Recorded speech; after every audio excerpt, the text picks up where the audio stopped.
我以前大概都比较读原点的部分，都是比较学理性的。那这次这个由于接到大会的任务呢，那就很高兴有机会，然后也很期待，就是这次这个演讲呢，可以为我们从发展心理学的角度，从认知心理学的角度来谈说一个非常有传统的一个教育思想，那在今天的一个科学研究当中，怎么样提供更多的一个证据，然后让大家可以在这个理论跟实践的交织当中呢，然后重新思考蒙特梭利的各种的想法，对我们今天台湾在推动所谓的实验教育也好，或者是整个素养的一个核心的教育改革的方向能够有很多的启发。那我们是不是用热烈的掌声来欢迎这个我们的讲者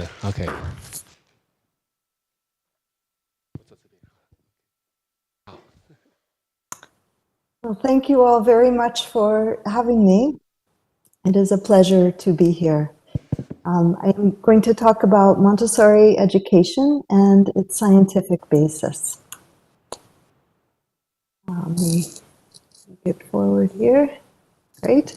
And I had the great pleasure of being in Taipei a few years ago, speaking at a conference on play with my colleague Kathy Hirsch-Pasek, and so this brought up some memories of that. You can see your city in the background there. Today I'll talk about what Montessori is. I'll talk about some general evidence on how people learn and develop. And then I'll talk about 4 different studies that I have done about Montessori education. The first 2 studies are ones in which we used random lotteries, where children by random were in Montessori or not. And then I'll talk about 2 studies where we looked at how implementation of Montessori makes a difference. When you do it in the ways that Dr. Maria Montessori wrote about in her books, you get much better outcomes than when you implement it differently. So let us begin. I'm going to start though with conventional schooling. Conventional schooling, as I see it, is founded on 2 poor models for human development. And one is thinking about schools as being like factories, which they clearly are. Coverley, who is at the head of the School of Education at Stanford University, back when it first started, wrote that school is like a factory in which the raw products, namely children, are to be shaped and fashioned into products to meet the various demands of life. And so many things like a bell to end or start a class, having everything go by the clock in a 50-minute hour. We use a grading scheme for children, which is the same grading scheme we use to grade meats and products coming out of factories. Age-graded classrooms where we put all children of the same age together, having a program that's predetermined at the beginning of the year for what children are to do each day. All of these things are factory-like, and the individuality of the child gets suppressed in the name of efficiency and to do things efficiently. And so that's one of the models that is deeply embedded in what school is, and I think this is for all schools that came out of really the British system and the British industrial age. And the other poor model is a behaviorist model of children, because around the same time that we were establishing public schools in a really mass way in many parts of the world, behaviorism was a prominent approach. And so children are looked at as empty vessels into which the teacher pours the information. And I think Asia didn't fall for this quite as much. America certainly did very much so. So the children are all looked at as being the same, and then we test their learning by checking on whether the information got in there when we test them. And another aspect that's behaviorism-like is that we use rewards and punishments to get children to learn. And John Watson Edward Thorndike, others really set this up where children get grades, they get gold stars, they get rewards from the teacher, or they get punished for not doing well in school. So these two poor models are still very much with us today. There's a book by a man named Dintersmith who looked at many schools in the US just recently and said, this is still what's happening. Resnick and Hall had a nice quote a while back, but is still true. Although they've been profoundly challenged by decades of research in cognitive science and related disciplines, the assumptions of the 1920s are firmly ensconced in the standard operating procedures of today's schools.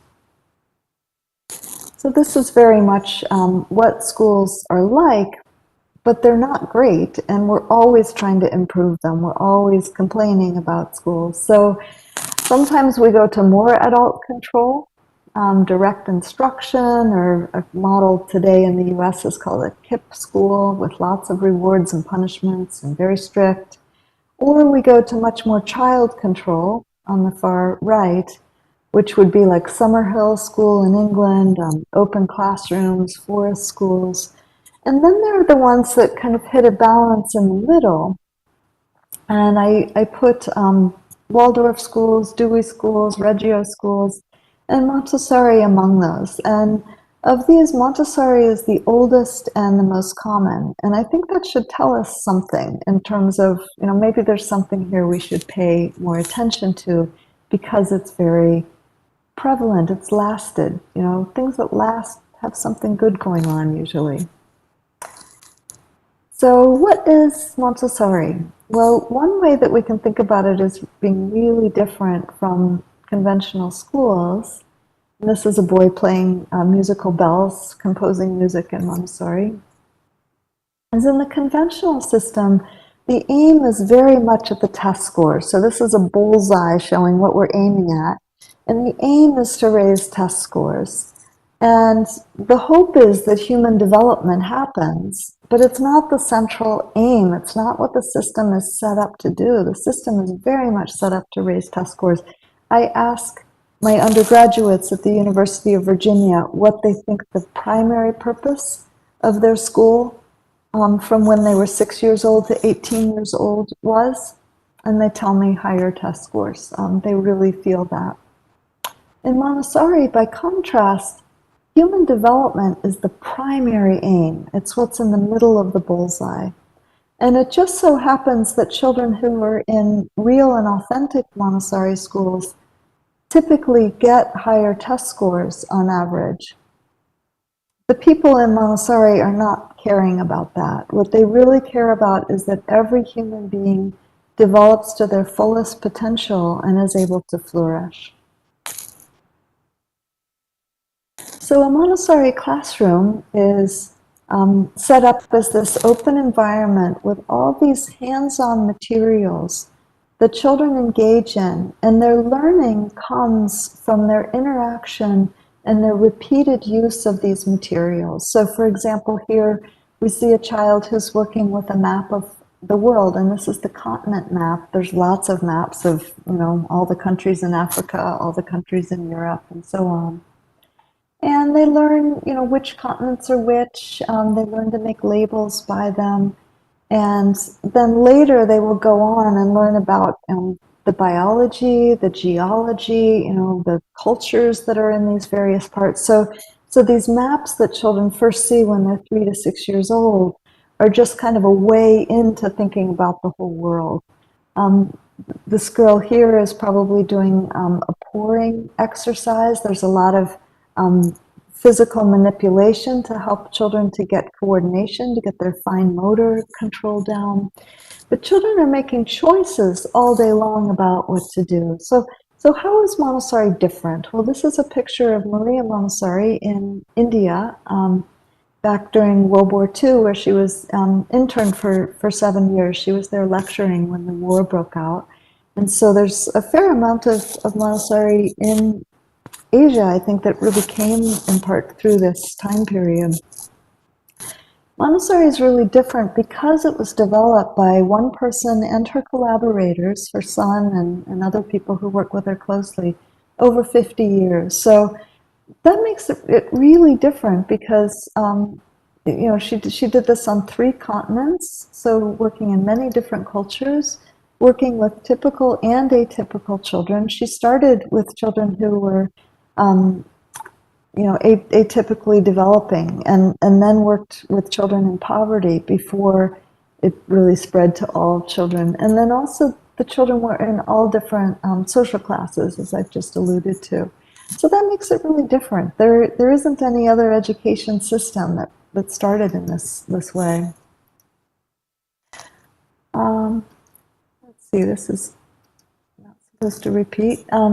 It's also different because it goes from birth to university. So, you know, they have an assistance to infancy that even starts prenatally, and it takes children all the way through. So the fact that one mind was thinking about how education should look across this whole period makes it really unique. There isn't another one that extends like that was developed by one person with children's human development in mind. The classroom demographics are different. I think in Asia this sounds fine. In the United States, people think this sounds like a lot of children for one teacher. But because children are learning from the materials and from each other, it works out quite well. This is a Montessori classroom on the left in India, in Mumbai, and there was not a lot of space, so the children each have their rugs, you know, very tightly arranged, but they go to the shelves and they get their work and they come back. The other one is some elementary children in Chicago. The environment is very carefully prepared. There's a lot of attention to making sure that what's in the environment inspires learning and makes children want to go and get those things off the shelf and work with it. So the teachers spend a lot of time curating the environment.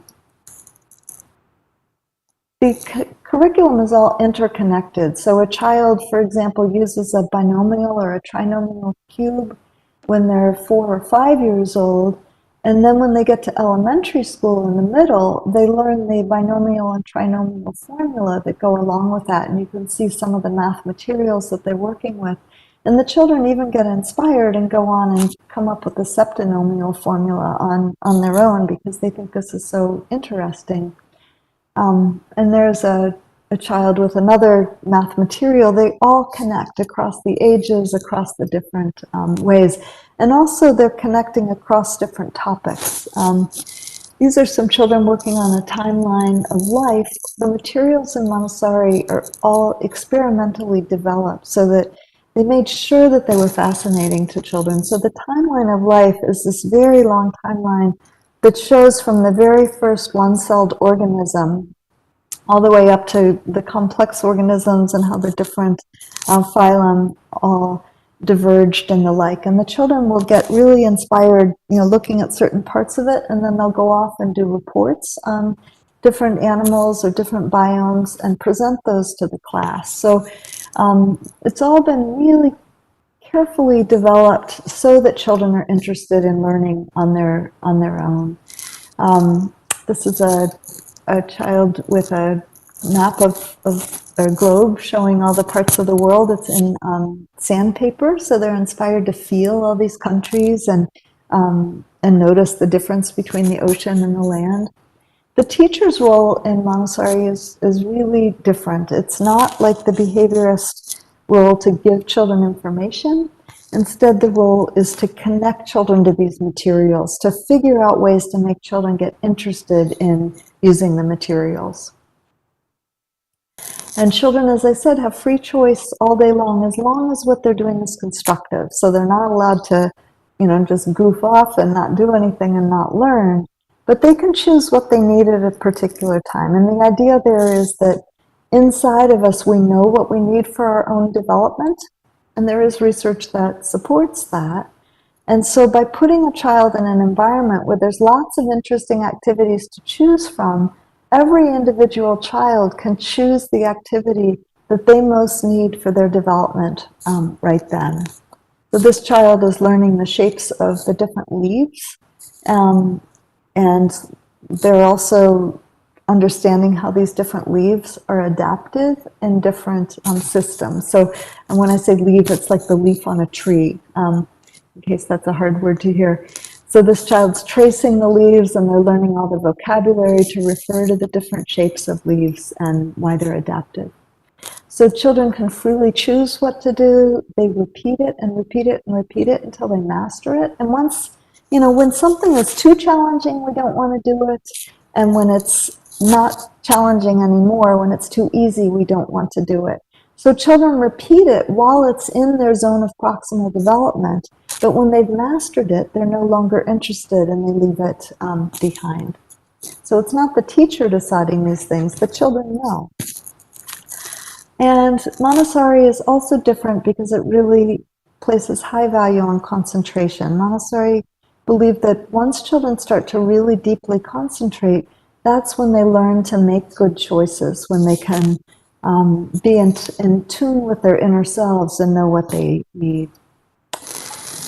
And some people who went to a very good Montessori school who were interviewed when they were in their 20s about what they thought Montessori had done for them. And these were people who went for a long time. They attended from 18 months to 14 years. And these are the kinds of things they said. They said it instilled an entrepreneurial spirit in me. Curiosity was sewn into the fabric of who you are in Montessori. In Montessori, I learned there's nothing I can't master if I put my mind to it. Montessori gave me the self-confidence to pursue whatever I'm passionate about. It gave me a passion for learning, and I learned how to learn. So you know, this is just a little bit of testimony. There's lots of it. So what about evidence on how people learn and develop? These children are doing some grammar exercises together, learning parts of speech. So I have a whole book on this. It's going to come out in simplified Chinese in June. But I talk about how Montessori has embodied cognition, choice and control, capitalizes on interest, concentrated attention, does not have extrinsic rewards like the grades and gold stars, how it gives children the option to interact with their peers. There are meaningful contexts. So when children learn things in Montessori, they're shown how it applies in the world. It's not just abstract learning. And the forms of adult interaction that Montessori counseled teachers to engage in are the same types that our research shows are best, like authoritative parenting or sensitive, responsive interaction. And then Montessori is tightly organized and very orderly. So I don't have time to go into all of this research today, but I thought I would just go in a little bit on choice and control to give you an example of what is in the book and the evidence that supports Montessori. So there's a lot of research showing that when people can make their own choices in life, they do better. So there are cognitive benefits, like Iyengar and Lepper did a study with anagrams showing, and that's when you get a word puzzle that you're given a scramble of letters and you have to come up with what words you can make out of that set of letters, all the words you can. And so they found that when children could choose the category of anagrams, like I want to have anagrams that are about animals, or they're about parties, or they're about food, then children solved many more anagrams, and they were more interested in doing these puzzles in their spare time. Another study by Amabili and Gittimer showed that when children get to choose the materials that they're going to make an art project from, their art projects are more creative than when they are given those materials. So those are just a few of many, many cognitive benefits of self-determination or choice. There are also emotional benefits. There's classic studies that were done in nursing homes showing that when elderly people were given a sense of choice, like told they get to choose whether to watch a movie, and they get to choose what plant to have in their room and how to take care of the plant, they were also then more apt to be engaged in life. They reached out, they had more friends. I mean, they, you know, just lots and lots of positive benefits came through to the group that had the choice, as opposed to a group that wasn't given a sense of choice. Or even 2-month-old babies, when they can control the mobile that is above their crib, they interact with the mobile more, they show more positive affect towards the mobile, and later when they're put in a new situation, they're more apt to figure out quickly that they can control something than children who could not control their mobile. So these are just a few of many, many studies that I talk about in the book and that you may well know about too. There's even been a meta-analysis about the positive impact of choice on intrinsic motivation and many other things. And what these show is that the effects are particularly strong in children, that when children have choices, you especially get increases in intrinsic motivation, in task performance, and in perceived confidence, among other things. So Montessori has choice all the way through, all day long. Children are not only able to choose what work to do, as long as they choose constructively, but also every work involves making choices. These children are doing some long chains where they're basically doing skip counting that's going to be leading them into a multiplication and division. So they're putting a marker, for example, every 8 beads, I think this one is. So they're making choices about where to put those markers, and the teacher never comes by and corrects them. They just learn through the materials, because the materials are all self-correcting. The materials all show the children when they've made a mistake. So the adult's job then is just to remove obstacles to the children making good decisions, and then the children make good choices. So all of these principles that I've told you about in Montessori that I say are supported by research, you can see in other compilations of how people learn. So, for example, in the United States, there's these books that come out here and there, how people learn, that are consensus reports from major organizations on how people learn. Or Linda Darling-Hammond, who I'm sure you know, had a nice applied developmental science article summarizing the implications for educational practice of the science of learning and development. And when I read these things, I just see Montessori all the way through. So Montessori really makes sense, and people in education need to pay more attention to it. Instead of, we keep reinventing, you know, the wheel. And when I hear about new educational programs, they're often just a little part of Montessori, and Montessori puts all this together in one complex system. And that's in part, as I said, because one person and a small group of collaborators developed the whole thing with human development in mind. So now we can move to the next part, which is studies. So the first study I want to tell you about is a study I published in Science in 2006, and it involved, again, a random lottery. So it was a public school, that's a government-funded school in a U.S. city, Milwaukee, Wisconsin, pretty big city. And the school had 520 students, ages 3 to 14, and children were all admitted by lottery because more children wanted to go to this school than they had spaces.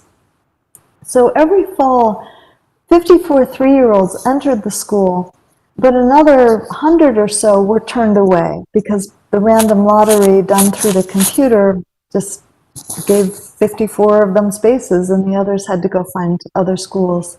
And they mostly were at other public schools in Milwaukee. And this school was affiliated with the international organization that Maria Montessori set up to carry on her work. It's called the AMI, which I believe you have there in Taipei as well.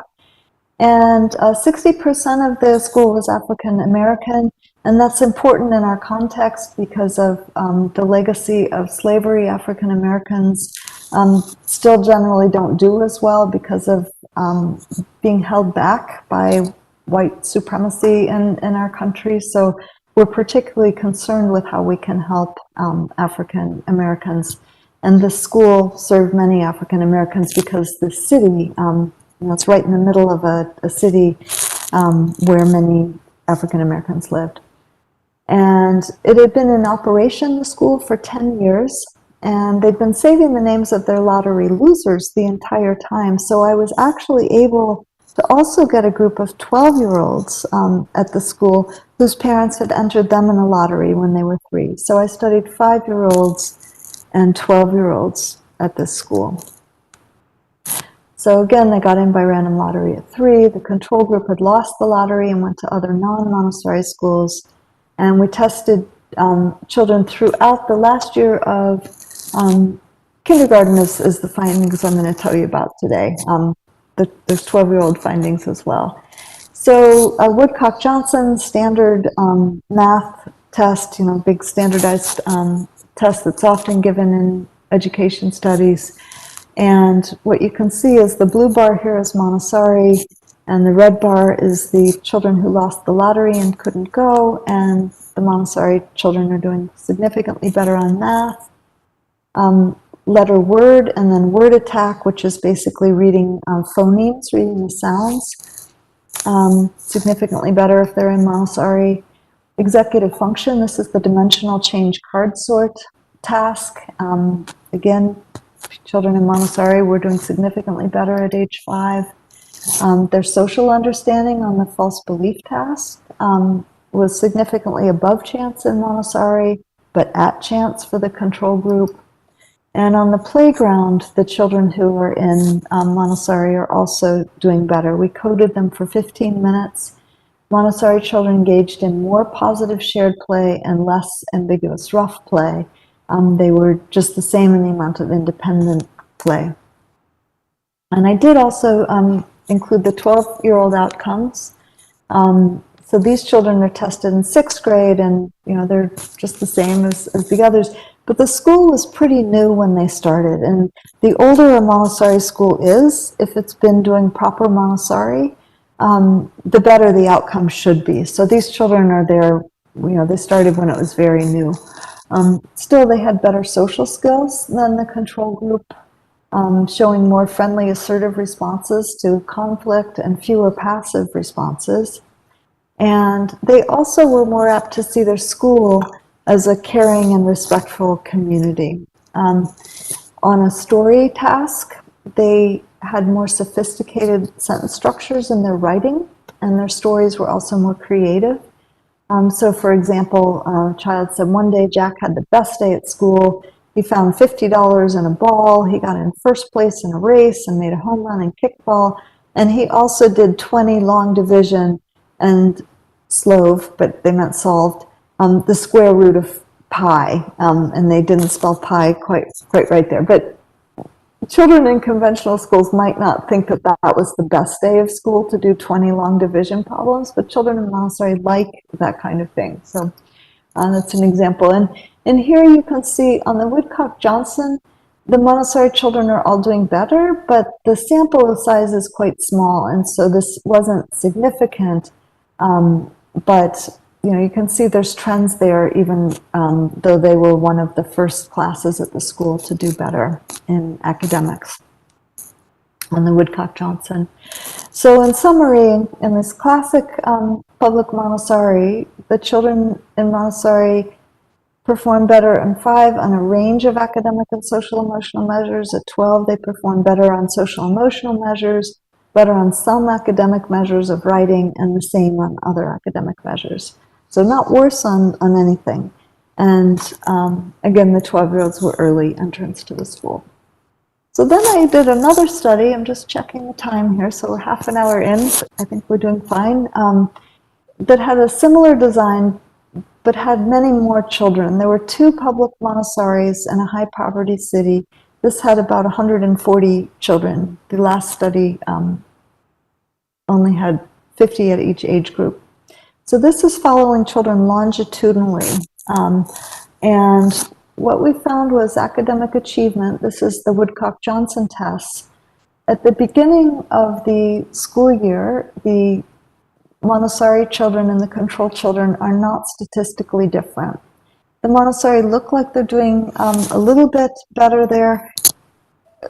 I don't know if that's just a random assignment, they just happen to be, or if it's because some of them weren't tested until they had already been in school for 3 months, and it's possible that they'd already started to learn a bit more.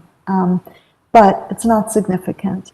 However, over time, so this is the beginning of the year when they're 3, the end of the year when they're 3, the end of the year when they're 4 years old, and the end of the year when they're 5 years old. And what you can see is the ones who are in Montessori are diverging. These are Z-scores. And by the time that they're 5, they're doing significantly better. And latent growth curve modeling showed that to be significant, and the effect sizes at age 4 and 5 are about a third to a half standard deviation. What was also interesting here was that we divided the sample by the lower income half and the higher income half. And so the blue lines here are Montessori, the dotted is the lower income, and the solid is the higher income. And what you can see is at the beginning, when they're 3 years old, the lower income Montessori and the lower income control children are doing significantly worse than the higher income ones. And that's still the case at the end of the year when they're 3.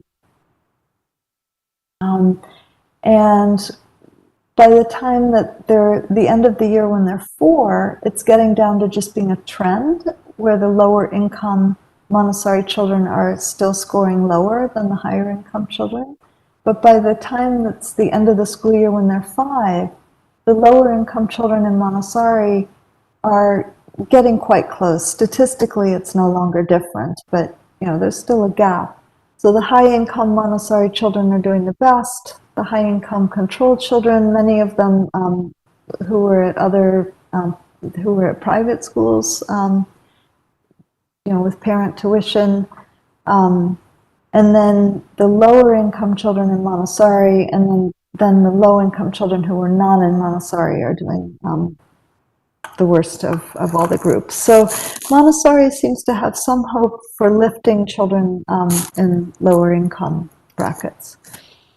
This is a theory of mind performance. You can see at time 1 when they were just starting school, it's the same. But over time, you get a divergence where the Montessori children are doing better at understanding others' minds, at social cognition. And that's related to peer competence and social behavior more generally. In executive function, the latent growth curve analysis was not significant, but when they were 4 years old, the children in Montessori were doing significantly better on head, toes, knees, shoulders, and a copy figures task. And when they were 5 years old, it came down a little bit. Perhaps all the children are getting a bit more equal, but there's still a trend. It was a p-value of 0.006 there, and close to a third of a standard deviation difference still.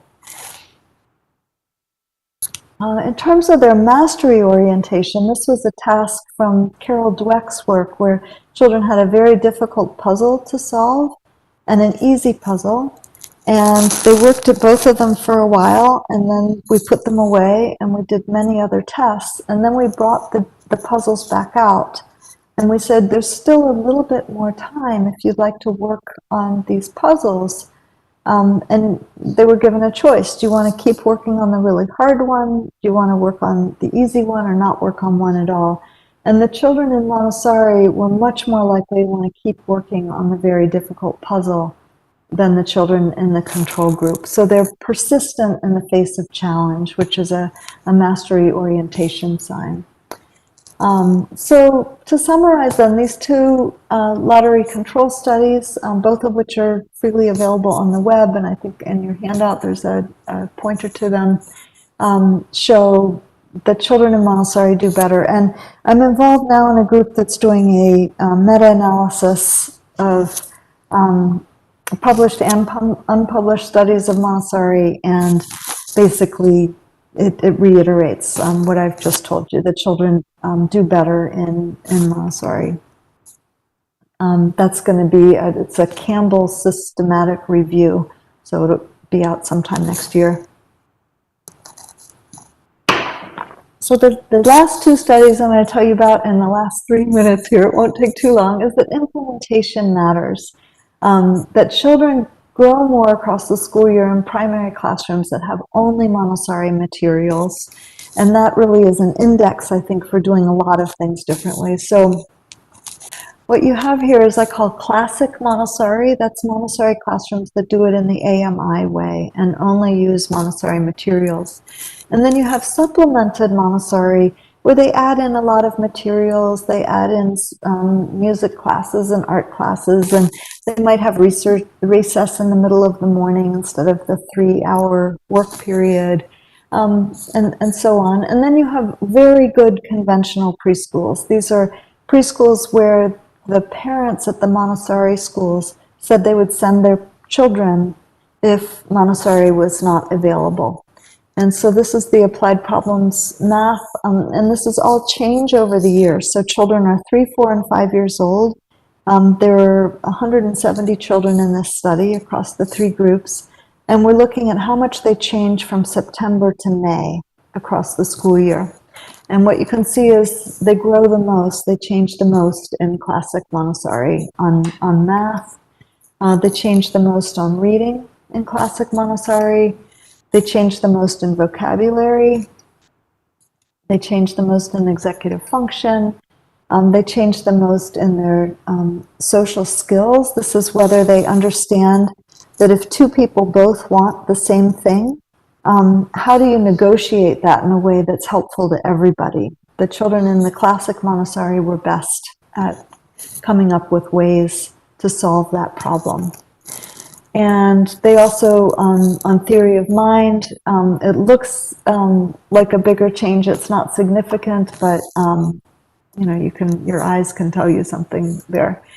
And then, you know, of course, this could be, you know, that there's something about parents who choose these different schools or something. So we, you know, it's not a lottery design in the study I just told you about. So then we also looked at this experimentally. So a head of school at a school that had a lot of supplementary materials said to me that she would like to try over a vacation period removing all the non-Montessori materials, all the supplementary materials from a classroom, and see what happened. And so we did a study where we did that, and we tested the children in January and then again in May. And what you can see is the solid line is the one that took out, the 2 classrooms that took out non-Montessori materials, and the dotted line is the classroom that kept non-Montessori materials. And you see that children changed the most from January to June in the classrooms that removed the non-Montessori materials. So they've got a more classic approach. Executive function advanced also more in those, and there was a trend in math as well. So in summary then, Montessori theoretically would lead to better outcomes because it comports with what we know in developmental science about what leads to better outcomes. And what we've shown is that empirical studies, at least in AMI Montessori schools, at least in Montessori schools that implement it well, advance more. And in this meta-analysis that I mentioned, we aren't even looking at implementation. So it suggests that, you know, even weaker implementations are still good. But I think my studies show that it's best if you stick with a very strict implementation, but more research needs to be done. We'll see. And I'm not the only one doing this kind of work. There's, for example, a new PhD at University of Lausanne in Switzerland named Solange Denervaux, and she has a number of different papers that came out of her dissertation. She was looking at children in AMI Montessori schools in Switzerland and has found many benefits in a large study there. And there's a new study that's going to be coming out in child development, I think, from Lyon, France. And it had an impeccable experimental design with all the children randomly assigned. So it's not just a lottery. This whole school in Lyon randomly assigned half the children to Montessori classrooms and half to others. But the big weakness is that the teachers had no formal Montessori training. They were missing many materials, and they did not have the 3-hour work period. It was shorter. But despite being a very poor implementation of Montessori in these ways, and in spite of the fact that the French national preschool program is supposed to be very, very good, the children in Montessori did better on all of their reading measures, and they looked at it in many, many ways. They did exactly the same on math and executive function and social skills and so on. So this is a case of, a weaker implementation of Montessori, but still seeing some benefits even then. So to summarize then, if I add together with other research, not just the research I've told you about, it shows that well-implemented Montessori leads to better creativity, social skills, social knowledge, language and literacy, math and problem solving, and executive function. And I summarize some of this in my book in chapter 11 or in a Educational Psychology Review article from 2019. So in conclusion, Montessori was created through close observation of children, and it comports with developmental science and contemporary needs. And random assignment studies, at least in AMI Montessori schools, show how it has better outcomes, at least immediately. And we also have done some long-term outcome studies that are looking good as well, but they're of a different nature. And I think the research suggests that Montessori outcomes are better when it's implemented with fidelity. So I want to thank you very much. I want to mention that I do have this website where you can see papers, you can see slide decks. I also have a YouTube channel where I present chapters from my book in English, if that's interesting. There's also an audio book of my book coming out now. And then I always like to send people to montessoriguide.org if they want to see videos of what good Montessori classrooms look like. There's lots of good videos there with AMI trainers explaining what's happening in Montessori. So thank you all very much, and I want to also thank my recent funders for their support of this. And now I'm happy to take any questions if I can understand them. 我们非常谢谢Angeline Lillard 的这个演说哈。那我想我们接下来是不是就把时间开放给在场的每一位与会的伙伴哈？我好像还是要转过来，这样比较看得到，就是有哪些人想要提出来做一些讨论的哈。好，我想大家在思考问题的时候，我很快速的先回顾一下刚刚的一个演讲哈，大概可以分成3个部分。那第一个部分就是对于蒙特梭利为什么会提出这样子一个理论的一个基本学理的说明，然后也包括对照了尤其刚刚的演说中从课程的角度哈，我们在课程的理论当中从批判的角度去谈学校及工厂这样子的一个概念的一个迷思啊，包括在行为主义心理学上的一个批判。好，我想这是第一个重点。所以那因为我们的讲者他用发展心理学跟认知心理学的角度，那做了很多的一个整个心理学典范的一个转移。好，那重新来看待学习这件事情，跟整个教育哲学的思路是一致的。好，我想这是第一个重点。那第二个重点就是说，从科学的角度来谈这个100年前的东西的一个哲学思想，为什么到今天还是适用的，而不是过期的？那我想从认知科学的角度，刚刚我们看到了很多的实验设计，可能因为时间的关系，大家可能看得比较赶，但是我建议大家有机会的话，可以再详细读一下这些文章。好，然后尤其包括我们今天不是台湾在谈自发互动共好嘛？你看这3件事情，其实蒙特梭利的整个心理学的研究里面，儿童的自主的选择，然后包括在跟同侪之间的一个社会互动，跟老师之间的关系，好，然后到最后怎么样互相的形成一个友善的一个既民主又自主的一个成长环境，心理学的研究的支持。那到第3个最后的部分，当然他也做了一些归纳跟整个相关其他的研究的应用。好，我想我大概先整个再摘述一下，然后是不是郑老师有想要先问问题哈？好，谢谢。Thank you。那个 Lillard 的名字是我最近常在念的啊，包括我上课，包括我自己的阅读，包括我的思考。你刚刚也提了一些，包括你的书，其实我也买了，正在阅读。那您刚刚提的一些研究都是非常客观的科学的证据。那我知道，你个人的父母还有你个人，还有你的子女，都有深度的那个接触蒙特梭利。那我想，能不能跳开客观的那些证据谈一谈，蒙特梭利对你的家族、对你个人的一个影响是什么？谢谢。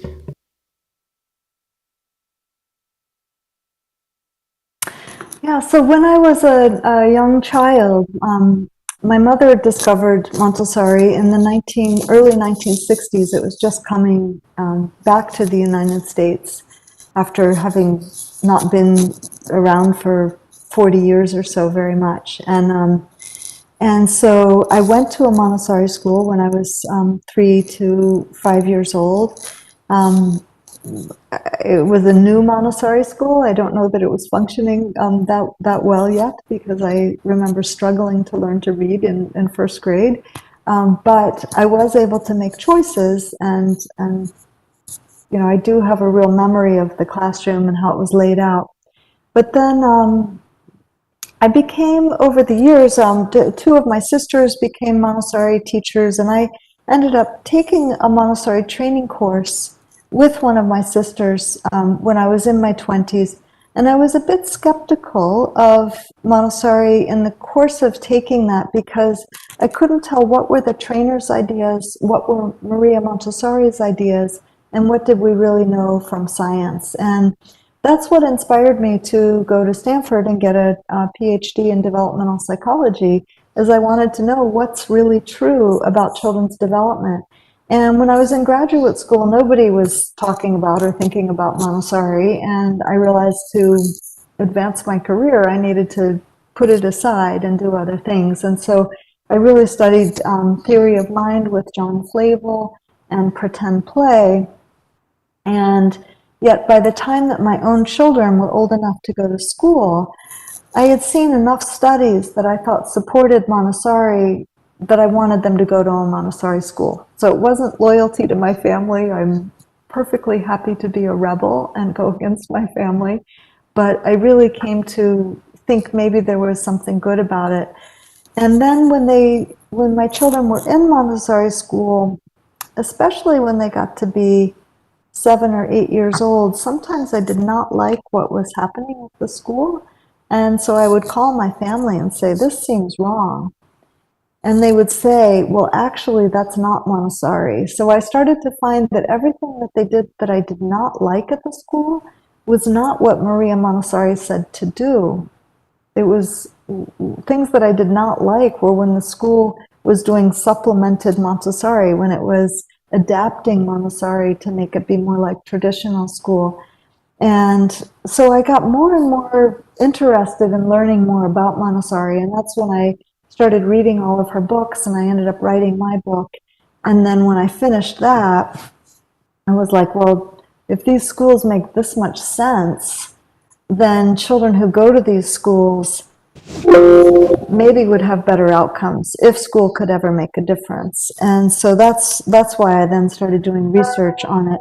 And in the beginning, it was always very little research that just I did, while my graduate students kept studying play and pretend play, and children in media and other things. We basically study how children interact with real worlds and pretend worlds.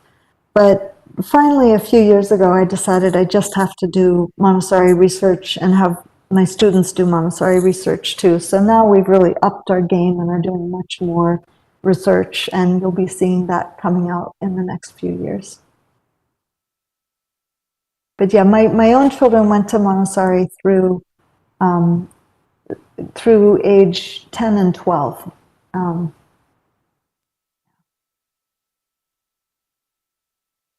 Are there more questions? 好，谢谢。其他人有没有要把握这个机会，可以提出一些问题的？好，谢谢，请。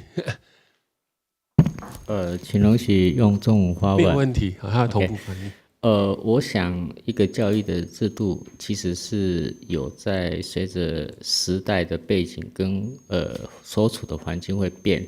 那我想了解一下，就是说，蒙特利梭的一个过去、现在、未来，它的一个教育的一个发展的一个背景，我想多了解一点，就是说，它过去是怎么样开始的，有一些启发。然后随着什么样的一个现在的教育环境有什么样的变化，最重要的是未来，因为我们要培育不同未来的人才，他这个蒙特利梭的一个教育的方式，它有什么样的一个演变，或者说可能会有增加哪些内容？那我想多了解一点，谢谢。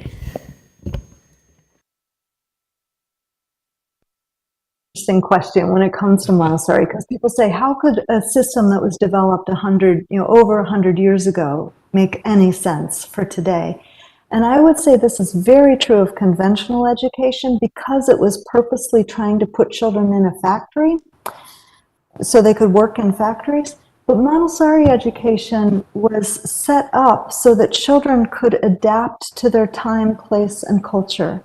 And so this is why it works just fine in India, it works fine in Brazil, it works fine in any place in the world where it's put, because it helps children to adapt to whatever world there is that's out there.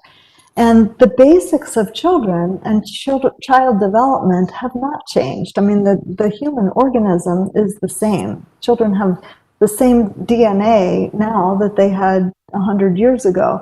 And so it was set up for a biological child to adapt to whatever culture they happen to be in. And so in that sense, it doesn't need to change. I could have given you a talk about how Montessori helps children for the 21st century. And I think that the quotes from those the graduates that I put up earlier show you that the children, they're creative, they know how to work together, they know how to think innovatively, they know how to solve problems, they can be independent in their thinking, they're not dependent on somebody else telling them how to think and what to do.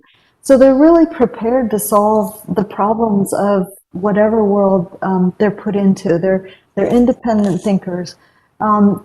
They might, Carolina Montessori is Maria Montessori's great-granddaughter, and she has this sense that, Montessori did not survive in fascist regimes. So when Mussolini took over Italy, he closed all the, at first he liked Montessori schools, and then he realized it was not compatible, and he closed them all. Nazi Germany, they didn't work well in. So that they don't work well in dictatorships, is the thinking, because you're raising children to think independently, but then they're not allowed to think independently. But if you're in a society where people are allowed to come up with ideas and think freely, it's really, really training children to do that, training children to come up with ways to solve problems, innovative new ways, and to work together collaboratively. in doing so. So I don't think it needs a whole lot of adaptation in that way. Montessori does like using the modern tools of the culture, and so, you know, particularly as children get older, you know, bringing in whatever tools are in the culture, so the most, you know, up-to-date technology makes sense for them to learn about and learn how to use. But very young children, they stick with the basics, that, you know, learning about the colors and the shapes and the textures and, you know, the world that we're interacting with is what's prioritized in earlier childhood. 好，谢谢。我们把握，还有没有最后一个问题？把握机会。好，这边的谢谢。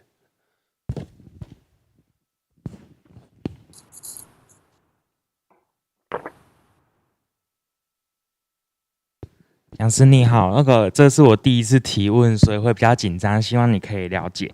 那我我在您的演讲里面听到了，您在实验中有提到，学生在纯蒙特梭利的教室中可以获得成长比较高。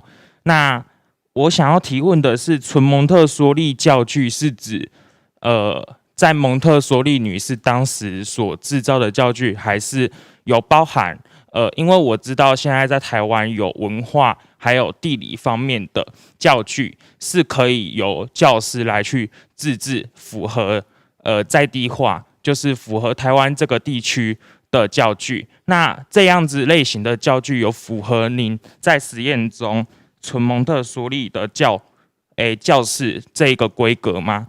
这是第一个问题。那我知道蒙特梭利的教具有受到科学有效控制，可以让学生可以控制错误。那我好奇的是，您赞同让教师来去自己设计蒙特梭利式的教具吗？那如果您赞同的话，你会希望建议以什么样的标准来去进行这个教具设计？谢谢您。好，谢谢啊，这两个问题第一次问都问得很精准，现场老师很关心的问题，好，谢谢。Yeah, yes, it's a wonderful question. Thank you for asking. So what is high fidelity in terms of the materials? So as I said, Montessori and her collaborators came up with hundreds of materials for different age levels to give children a view of the world, basically. So to give them keys to the world and inspire them. And using that basis, children then go off and explore things on their own. And so in Montessori, it comes from the child, not from the teacher. And this is where that's just so key. It's the role of the teacher changes. And this is very hard for conventional teachers because they're so used to being in the middle and directing the show. And in Montessori, they become an observer, allowing the child to connect to the world and allow the child to explore. And so one has to really get enculturated in that view. And then you look at these hundreds of Montessori materials and you can think about, what's missing? Is there something here that we need? And then you could decide if that would actually help the system. But the thing is that children are to master this whole set of hundreds of materials in the 3 years that they're in a single classroom. Because children from 3 to 6, 6 to 9, 9 to 12 years old are all together. So if we start adding in a lot of materials, there are materials they're not going to have time to get to. And I think that's one of the problems with the supplemented Montessori classrooms, is then they're not using those Montessori materials. And those are what help them develop. Or some really genius people can come up with other good materials that would fit in, but most people, I think, aren't as good at doing that as Montessori and her collaborators were. I mean, if you read a book like Psychoarithmetic or Psychogeometry, where she explains all the materials, you'll see they're really, really brilliant. And most people that take the good Montessori training, that's not what they want to do with their time. They want to study the children in their classroom. They don't want to spend time coming up with new materials because it's the children unfolding that's the magic. Sorry. It's the children's developments that's the magic part. We're out of time. Professor Lillard, sorry, the time is 我们很高兴 I understand you have another talk. 我们很高兴很多的问题可能大家还来不及问完哈。那我这次为了要来帮大家服务，其实我也大概有仔细的读了一下这个Lillard的书其实很多问题的答案里面都有。那我们也很期待那个Lillard有机会可以再到台湾来跟我们做更多的分享。我们是不是用热烈的掌声来谢谢今天的讲者？OK。Thank you. Thank you very much. It's been delightful. Thank you all very much for having me. 好 Have a nice conference. OK. Bye bye. 好，谢谢。好，那我们大概有5分钟的时间可以休息一下，好，然后接着就要紧凑的第2个场次，好。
推动实验教育的各种可能性。我们是不是用最热烈的掌声来欢迎我们今天的讲者 Vicky Professor Vicky。 Well, it's a pleasure to be with all of you here from Colombia. It's going to be already almost 8 o'clock at night. But I wanted first to say hello and bring my regards to this part of the world. And second, I wanted to share with you this life project, Escuela Nueva, Activa. Let me say, Escuela means new school, active new school. Escuela Nueva Activa. Quality education for equity, citizenship, and 21st century skills. I really want to make sure that I convey to you the message that this, for us, Escuela Nueva has been proven for having demonstration results in improving equity, in improving citizenship skills, and now we're promoting 21st century skills. So to get started, before I move on, I just wanted to say that this is one of the longest bottom-up innovations of the developing world that's still being sustained. Innovations usually are very vulnerable to political and administrative changes. And as I always say, this is the story of Cinderella, because we started with the most vulnerable schools, the most rural, isolated schools in Colombia. Our geography is quite complex. And now it's an example of what it should be the school of the future. So this is why I say it's a bit the story of Cinderella. Secondly, I want also to share that necessity is the mother of innovation. Since for us, nothing was really working and we had so many difficulties, well, this was in a way good because it forced us to rethink everything. So Escuela Nueva is also a story of the necessity is the mother of innovation. Another aspect I want to highlight is that Escuela Nueva, in education, there's so many variables, so many factors. But for us, it was a big challenge was we wanted to transform complexity into simple, manageable action so that any teacher, without having a PhD, in very remote areas and remote geographies, could have results. So this was one of our big challenges. And also a big challenge was from the outset, we wanted to think systemically. We wanted really to make sure that if we were wanting to have a new type of child and future citizen, we wanted to change the way of working with the teachers, the way of working with the parents, the way of working with the administrators. And last but not least, since the beginning, we wanted from this local innovation to become a national policy. Today, Escuela Nueva is a national policy. But I also want to share that precisely since innovations are so very vulnerable to political changes, we had, the people we founded Escuela Nueva, we had to create Fundación Escuela Nueva, which is our NGO. It's a Colombian NGO from civil society, because we wanted to vigil the quality of Escuela Nueva in the hands of the government, but we also wanted to continue innovating and adapting Escuela Nueva to new populations and contexts like we have. Okay, so with this, now I can start a formal presentation. I like to start with this quotation always, which I think has been very inspiring for me. For more than 100 years, the lack of school management methods has been the cause of countless complaints. But it has been only in the last 30 years that efforts have been made to find a solution to this problem. And what has resulted? Schools continue exactly the same as before. Who said this? Comenius in 1600. Here I want to compare this a bit with this Ministry of Health, with the health sector. If we bring, just to see the differences with the education sector, if we bring a doctor from 100 years ago into a hospital today, that doctor is so lost because everything has changed. Just imagine that. A doctor from 100 years ago in a hospital today. But if we bring a teacher from 100 years ago into a classroom today, even if it's an elite school, that teacher is not so lost because everything has changed except the way of learning. So this is a message that Escuela Nueva gives, because even though we started with the most vulnerable schools, our big message is we wanted to change the way of learning. So a little bit about the origin of Escuela Nueva, about some of the evaluations, and our work at the present. So Latin America, the region, is a region that has been very traditional and conventional, teacher-centered methods, a lot of emphasis in memorization and not comprehension, incomplete schooling with high dropouts, very rigid calendars and evaluation systems, that sort of challenge children instead of adapting to children's needs. So as a consequence of that, our achievements are very low, and we have weak school-community relationships and low self-esteem of children. We've been measuring self-esteem for many years. Problems of Latin America. It's been advancing in coverage, but quality is the issue. And some of the problems we have are overloaded, irrelevant curriculums. This is everywhere in the world. Insufficient time for effective learning. Untrained teachers in handling multi-grade schools. These schools are sort of invisible to educational planners.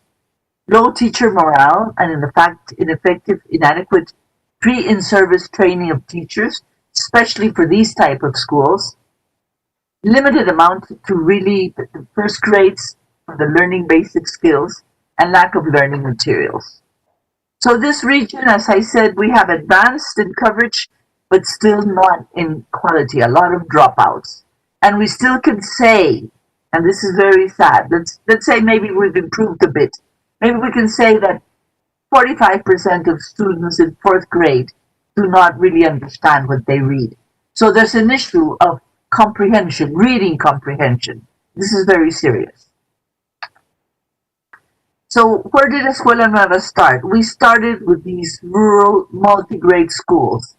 This is a book published by the University of London by Angela Little, where she wanted to analyze multi-grade schools all over the world. And she says many of these schools, these multi-grade settings, are invisible and persistent to educational planners. But and many of these schools are multi-grade because they are participating in the margins of formal education systems. And at many of these margins, multi-grade teaching is involved. So that's what we started.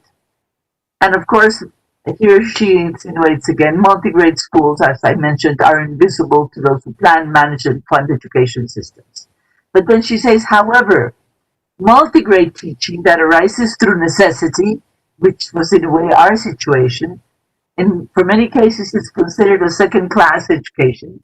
However, in some cases, necessity has been transformed into a positive pedagogy, such as the Escuela Nueva system, noted for its proactive strategy. I wanted to highlight here, because this is why I said at the beginning that this is the story of Cinderella, because since we had so many problems, we were forced to rethink everything, and we had to transform all these schools that had so many difficulties into really a positive pedagogy. So we say in Latin America that to improve quality education, to improve the quality, we need a paradigm shift. That more of the same is not enough. Just expanding current educational systems is not enough. That we need a cultural change. That we should shift from an emphasis from transmission of information to an emphasis in comprehension and collective construction of knowledge, social construction of knowledge, and a new approach to learning, renovated teaching methods, and a new role of the teacher for the 21st century. So we really think that we should change this way of learning. And nothing of this is new in the philosophy of education. This is what has been said by all the education pedagogues from the beginning of the century. Dewey, Montessori, Vygotsky, de Crowley, all of them have been talking about this for more than 100 years. but not necessarily has it been put in practice, not even in high-income schools. So in Escuela Nueva, we were inspired in all these ideas, which are not new. But we wanted from the beginning to really have an impact on children, improve their academic skills, their self-esteem, their social skills, and democratic behavior. For us, is very important. Colombia was the first democracy in Latin America, and the relationship between pedagogy and the construction of democracy is very important. So we're very much inspired in John Dewey. We wanted teachers to improve their teaching practices and to have a positive attitude. We wanted parents participating in the learning process of children. And of course, we wanted the administrators to build more supporting relationships among teachers. So we had to think systemically. We wanted to impact the whole system with the student in the center, and we wanted to impact teacher training policies, curriculum policies, school and community and administrative policies. We really wanted to influence from the beginning national training policies and curriculum policies and textbook policies, because we wanted to change the traditional, conventional textbooks. So we had to rethink the classroom, the learning process, the teacher's role, teacher training, and the participation of parents. So Escuela Nueva transforms the conventional school and the way of learning to a child-centered, active, participatory, cooperative learning. This is nothing new, but this is exactly what Professor was talking about. We wanted to shift this teacher-centered instruction into more child-centered, active, participatory, personalized and cooperative learning, because I want to highlight the combination of both personalized and cooperative learning. So first of all, Escuela Nueva is now it's a national policy in Colombia, but it's also an innovation, and it's a model, a pedagogical model, but it's also a participatory methodology. So it started as a local innovation. It became a national policy. We ended up in more than 20,000 schools at the end of the 80s. This is when I was Vice Minister of Education, and we universalized it in Colombia. We developed it. We wanted to address all the factors simultaneously, systemically, instead of analyzing each one in isolation. We wanted to integrate curriculum in service, community, and administrative stages in a systemic and cost-effective way. We had to think of funds, financial feasibility, and we wanted to guarantee access, quality, and relevance. Right now, we're working up to the 9th grade. Okay, so what does it do, Escuela Nueva? What does it promote? As I said, nothing new in the philosophy of education. Really child-centered, active, participatory, and cooperative learning. Children learn through dialogue and interaction. Not all children, this is a classroom in Escuela Nueva, not all children are doing the same thing at the same time, because not everybody studies the same way. So it's a more personalized type of different learning paces, different learning rhythms. So we had to introduce a concept of flexibility and flexible promotion. Children finish academic units at their own pace. We wanted the teacher to have a new role as a guide, a facilitator, a mentor, not a transmitter of instruction. We wanted parents to participate in the learning process of their children. But for that, we had to change the way of working with the teachers. In Latin America, we are very theoretical, but we wanted the teachers to be exposed to the same methodologies they would be using with their children. Because in Latin America, we still have these contradictions. We give conferences on active participatory learning. And this is one of the first things we wanted to change. We wanted teachers to go through the same learning process they would have with their children. We wanted to emphasize nurturing democratic values and active citizenship. The children learn democracy at school. We needed a new generation of, this is very crucial in Escuela Nueva, dialoguing, self-paced, self-directed, reusable learning guides that incorporate both content and pedagogical sequence and methodology. Right now with the COVID situation, this has been fantastic because they have a pedagogical sequence. And they combine flexibility and combine both independent work and cooperative work. So children are working in pairs, promoting dialogue, individual work, in group works, relevant, meaningful curriculums. Here they're putting in practice a lot of the Montessori aspects of having learning corners, little learning corners with low-cost materials. Remember that we're working with the most vulnerable children of Colombia, with the poorest of the poor. We just wanted for them to have nice, respectable classrooms full of dignity, but with very low-cost materials. These are learning corners so they can have little experiments, community maps where they know where they live, how far they have to walk to the school, so the teacher knows where your children's families are. So we give the teachers a lot of very concrete instruments so that they can put in practice all the theory. So this is very important. And of course, Escuela Nueva generates a new culture of peace and citizenship, allowing boys and girls to learn and participate, empowering them in their communities. So this is what we promote. Now I want to show you a little bit of facts and figures. Escuela Nueva has had decades of research and evaluations. So I just wanted to show how it has demonstrated improvements in not only coverage, but in quality and in equality. Because as I mentioned, equity, we want to reduce inequity in Latin America, but we wanted to improve academic achievements, social skills, and the handling of diversity and pluralism. Many evaluations, UNESCO, University of London, Stanford University, my own alma mater, the World Bank, National Planning Department of Colombia, Institutes of Colombia of Research, many evaluations have taken place. I just wanted to share one that took place 20 years ago. Colombia was the first Latin American study done by UNESCO, YESE, the first comparative. So here Colombia was about in the middle. But after the implementation of Escuela Nueva, Colombia was the only country with Cuba where rural schools performed better than urban schools, except of mega cities. This is fantastic because this is demonstrating how Escuela Nueva compensates for social economic inequality.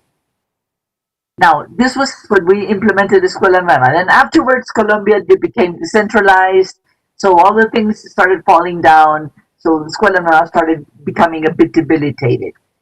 This is one of the reasons, but I just wanted to show when it was well implemented, these were the results. Now, so what does Escuela Nueva does? We promote cooperative learning, children learning through dialogues and interaction, because we know that this initiates positive changes in democratic behaviors. And we know that the skills, values, and attitudes of empathy, which I think is the most important skill for a human being in the future, and peaceful social interactions can be nurtured at school. This is the relationship between pedagogy and peace and the construction of citizenship and peace. This is just a study of Escuela Nueva in Guatemala when we started sending Colombian teachers to many countries in Latin America. So I sent one of our teachers to Guatemala, and this is one of the results done by the American Association of Education. Here children of the Escuela Nueva or the Blue, they would demonstrate better results in taking turns, in leading processes, in giving feedback, in giving positive feedback instead of negative feedback, of learning to take turns, of learning to lead process. So here children are becoming leaders of the future. So we have learned that the way we learn influences the development of our social interactions. So Escuela Nueva students gain awareness and understanding of the power of situations to influence individual behavior. It's their social skills.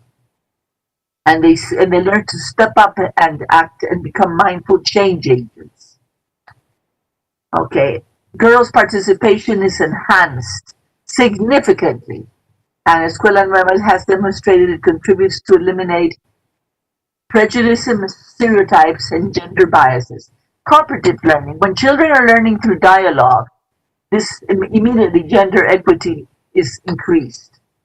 Some of the conclusions: the World Bank selected Escuela Nueva as one of the 3 most outstanding reforms worldwide. The United Nations Human Development Report since the year 2000 selected Escuela Nueva as one of the 3 achievements of the country. And of course, National Planning's Department of Colombia studied children of socioeconomic level 1, which are Escuela Nueva, which are the poorest of the poor, and comparing them with higher socioeconomic level 2, children of Escuela Nueva had better results. So a conclusion is it compensates for socioeconomic limitations when comparing children of socioeconomic level 1 with socioeconomic level 2. This means equity. It promotes not only quality education, but equity. These are other improvement studies, recent studies that have come out from the University of London, with some of the work we did in Zambia years back, some recent dissertations. So some of the problems we had, when we wanted to go to scale, we went to scale, it became a national policy. But then all Latin America started decentralizing, and teachers were changed, local mayors were changed, but we have learned that you have to have process of implementation must be gradual and well monitored. It's important to have a bottom-up approach.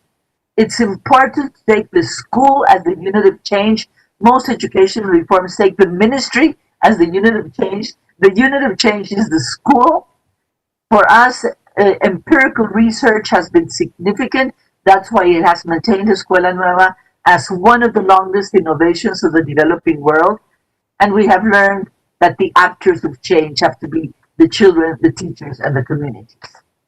We have learned that civil society plays a crucial role. This is why we created Fundación Escuela Nueva, an NGO, because if we had not created, only in the hands of government, Escuela Nueva probably had disappeared. We have learned to have public-private partnerships with Colombia's Coffee Growers Federation and Petroleum Company. We work with them, they help us, they support us. And so what I've been mentioning, the international demand, many countries have been visiting us. Just last year, we had a visit from the 21st Century Institute of Beijing, of China, in Beijing.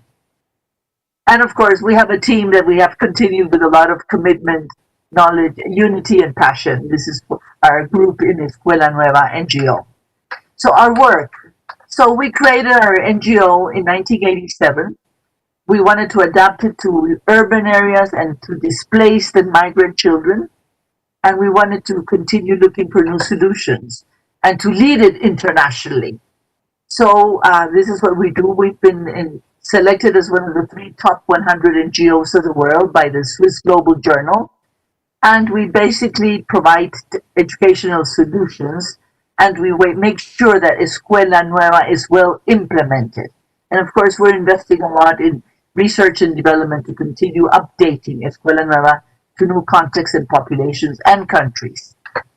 So we've adapted it to urban areas, Escuela Activa Urbana, to displaced children and now to migrant children that come from Venezuela permanently.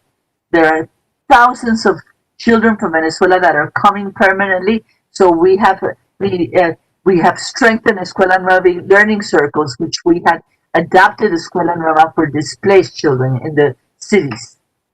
We've done a lot of much more research on cooperative learning, on peace education, and of course our ancestral indigenous knowledge, on financial entrepreneurial education, and of course 21st century skills, which I will be talking about immediately.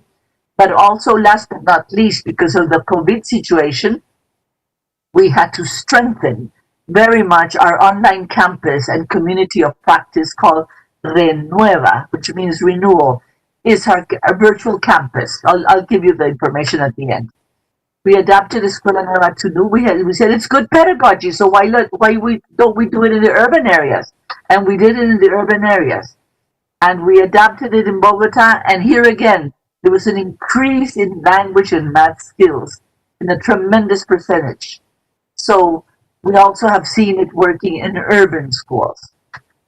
Displaced children in the outskirts of Colombia, here's where the Venezuelan children come, very poor children and displaced children. So we created Escuela Nueva learning circles. They are based in the communities. Let's say they have one tutor, community-based in the community setting, but they're registered in a big school because we want them to be a transition for these children to go into the big school. Because these children come, they have lived in conflict, they have lived in poverty, and just to put them in a big school, immediately they will drop out. So we saw that learning circles could be a transition process for children to be incorporated into the mainstream system, because these are the poorest of the poor children. So when we evaluated Escuela Nueva learning circles, it was amazing. All these children went beyond the national average in language and math.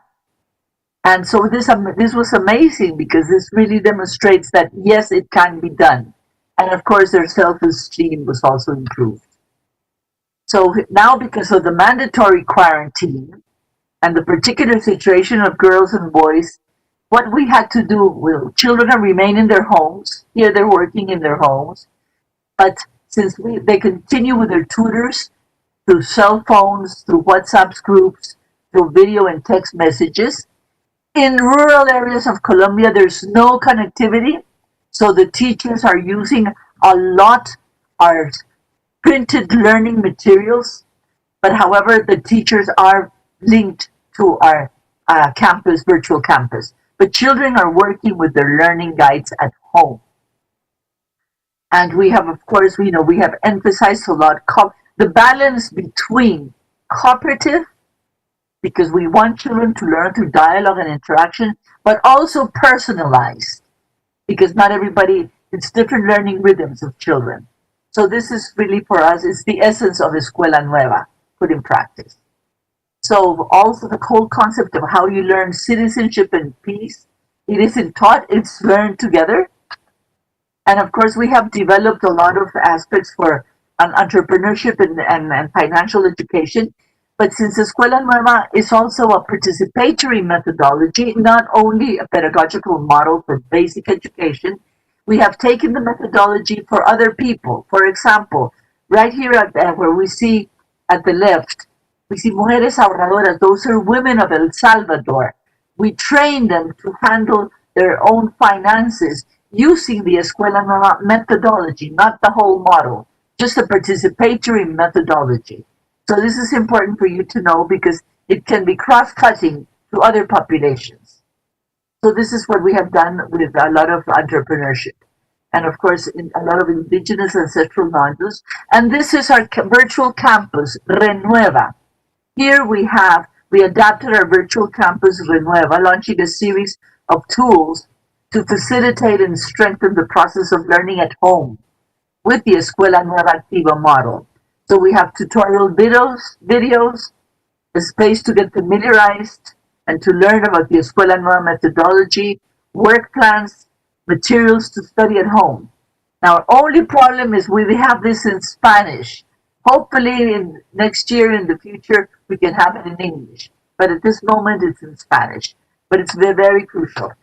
So last need 21st century skills. I saw this in the newspaper many years ago.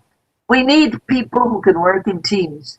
You have the ability to solve problems, follow instructions, lead processes, meet deadlines, but most importantly, work in groups. And if the answer is yes, you will have a chance of getting a job. But educational systems are not preparing students properly for having these skills of the future. And the ability to solve problems, make decisions, live together peacefully, and learn to learn are the essence of the pattern of measurement to evaluate the efficacy of educational methodologies and performance in the labor market. So what are the 21st century skills? Learning to learn, learning to criticize and accept criticism, learning to follow instructions and meet deadlines, learning critical thinking, take on complex problems, learning to lead processes and take initiatives, learning to take risks, learning to communicate ideas using ICTs, learning how to synthesize information, to test knowledge, but most important of all, the ability to work in teams. This is what computers cannot do, will not be doing in the future. And these are explicit development of the 21st century skills in the ways of thinking, learning to learn, learning to know, creativity and innovation, critical thinking, creative problem solving, decision making, how to synthesize information, how to live in the world, learning to live together, local and global citizenship, learning to lead processes, learning to positively criticize and accept criticism, test knowledge, take risks, in the ways of working, and of course the importance of having literacy, ICT literacy, but the most important of all is learning to work in teams. And this is the essence of what Escuela Nueva does. This is why our textbooks are dialoguing textbooks, because children are constructing knowledge together. This is what Vygotsky said many years ago, but unfortunately people talk about the theory, but don't have the instruments to do it. So Escuela Nueva has impacted more than 7 million children around the world, working mainly through governments. This is very important. I wanted to highlight the situation of Vietnam. The Vietnamese came to Colombia, they wanted to see Escuela Nueva. We gave them technical assistance. We sent Colombian teachers to Vietnam. We all went there to train them. And, you know, it was amazing. They already implemented Escuela Nueva in the entire country, in all the rural multi-grade schools, and already a World Bank impact evaluation came out. I recommend that you see it. I think it's important for you to see it. So many countries have been inspired, but we have worked mainly through government, which is good, but you also have to work with civil society. We have had some lessons learned. So we want to be a global technical reference for active, cooperative, and personalized learning. We're really trying to build a global movement. Nothing new in the philosophy, but we really want to reach the underserved. The underserved children can learn as Maria Montessori and Piaget and de Crowley and John Dewey thought about more than 100 years ago. So for us, personalized and cooperative learning are essential. They're the essence of Escuela Nueva. And I'm just quoting here François today. He's the head of the Institute of Medical Science at Descartes University in Paris. And he's a great fan of Escuela Nueva. He's a researcher. And he says, none of us alone is as smart as all of us together. He's a fan of cooperative learning. So these are some of our publications. We've published a lot internationally. You can see many publications in relation to Escuela Nueva. And as a big conclusion, we can say, yes, it is important to improve the quality of education and learning. But more of the same is not enough. It requires a paradigm shift. But we require an innovative and systemic approach. Yes, it can be done, but you need an innovative and systemic approach. Learning should go beyond academic achievements. This is what everybody's talking about, but Escuela Nueva has proven it, especially with social emotional competencies. Technology can trigger change, but a new pedagogy is indispensable. Escuela Nueva is a pedagogical reform. Just introducing computers in the classroom without changing your pedagogy can perpetuate at a higher cost the traditional technique. So the only way to make sure you can use technology is having renovated teaching methods. And for us, this is also a lesson learned. We have learned you have to work with governments for reaching two keywords, impact and coverage. But you need to have public-private partnerships and the role of civil society for two keywords, quality and sustainability. And this has been our experience for so many years. Thank you. This is our campus, and we invite you to visit our virtual campus and to visit us. We hope to have it in the near future in English. Thank you very much.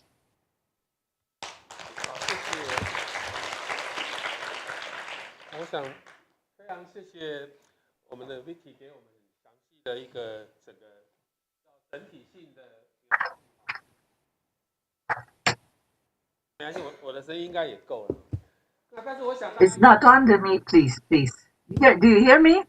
要直播哈 ，OK， 好，所以我想 Okay. 我想他已经做了一个比较整体的说明，但是我想应该很多人很关心很多的细节，好，尤其是在公私协力我们今天研讨会的主题上，从一个民间的角度，怎么样可以扩大到整个国家的政策，然后再延伸成整个全球的一个运动，有没有我们的朋友要先开始提问？谢谢。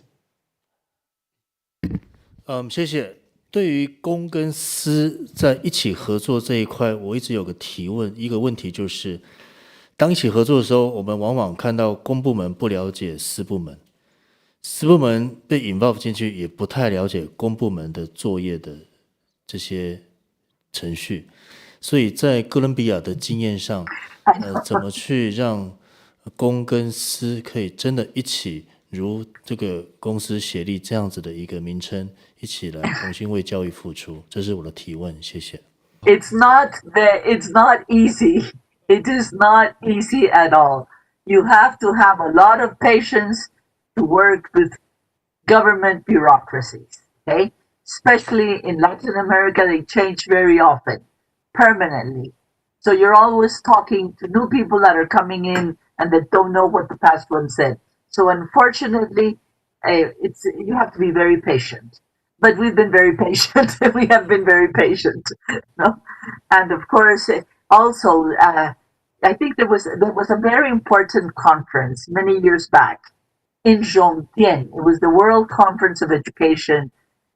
I mean, it was so many, many years ago.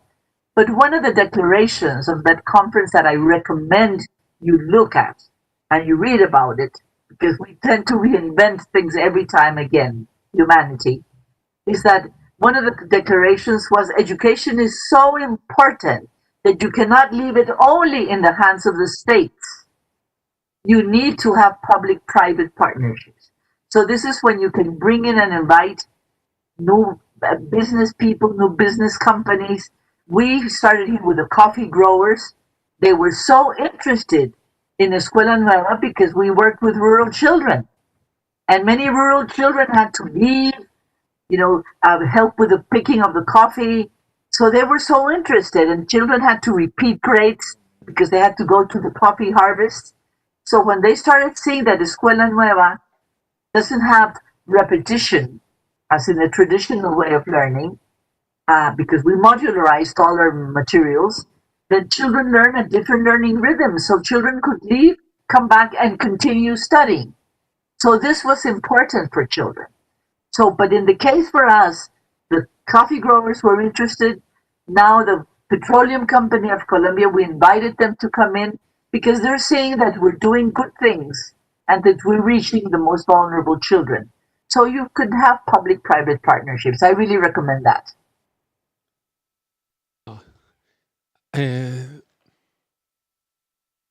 还有没有问题？后面还有，有没有那个没有发言过，然后这是可以优先那个，刚刚后面有一个女士小姐，然后我们在前面这样好不好？你好，我觉得非常好奇好几件事，那我提2件。一个东西是说，因为来自一个资源非常缺乏的地方，那我姑且就想象比较像偏乡，甚至是流离失所的一些人嘛。那在资源这么缺乏的情况下，刚刚讲到说，其实个人需求的部分非常重要，怎么做出让孩子可以自己学习的学习手册，而不是一个一定要由老师来带领你才能一步一步学习的教科书，这是我第一个很好奇的部分。因为像例如说我们台湾的课本，如果你要自己可以学习，那是很困难的。第二个问题是说，现在因为其实我们大家都有run过所谓的线上教学，那其实我们会遇到一个问题是电力跟网络的稳定。只要有这2者，其实都没有办法好好做。那刚刚演讲当中有讲到说，有那个书面纸本的资源，还有线上的资源，但是我相信那个电力跟网络应该会比我们台湾应该会产更多才对。那我就非常好奇说，面对这样的困难，还有解决的方法，尤其在世界各种不同的国家。好，谢谢。我想这2个问题应该很清楚，好不好？那我们是不是再收集一个问题，然后一并回答哈？ It is a very impressive speech, and I'm a little question about how do you really organize the learning circle for the students? I mean, how do you recruit the student, and do you have any special like a teacher education program to recruit great quality teacher who can do this? Okay, the first question that was, Escuela Nueva, we designed it precisely in poverty environments. I mean, these are not rich schools. These are the most vulnerable children, and these are very, in poverty environments. But what we're demonstrating is that, yes, it can be done. You can introduce quality learning even in the most difficult, poor environments. This is, I guess, the message I want to give is, it's not the same to having a very expensive kindergarten elite school. I mean, many of the preschools are like that all over the world. The challenge was, how can we do it in a cost-effective, replicable way in a very vulnerable school? So what we wanted to demonstrate, yes, it can be done. This is why we say the issue of equity. The second is precisely, we had to develop, modularize the curriculum and put it in modules. So some children can go faster and others can go slower. So not everybody's learning the same thing at the same time, because the modules are there. But the modules incorporate, and this is why it's not a regular textbook. We had to transform our textbooks. For us, our learning guides are dialoguing textbooks. They're dialoguing because they have not only content, it's like a combination of a textbook and a workbook and the guide of the teacher all in one. But we had to think of cost effectiveness. Remember, we're a developing country. So we wanted to make sure that it could be reusable. Children do not write on the material. They use their learning guides. They use their little notebooks. So this is why it was cost effective. And second, it combines pedagogical sequence and content. So now these are why autonomous learning can be done, because children follow step-by-step instruction. This is what we usually train and teach. We trained the Vietnamese when we gave them technical assistance, how to design and transform their textbooks into learning guides. This is one of the most important challenges for us. So I wanted to respond to that first question. And the second question that was asked by the gentleman is, usually in these remote schools, the teachers that are there are not the most qualified, precisely are the least qualified. So for this reason, we had to develop a strategy where we had to really put everything in one thing to compensate for what they have not received in their previous training. The ideal, I think, is that they would be trained in the teachers' colleges, but they haven't had practical experience. In the teachers' colleges, they learn a lot of theory, but not practical experience. So this is why we had to develop this in-service strategy for supporting teachers. But no, still, we need to have a better, much more organization of a whole process of teacher education. This is what we're thinking right now and developing more. But for sure, it's starting to right now, because after the COVID situation, since we have this virtual campus and community of practice of so many teachers, now, we have to continue with them. And this is going to be a big challenge and a great opportunity. 好，我想 Another question? OK， 我想还有没有人要提问哈？那因为昨天那个郑老师也有说，那个 Vicky 是他最想认识的2个很重要的女性学者，我们是不是也让郑老师有机会？后面有一个人举手，是不是 ？OK， 好，请。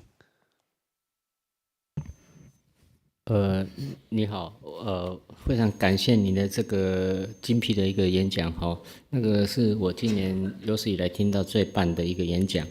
那我想了解一下，就是说您怎么样把这个环境的一个教育环境变得这么友善，或是说可能真的是我们未来所想要的一个教育环境？其实这个是挑战是非常的大，而且你现在已经有想要把这个推广到委内瑞拉，或是说邻近的国家、贫穷的国家，它这个因为现在的一个这样的一个改变，其实是蛮大的，就说他们的一个环境跟教育的文化背景都不一样。那现在丹麦、芬兰或者是荷兰，他们的一个教育也在改革。那你们的这个走的方向跟他们的改革的方向有没有一个共同的一个相同的地方，跟互相可以学习的地方？谢谢。好，我想就是两个问题。In relation to the teacher training, well, first of all, I wanted to clarify. No, we're not training teachers in Venezuela. It's just that children from Venezuela come permanently to Colombia. So we had to create the learning circles for these children. It's not that we're training teachers in Venezuela. It's children that migrate to Colombia. Just a clarification. Now, in relation to teachers, for me, the biggest challenge was changing teachers' attitudes and behaviors. And you cannot do that in one day. So here's where we had to design our training strategy. We wanted something very practical, very efficient, that could start transforming teachers' attitudes. So the first criteria was that teachers be trained with the same methodology that they will be using with their students. So the teacher training manual of Escuela Nueva is designed with the same methodology as the learning guides of children. So this is very important because they all understand that there's a pedagogical sequence and there's a structure. So the teachers are trained with the same methodology. Second, teachers always are invited to see a school in action as part of the training. The only way you change your attitude is when you see something, your visual image. When teachers see a school similar to theirs, they say, oh, we can do it, or we can do that. It's not so complicated. But if you just give them theory and organizational charts, teachers forget. So we wanted teachers to see and have a visible image. That's the first way of changing your attitudes. And third, don't leave them alone. In isolated rural areas of Colombia, teachers are very isolated. So here's where we created the concept of microcenter. The teachers used to come together every month, the closest schools nearby, and teachers would share what they're doing, share their problems, share their innovations, criticize their supervisors, whatever, but at least they had a chance to share among them. And now we know scientifically that these clusters of teachers learn more from another teacher than from a specialist, teacher to teacher. So this is what we wanted to have, a participation or horizontal strategy so teachers could learn from others. Now with the COVID situation, we have a community of practice in Nueva. But before, physically, they would get together once every month and share what they were doing. So the three things, that teachers go through the same methodology, that they see schools in action, and third, don't leave them alone. Very practical things, because all the theories are wonderful, but then you have to think, how do you put them in practice? Really action oriented. And not only how do you put them in practice, but how can they be easily replicated and cost effective? Because you have to think, changing attitudes and behaviors requires a little bit of work, and it's not that easy. But it can be done.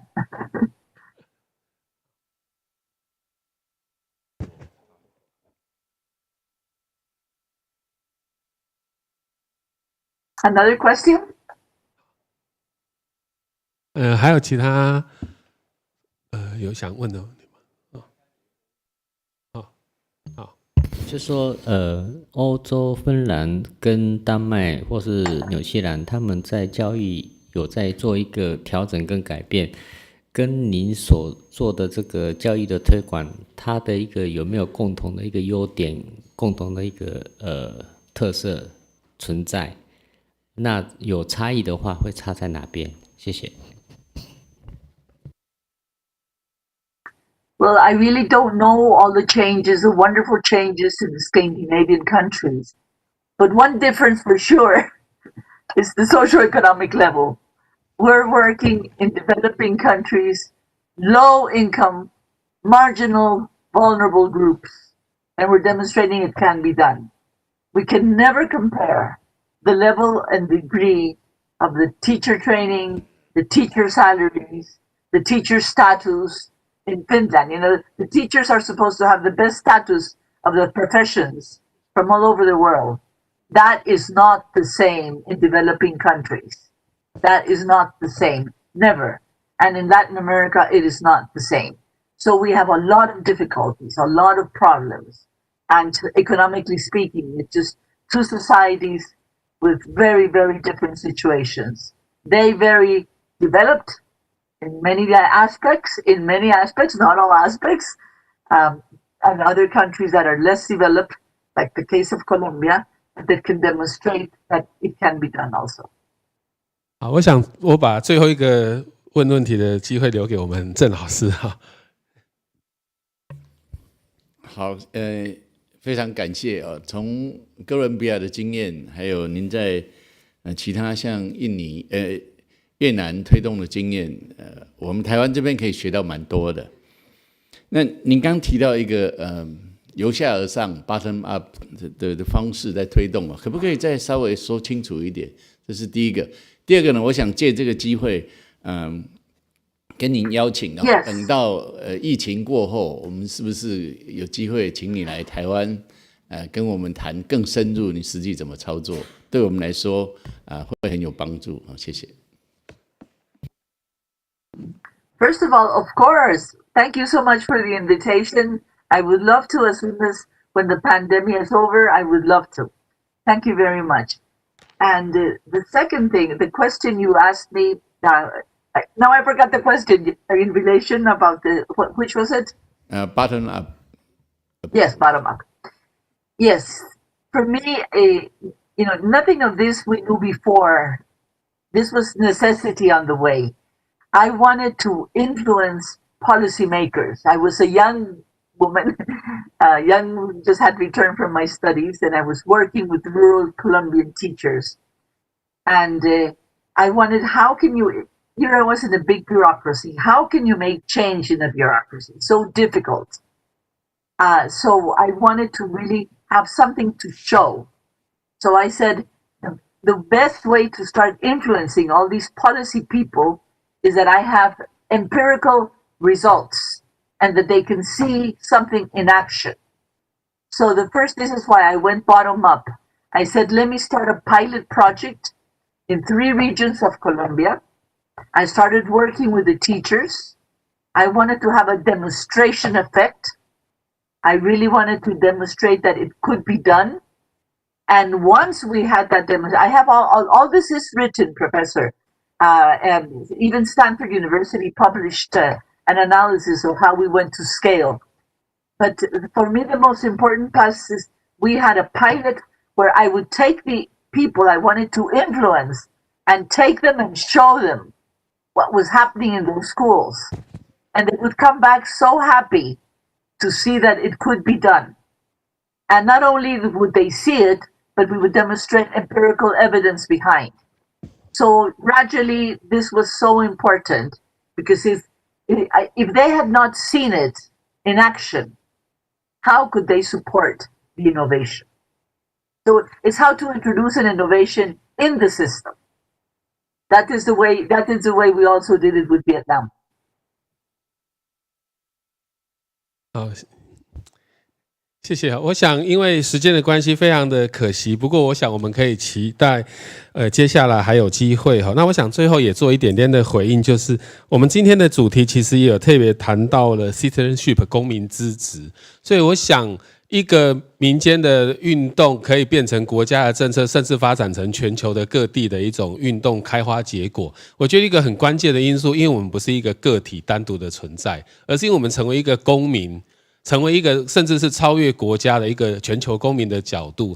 那我们的老师在面对从社区到整个国家发展，甚至整个包括政治的动荡，其实他们的运动里面，我觉得有一个很关键的点，就是包括对于宗教也好，政治也好，科学道德，其实有很多各种的思考的争议。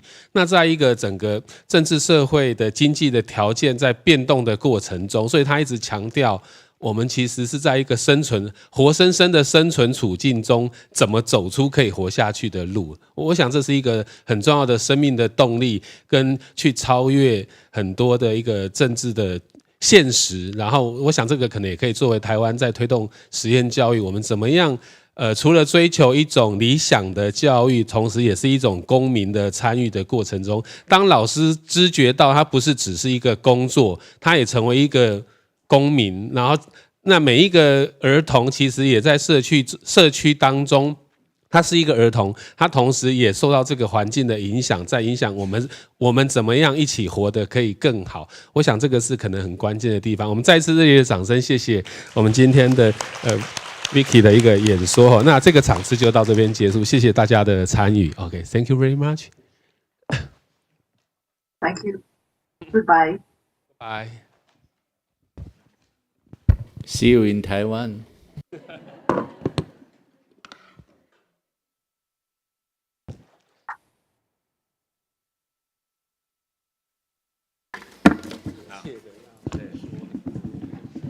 我说一下那个插叙的时间。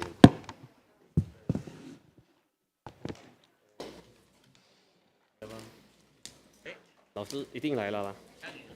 好，我说。对对对。各位老师，那现在因为有稍微迟一点点哈，所以我们会9点50分开始，9点50分各场次开始。好，所以大家有一个10分钟到15分钟的时间插叙这样。好，然后休息一下，谢谢。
呢，回到我国来看啊，虽然学习权这3个字并没有规范在宪法的第1条、第7条到第21条当中的列举基本权，我们说它是列举出来的，有很多的权利。虽然没有规范在这个当中，可是呢，因为它既然是与生俱来的一种基本人权，所以也应该受到宪法第22条概括基本权的保障啊，并且它跟宪法第11条的学术自由、宪法21条的受教育权也都是息息相关的。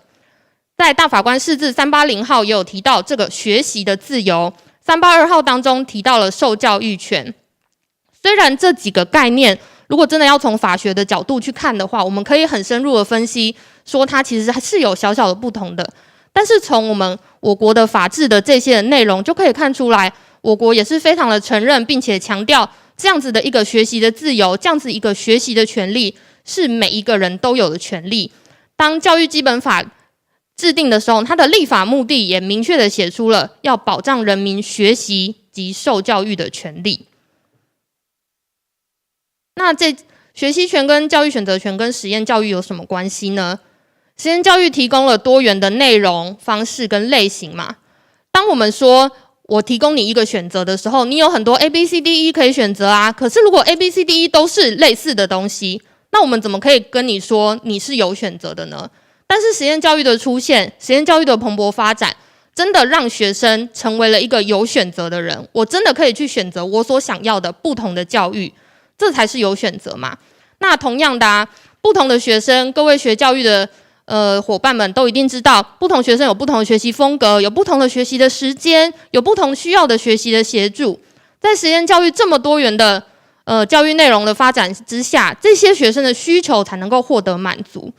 所以我们可以说啊，现在的实验教育实质上保障了学生的教育选择权还有学习权。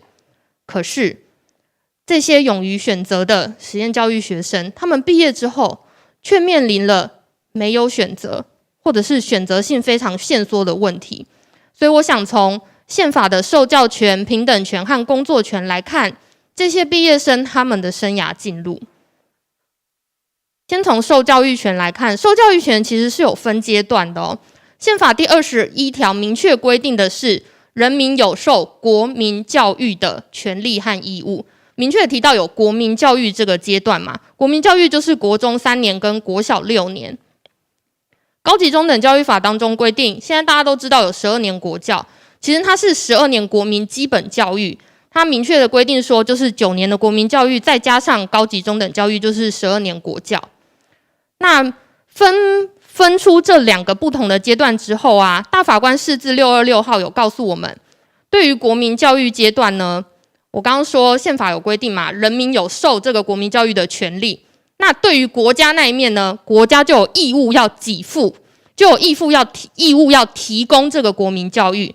那对于国民教育以外阶段呢，我们知道教育资源是有限的，国家资源是有限的，并非不得订定入学资格条件，但是这个入学资格条件必须要平等。学者称这个请求权叫做给付分享请求权，所有的学生都拥有这个给付分享请求权，要求国家提供一个平等的权利，让我也可以来分享这些教育资源。那关于我刚刚所说的平等，这个大家就更清楚了，它其实就规定在我们的宪法第7条当中，释字484号更明确的来阐释了这个平等原则。我们所要的平等不是形式上的平等，我们要的是实质的平等嘛，不是不可以区别对待，但是这个区别对待需要合理。结合宪法第159条，国民受教育的机会一律平等。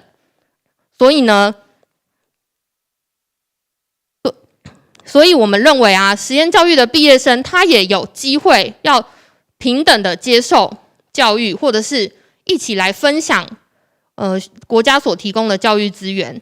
那这个教育呢，又跟未来人民的工作选择的自由是非常相关的。这个我想大家一定能够理解嘛。学校教育毕业，虽然我们很不想去谈那个文凭主义，可是你所受的教育的内容，你所拿到的那一个文凭，对于你未来工作你有没有选择的自由，这绝对是息息相关的。所以学生的教育选择自由跟工作权也是很相关的啊。综合以上，我认为实验教育的毕业生也有权利拥有平等的机会继续接受教育。诚如刚刚在一开始我就讲的，近90%的实验教育毕业生曾返回体制内啊。那已经有许多研究指出，虽然在多元的入学方案之下，但是考试的成绩还是决定你的入学的对象的结果啊，还是最关键的那个要素嘛。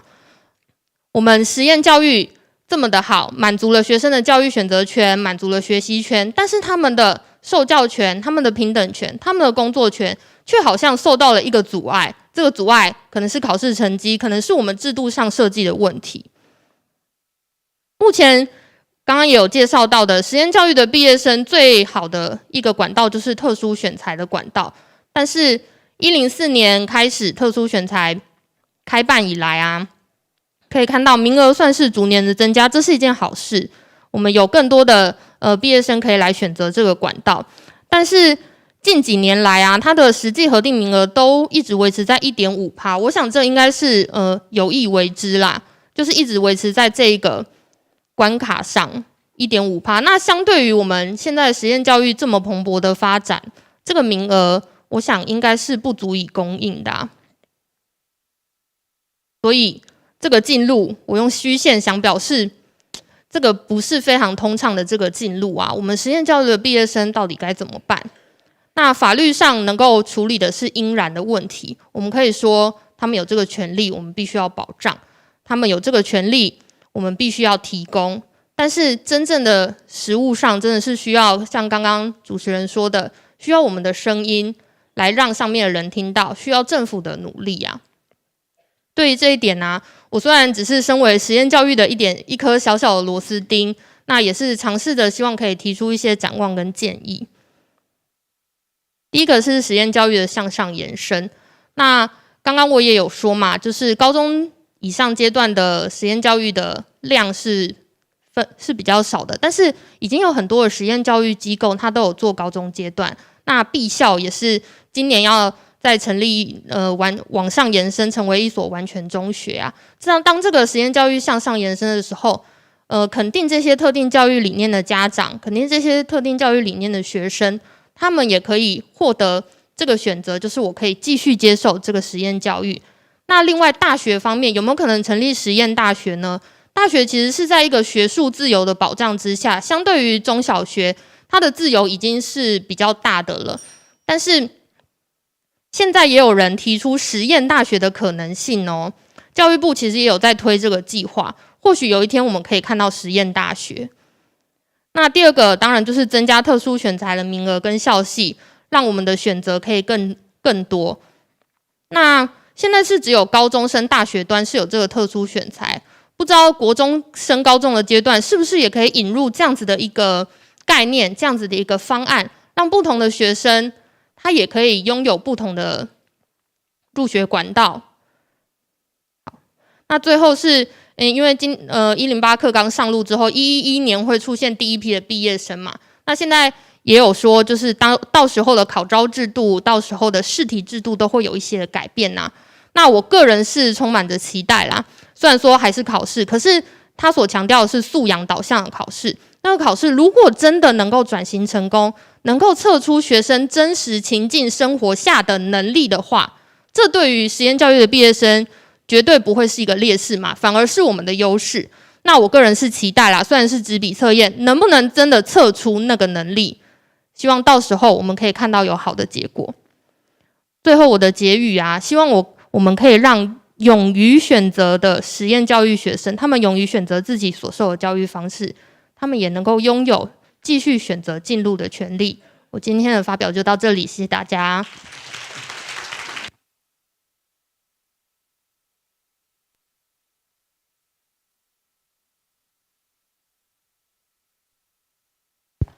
好，我们谢谢吴老师的分享哈。从法制面，从法律的角度，让我们知道一些实验教育法的那个法源，还有一些其实更重要的是我们可以发挥的空间。好，这一部分其实蛮重要的。那我们是等一下3位讲者都报告完之后，我们会有一起的互动。我们接着欢迎吴老师哈。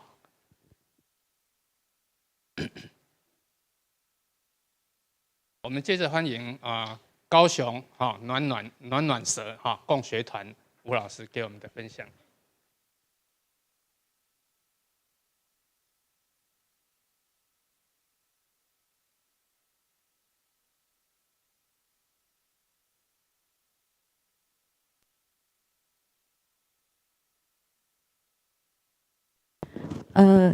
各位现场的来宾，然后大家好。我们是来自高雄的暖暖蛇共学团。那我们其实上呢是一群就是对教育有一个愿景跟想象的一群亲职跟家庭组成的团体。那在最初呢，我们会聚合在一起，是因为我们被一个理念深深吸引。那个理念就是不打不骂不威胁不利诱。那这个理念背后在实践的依据，事实上有一个很强大的想要破除，就是威权教育。那我们本来就是比如说你从小孩的婴儿时期，然后到他可能牙牙学语，然后甚至到他可能4、5岁会表达，但是他还是一个小孩。我们事实上在破除，就是在实践这个的时候，是把真正的儿童人权落实在我们的生活里面。比如说面对不会讲话的小孩，那你怎么样在生活里面可以尊重他的意愿？然后甚至说小孩的生活的所有的自理，他从几点睡觉，然后他要吃什么，他如何从小儿童人权落实他的生活里面，他可以决定。那大人是一个陪伴跟引导的角色。那这个理念的实践下，就是让我们在一群小孩要进入小学的时候，发现如果今天在生活自理上他可以完全的自主，那在学习上呢？如果他在学习上，他能不能用他的学习模式，然后用他的学习的方法，然后甚至去想学他想学的东西？那学习这块事实上是一个很庞大的一条路，所以我们也因为这样子的理念延伸到了小学阶段，所以我们一群家长就是决定要尝试走一同不一样的另类的教育。那像我们这样子就是共学的团体啊，在全台湾各地都有，看起来好像就是很多，但事实上他们都是自主就是共学，然后自主去实践不同的实验教育。那这边想分享的是就是暖暖蛇共学团，我们这几年这样走下来啊，我们因着就是破权威权教育发展出来的学习模式，我们的依据有什么？刚刚就是老师有说，我们的暖暖蛇意思事实上就软软蛇。那我们有个很大的不一样，我们没有固定的学校的基地，就是我们就是几乎是到处移动。那平常我们在高雄很常会出现在高雄的户外，那有时候我们也会有去接一些，比如说就是非营利组织团体提供的场地，但原则上我们的学习模式是不固定的，然后场域也不固定，所以我们才会自称叫做拉拉蛇。然后呢，我们在这个过程里面，因为要落实小孩的儿童人权，所以在教育上当然是要以人的主体性来看。那他的主体性里面呢，这边我们谈到的不是只是说他自己想要做什么，事实上大人跟小孩他在谈主体性的时候，要把它放在整个社会的结构去看。那在这一个探讨的过程里面，我们也会考量到每一个家庭参与家庭他的社经背景不一样，那他在就是能够提供的就是文化的资本也全部都不一样。那除此之外，还有一个就是怎么样让学习者可以成为他自己。所以我们在平常与孩子的互动跟教学啊，有一个很大的就是落实是都是采用对话式的教学，然后讨论的互动。那还有一个是我自己觉得最难的，如何创建一个亲师生平等的环境。我右边有一个三角形。亲师生里面，在我们这个团体里面有一个，就是教育者的里面呢，有90%都是亲职，他可能是爸爸或可能是妈妈。那再来是我们会以家庭为单位，就是这样子的一场的，就是另类的教育，它并不是只有学习者小孩本身，还有会延伸到家庭的部分跟家庭的改变。那我今天呢，会用4个面向。去分享一下就是我们的课程的设计，还有就是我们平常是怎么做、怎么分工。这边提了4点，前面2点呢，第一点是我们常常说就是我们一群家庭、一群人好好生活。这个第一点跟第2点面向是从个人、家庭，然后到我们的社区，所以好好生活里面可能有产生很多的学习跟互动。那另外一个是不是只有家庭而已，扩及到我们社区上发生的事，甚至社会上发生的事。然后再来另外2个观点是，这些所有的活动呢，它囊括了以小孩为观点，就是以学习者为观点产生的思路跟设计。然后另外一个是也有以教育者为观点，他想要拉出的给予的一些就是价值判断会批判的角度的思路。那我用这边举了4个不同的面向来谈一下。好好生活里面啊，刚刚有提到我们一群人就是可能他的学习场域不固定，然后他的小孩的年龄也是混龄的。那我们每天只要有碰在一起的时候，一定会遇到吃的问题。那如果吃的问题延伸在学习里面，如果我们不外包，我们不是说去买现成的，我们会怎么做？在做这件事情的时候啊，我们发现吃的这件事情它可能很复杂，包含它的食材是怎么来，然后甚至包含我今天要带小孩去传统市场买菜，还是要去超市买菜，这个背后其实都会影响我们的消费，事实上影响我们的社会，然后这个整个影响我们整个产业链，甚至我们想要给小孩的东西。所以不只是说做一顿餐而已，它背后有很多可以谈的。那在我们主食这个最大的挑战里面，还有就是我们面对不同的变动的厨房，所以对小孩而言，他今天要完成一件事情啊，他还要去考量就是不同的地方，然后不同的就是工具，甚至不同的人，还有另外一个是可能每个人喜欢吃的也不一样。所以我们在这样子的设计的这个架构下啊，还要依循一个就是刚才所讲的尊重小孩，然后以他为主体。这边谈到的是，如果今天我们给他的东西啊是一套有 SOP 的，那他可能很难去创造出不同的东西。但是每个小孩想要的不一样，所以这边我们想象我们有一个目标，比如说我们今天要做一顿菜，但是我们每个人可以用不同的方式去做到那个东西。在我们的这个平常日常实践里面啊，花了很多，就是在因应小孩不同的需求，然后可以提供他不同的协助跟陪伴，然后甚至他可以从日常里面去累积他的学习模式。这边是我们做最多的部分。那这边我分享一个照片啊，就是左边这个2张照片上面大家可以猜猜看，就是他其实是一个中年级的小孩做的一道菜，他设计的一道菜，他是企鹅滑冰，不知道你们有没有看到？然后他当时呢，我们印象好像是有一个动物的主题，然后企鹅滑冰的时候啊，他这一块啊，你们猜得出来他是怎么做吗？蒟蒻，他事实上用蒟蒻粉，然后加水。我当时看到这个时候，我觉得很新奇。他用饭捏出企鹅形状，那一般可能想得出来，但是他想要营造的是，因为他喜欢就是极地，然后企鹅的感觉，所以他想到的是用不同的食材。这里面有他们对食材的掌握度，我们叫做食材感。然后甚至像前一阵子我陪一群小孩做萝卜糕，因为就是现在是高雄美浓萝卜的产季嘛，然后我们在做萝卜糕的时候，本来只是一般日常就是串萝卜，然后削萝卜，然后我就提了一个问题，你们觉得萝卜糕它是怎么变成的？那眼前就是萝卜，很多萝卜，然后突然有个小孩愣了一下，他就说该不会是面粉类吧，因为它的口感应该是要加什么粉。我们常常就是我们吃东西，甚至我们看一个事情的表象，我们很难去想说它后面是什么。那像刚才我讲的就是食材感，然后跟粉感，它事实上在平常里面要透过很多不同多元的实作跟体验，然后累积出来。那接着就有小孩讨论说，那到底是低筋的还是高筋的？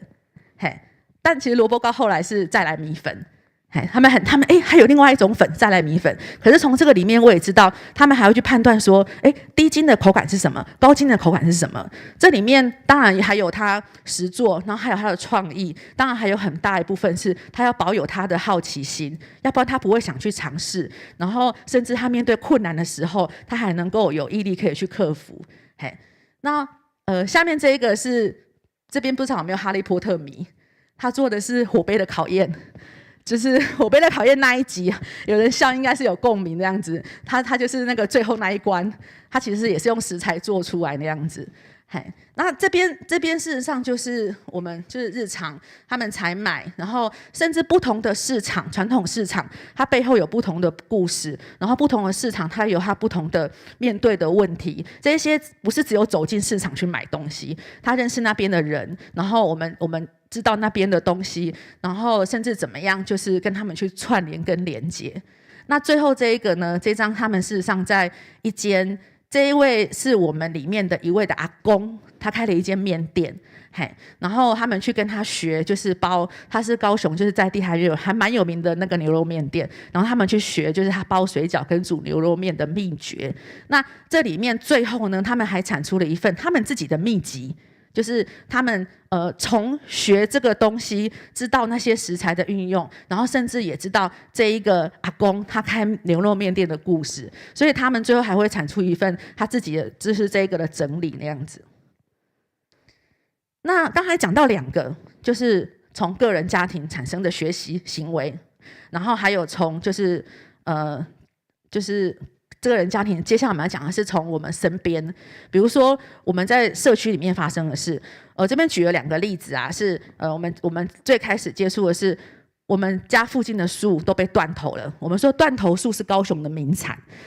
平常我们可能就是送小孩去学校，根本不会在意说路边的树全部会被断头。断头的意思就是它所有的枝叶全部都没有，剩下一根像铅笔这样一支一支，然后一整排都是那样子。其实在现场是很震撼的，我们不懂为什么会发生这种事，所以我们会带着小孩去理解说，到底为什么树要这样对待？然后它发生什么了？这个就会从树的问题跟生态去看。然后平常我们也会带小孩在公园协助他们疏通他们，比如说我们用那个很细的东西去松土往下插，事实上是有助于那个树的根系的活络，然后它树会长得比较好。那至于行动的话，我们也会去诉求，就是比如说我的社区里面，我不要有断头树，然后这些从认识、了解，然后如何讨论、整理出来，到有行动，它背后有很多很多的学习的东西。然后再来一个是高雄，也是高雄的名产，就是空气污染。我们从小孩很小的时候就开始，就是教他们认识什么是 PM2.5， 它其实很直接。比如说我早上可能打开窗户看到的颜色，甚至我摸到的粉尘，那生活里面如何它融入到教案，然后甚至它有不同的东西的产出，这里面就是我们生活中社区里面产生很大量的学习的东西。然后再来还有一个是。以小孩为观点的，这里是一群家长聚集在一起啊，然后我们就想说，除了我们日常中发生的东西有很多学习的可能跟产生之外，那小孩呢？小孩他有在学习什么？我们从他婴儿开始就落实儿童人权，事实上他们对学习有很多的想法，所以我们就设计了一些算是一些平台跟一些沟通的桥梁，比如说我们有一个叫做小大会。这个小大会事实上就是一个会议，他刚开始小孩比较小的时候是大人带领去主持，但小孩比较大之后，比如说中高年级的小孩，他就可以去带领去主持，一起去讨论。像他们会有所有的他们的3C 使用时间，这是很有趣的一个议题哈。小孩并不是说你开放3C 他就会一直想用下去，他会觉得说，我有想要做别的事，然后甚至他也会觉得说，如果我用，然后你不用，你在休息，我可能还会影响你。在这个讨论里面啊，我看到人的那个自主的行为跟人想要往好的方面去，他们就会想办法，然后想办法去达到满足他的需求。比如说我想要使用3C， 但是我又不想要彼此干扰，所以他们会有这样子的讨论的时间。然后再来另外一个是还有一个就是生活讨论课，每一个礼拜呢，或者是每2个礼拜。就是也会聚在一起讨论说我们要做什么，然后要去哪里。这里面有一个很特别的是，对于上课课程的回馈，这里面会跟小孩去类似去练习说，之前做过什么事，那你对于这堂课的想法是什么？他会有他经历上的回馈，甚至他遇到问题的回馈，然后在这个回馈里面，可能还会产生很多我们可以提供的协助，甚至他可能可以再往下计划，那他下一步可以怎么做？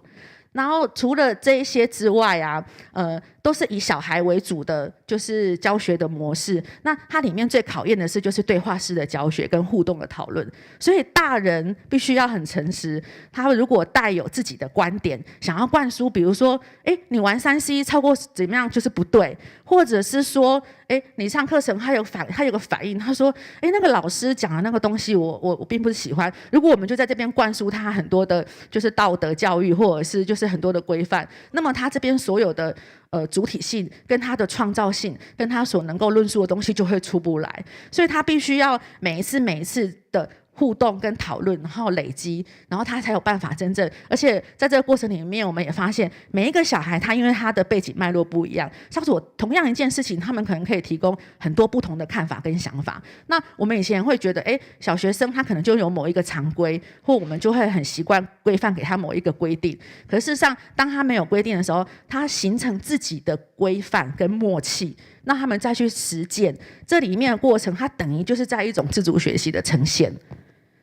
那最后还有一个是我们以大人为观点提供的教案，这个以大人为观点啊，是我们自己在投入这个就是所谓的实验教育、另类教育的这个条路的时候啊，有一些让我们自己大人很震撼的东西，等于说我们大人的学习模式也改变了。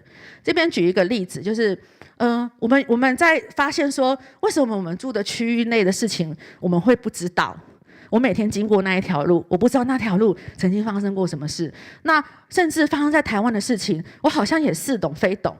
那这边举一个例子，这个是高雄左营，就是一个算是车水马龙的一个区域那样子。然后这边有一间庙，然后它其实这边是一个十字路口，这个在很多就是地方都很平常，对不对？那我也会经过那边，但是我不知道原来那边有一个水沟盖。你们猜猜看它是什么东西？我知道的时候非常非常的震撼，它是一个上百年的古井。那你想象哦，在这一条路上，这是一口井，然后这一间庙呢也是上百年的古迹，然后当时呢，它曾经是很繁荣的地方，外面的人要进城，他会去庙里面祈福，然后他在古井里面取水，然后因为有水，所以这边的人文然后都非常的好。可是你能够想象吗？这样子的一个很美的画面，跟曾经发生在这个区域的一段历史，它那么繁华的一段，但是它现在却变一个水沟盖耶。然后我们在讲故事的时候，我们的场域就在旁边，就在那个现场，小孩经过去踩，很吵，但是小孩听得很专注。所以我们在投入做这件事情的时候啊，我们投入撰写地方的文史故事，它有一个很大的特色是，除了带他们去地景去走踏，还有一个是你要有小孩的语言编写。传统的我们用导览的方式啊，不要说小孩，大人有时候都会听到睡着。那我们要重新用小孩的语言去编写，所以他会对那个东西有感觉，他要先能够吃得进去、听得进去，然后还能够阐述他的看法。那在编写的时候，我们必须要很小心，提供多元的视角。所以这里面我们会共同备课，然后共同讨论今天我们为什么会呈现这样子一个故事。那这边还有一个例子是我们曾经在那个高雄桥头糖厂介绍一个抗日的英雄林少猫，然后他的故事讲完之后呢，有一个小孩说了一个感想，他说林少猫对台湾人而言是好人，但是对日本人而言是坏人。他没有因为我们的故事，他就只觉得日本人就是坏人，那台湾人就是要反抗日本人。这我们在这个故事撰写的时候花了很多备课的心力，我们到底要传递什么的价值？那这个小孩当时好像三年级而已吧，他讲这句话让我觉得很震撼那样子，因为他的确也在形塑他自己的观点跟看法那样子。然后除了这样子之外呢，我们发现因为这些震动跟这些感动跟震撼，不应该只是停留在我们自己的小孩身上。我们在高雄在地，我们还自己办了228的走读活动，我们想要让一般的民众可以知道，这个事实上是大人自主学习行为表现的一种展现。然后也很像昨天那个李博士说的，我们怎么样把教育者把他自身的东西跟外面对话。我昨天听到的时候是，所以这事实上就是一个公共性的一个展现。那除了这个之外呢，我们也有跟高雄的社大，就是一起做就是白色恐怖跟美丽岛的走读。像这个是美丽岛事件，当时美丽岛杂志社的原址，它就在一个很热闹的地方，你平常经过，你可能也不知道，它曾经是就是轰轰烈烈，然后争取过民主的一个真实发生的地方那样子。然后这个也是当地的居民，他听到故事之后，他也很震撼。我们希望有更多人就是知道这些发生在地的故事，然后也可以更爱我们这份土地，然后也更有认同。那事实上认同之后，他所建构的环境就是我们一个可以让小孩进入的环境，那他的学习跟生活也才不会脱节。然后这边想分享的是，我们看起来好像做了很多事情，事实上我们的组织是很弹性。我们有不同的角色，很多的角色，这边我可能不赘述，但是我们会做很多，就是不同的亲职，他们会一起备课，甚至会有一起进修读书会，我们会约线上的读书会进修，然后还有一个最特别的是，我们会讨论每个小孩的学习模式，因为这个对我们也是很大很大的不同。我们小时候都是被教嘛，单一答案，可是我们要怎么样，不要再把这个复制下去，所以我们要共同备课，还要依据小孩的状况去调整我们的教育学的行为。那最后想要分享的一个是我们跟宝山国小就是交流合作的一个故事。我们从2015年到2019年，我们每一年都有去宝山国小。一开始呢，我们就是参加了那个偏乡的实验教育的推广计划，然后他们也是转型的，就是学校内的实验教育那样子。然后到后来，我们发现我们不应该只是好像去那边1个礼拜、2个礼拜，我们甚至后来把我们的暖暖蛇的会议都搬到那个宝山的现场。就在那边办，然后后来不止跟学校，我们跟当地的部落的居民也变成熟识，变成好朋友。这个会有上百人，然后要在宝山部落里面举办，需要全村一起帮忙。不是只有伙食，还有场地，甚至还有活动内容。那我们也邀请宝山国小的老师一起来参加我们这个会议，做一个交流。那宝山国小的校长跟主任呢，他们都有很大的帮忙那样子。然后除此之外，我们在高雄在地市区举办的纪录片的电影，我们有邀请他们全校的师生一起来高雄市参加我们的就是电影的活动。然后，但是在这个过程里面，我们也发现其实很难，因为我这边前面有讲到说，只有到2019年，他们在2018年就决定要停办了，甚至之后就是校长就是也换人那样子。那最后呢，我想分享的是，我们在这个过程里面，为什么一直叫亲子共学？为什么是说要在生活里面去实践？事实上，不是只有小孩，还有我们每一位的教育者亲子他的转变，他是因为他可以在这个过程里面真正在生活中在学习中是他自己，然后再来是他有意识的他想要去学习，像我们因为想要实践那个理念，所以我们就会想出办法，然后甚至呢可以再想出办法，还可以把这些东西办法连接回社会，然后这整体而言呢，事实上就是我们对自主学习就是实践，然后跟对教育倡议的一个实践的展现。好，谢谢大家。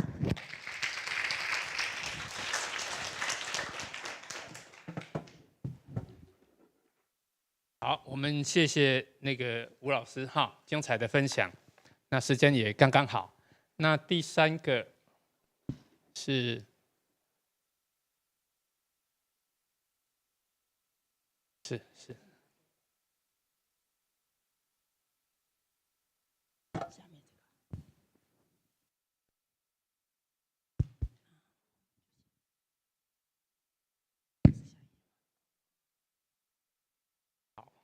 好，我们欢迎刘校长给我们分享，谢谢。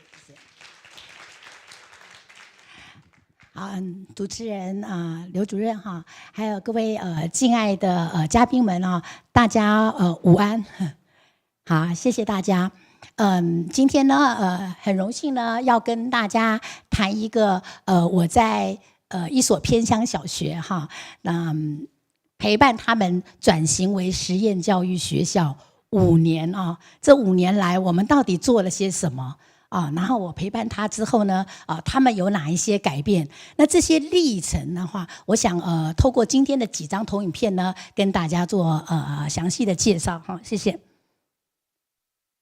那我今天呢会有3个重要的主题，第一个就是我为什么会跟南和国小结缘的那第2个的话呢，就是5年转型陪伴对我的启示是怎样那事实上，它整个的那个课程行政教学，我都有写在我的论文里面，那大家都可以参考那这些启示的话呢，最主要就是一个是校长那我们讲了，校长他是首席教师他是学校的领导者，所以呢，他怎么样的掌握时机，积极的去争取一些对外的一些资源那另外还有他们的行政是怎么样勇于认识，甚至于他怎么样做滚动式的修正那另外还有他们的老师是如何的对内对外的取经啊，而且呢他们愿意在研习之后能够分享他们研习之后的实践成果非常的难得。那另外呢，他们的所有的经费怎么样的准确的运用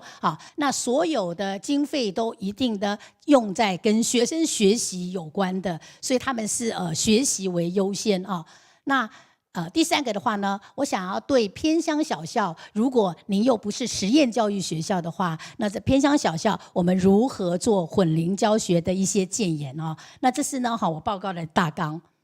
那首先呢要跟大家谈一谈，我是在104年104年9月的时候跟南和国小结缘的，因为最主要的是我是政大实验教育推动中心的协同主持人那我在退休之后的话，在校长任内，在台北市的校长任内退休之后的话呢，我觉得自己受国家栽培在台北市我真的我觉得我享受了非常非常多的资源所以我觉得我想要从台北市我学到的一些东西，希望能够到偏乡去做一些服务，所以呢我就受郑老师的邀请然后就加入了这个团队。那这个那这个时候的话呢，那我们就在开会的时候呢，我们就决定南和国小这个学校的话呢，就由我来负责陪伴。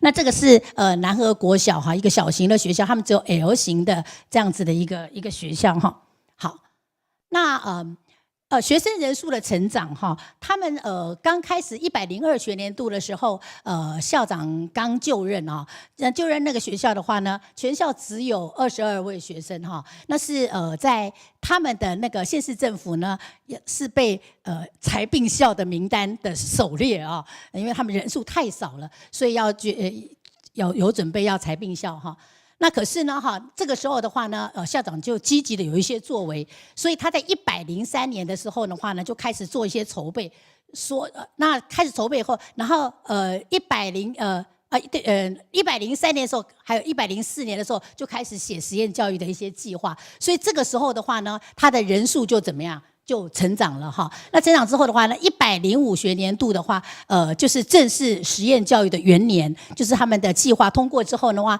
，105学年度的时候就开始实施学校形态的实验教育。那之后的话呢，106、107、108就持平的成长。然后他们呢，也决定大概学校学生的话，最理想的是一个班级是总共是8位学生那最多的话是混龄之后的话就是16位学生，然后有3个班，就低中高3个班，所以他们最多的话呢就只收50位学生那多的话他们就不收因为他们觉得要顾到学生的学习品质好，那这5年的转型陪伴的话呢我每一次的去访视的主题的话我每个月去一次那这个整个主题在我的论文附件当中大家都可以找到。那另外呢每一次去访视的话呢我都会写访视我都回来会写访视的记录那这个记录的话呢可以给大家等一下可以给大家参考那刚才妍希老师还说这比博士论文还厚这个访视记录里面所有的他们的整个的过程，还有包括照片那些的话全部都有那在这等一下大家如果有兴趣的话可以参观那另外的话呢，每一次去的话呢，我都会去做一张的PPT 那就是记录他们所有的那个访视过程当中他们的一些到底访视哪些内容那这些的话我都有做 PPT。等一下如果说时间够的话那我可以一张一张的让大家秒懂这个我到底呢在访视过程当中到底做了些什么那大家如果有时间的话就带大家来浏览一下那接着呢我们就开始来谈这个校长的掌握时机寻求资源我很感谢王校长今天也在现场那大家是不是给他这个鼓励一下我们谢谢他总是非常的支持我所以那校长的话呢他主要是他觉得说要转型一所学校的话，我觉得这个领导者非常重要所以他就是安定内部一切就是以混龄教学为主。然后其他的一些因为他们一年的话是四个假期哈，就是春夏秋冬4个假期，跟我们2个假期是不一样的哈。那也避免了学习失落跟学习疲乏的一个现象哈。那所以他们的所有的活动都一定是安排在4个假期当中。那平常的时间的话呢，就一定就是专心的教书哈，专心的教书。那另外的话，他们所有的公文的一些宣导啊或是有一些参赛，他们都考量其这个必要性哈，所以一切都是以教学为先哈。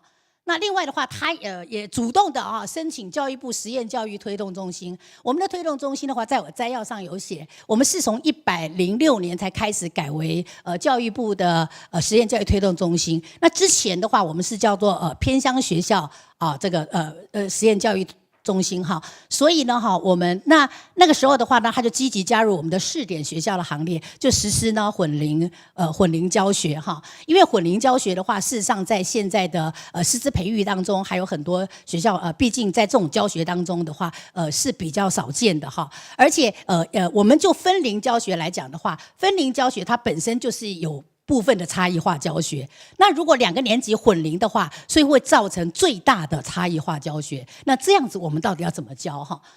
所以呢，他就亲自带领的这个所有的团队寒暑假哈，我们政大的实验教育推动中心一定为那些偏乡的老师办了非常非常多的师资培训的活动，他们都一定会校长都带着他们一定都来参加哈。像有的时候刚开始的话，我们暑假的话是3个礼拜哈，在政大3个礼拜哈。那所以这个很多的混龄培训的话，我们就在那个时候开始哈。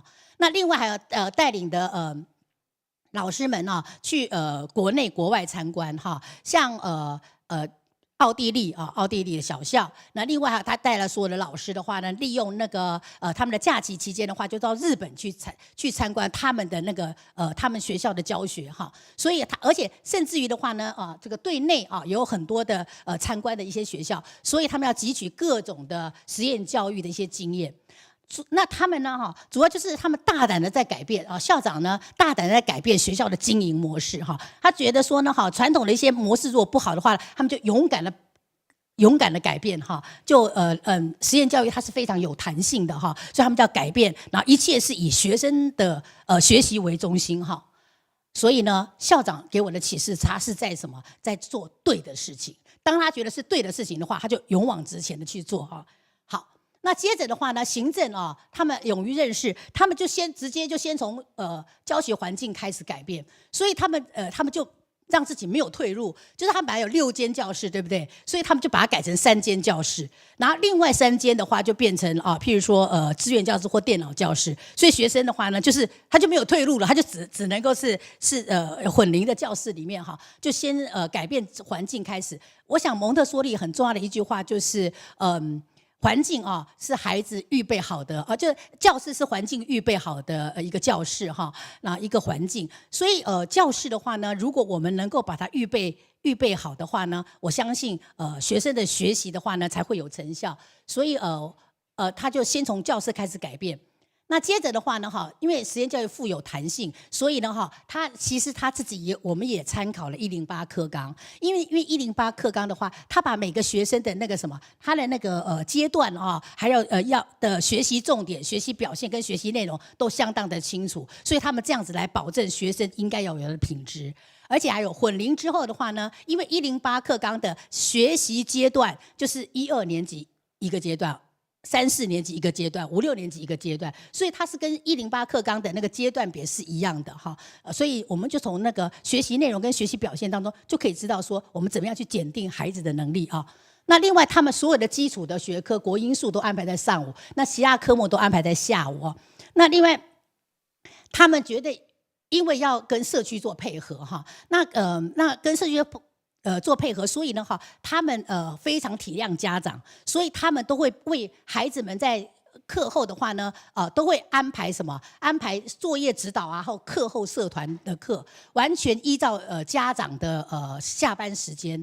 那尤其是呢有很多外县市的家长把孩子送进来，所以都比较远哈，所以他们都愿意这样子去照顾那些孩子啊。那另外呢，因为我们希望说了解，我们中心希望了解他们到底在混龄教学当中做了什么事情，那怎么样做修正，所以我们都要求他们每一周要写周记录，每一个月要有月记录，然后他都会传到中心来哈，有的时候会传到国教署，主要是我们要看说他到底做了哪些，那有哪一些的什么困难，我们可以及时协助的哈。那的确会增加行政的负担，但他们都愿意做哈。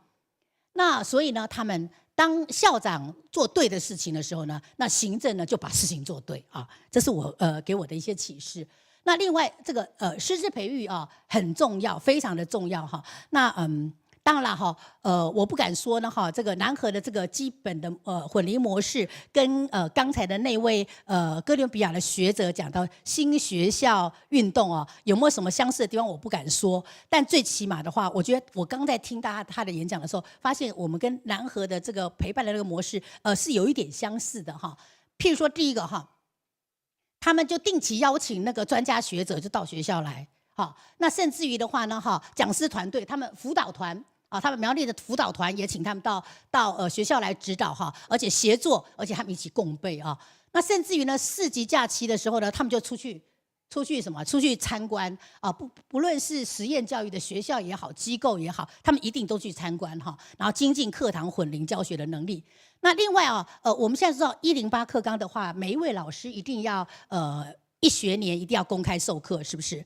可是他们不是，他们每个月都在公开备课、公开授课、公开议课，变成是日常啊。因为呢他们就对外开放啊，我也不怕你看啊，所以他们每个月的最后一个礼拜的那一个礼拜，全校开放教室，然后如果有愿意来的这个一些师长他们都欢迎来观课，然后一起来学习成长哈。所以你看他就是愿意学了以后，他们愿意去实践啊，去实践。然后寒暑假还有假日的话，他就一定会来参加培训哈。那我们还请他们要拍影片，他们教学的影片，他们还要写混龄的教案。好，但是呢，为了这个专业成长、终身学习，他们就是众志成城。那这个时候，老师一定会讲说：“那是不是因为他们都是代课老师？”其实没有哦，他们全校的话，12位老师，正式老师跟代课老师都是6位哦哈，所以他们有6位这个正式老师，而且有一些老师是非常资深的哈，也带头做哈，所以就成为我们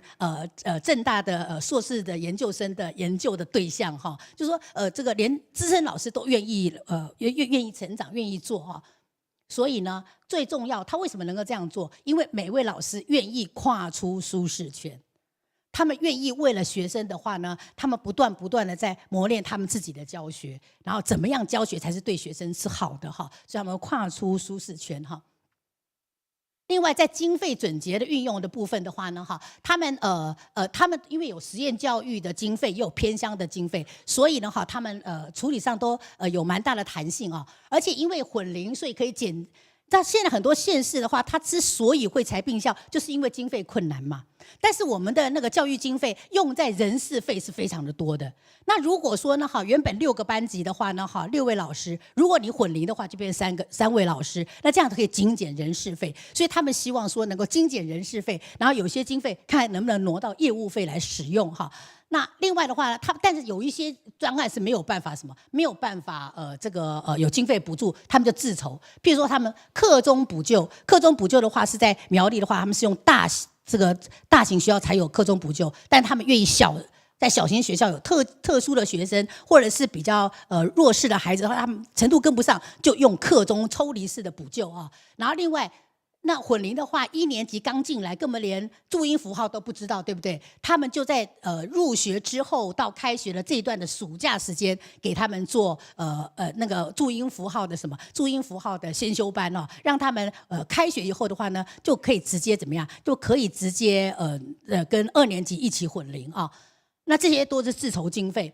那另外的话呢，因为他们混龄，所以呢，他们的群性发展的非常好，他们有很多的同学哈。那其实也可以跟我们现在在社会上，其实很多我们都是混龄，对不对哈？所以他们就是，而且他们都常常扮演不同的角色在互换哦。就是有些人他是扮演领导者，就是他是老师；那有些人呢就伴随就是那种伴随的那种同才者，或者那另外一种的话就是追随者。可是国文的话呢，哈，可能我比较厉害，我就是领导者。可是我数学很差，所以数学我可能就是变成一个追随者，所以他们的那个角色就一直在换，哈，一直在换，每一个人都可以成为老师，哈。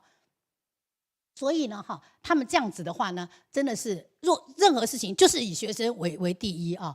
那这是让我觉得很感动的地方。那可是呢，哈，那大家很重视的就是他们的那到底学业表现怎么样？这是呢108年苗栗他们的学历测验哈，学历检测当中的话呢，只有2项，一项的话呢就是就是数学哈，数学就是5年级的数学跟3年级的英语的话呢，这个比较差一点，其他的话呢，哈，几乎都这个。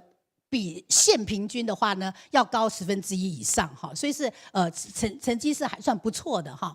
好，那另外我想剩下时间给大家一些建言哈。就偏乡小校的话，如果你不是实验教育学校的话，其实按照偏远地区学校发展条例来说的话呢，它已经明定了，只要是偏乡小校都可以都可以做混龄教学，而且不受这个课程结束的限制，你就可以大胆的做哈。然后教科书的话呢，它依照本身的核心，就是他们相同的核心概念，然后做一些整并跟编排。那另外还有很多的线上课程的话呢，哈，这个时候大家也可以数位平台的话，也提供了很多个别化的素材。那另外我们中心呢，除了有培训课程，不只是寒暑假哦，平常也有培训的课程，还有我们拍了好多的影片。那另外还有我们的有混龄操作手册，都是可以给大家做参考的哈。那另外很多学者的话呢，还有一些混龄有经验的老师，也可以请他们到你们学校来做指导哈。那另外还有很多的公益团体、支持的团体不管是 NPO 或 NGO， 他们都很愿意来做公益，所以你们也可以跟他们申请一些人力或是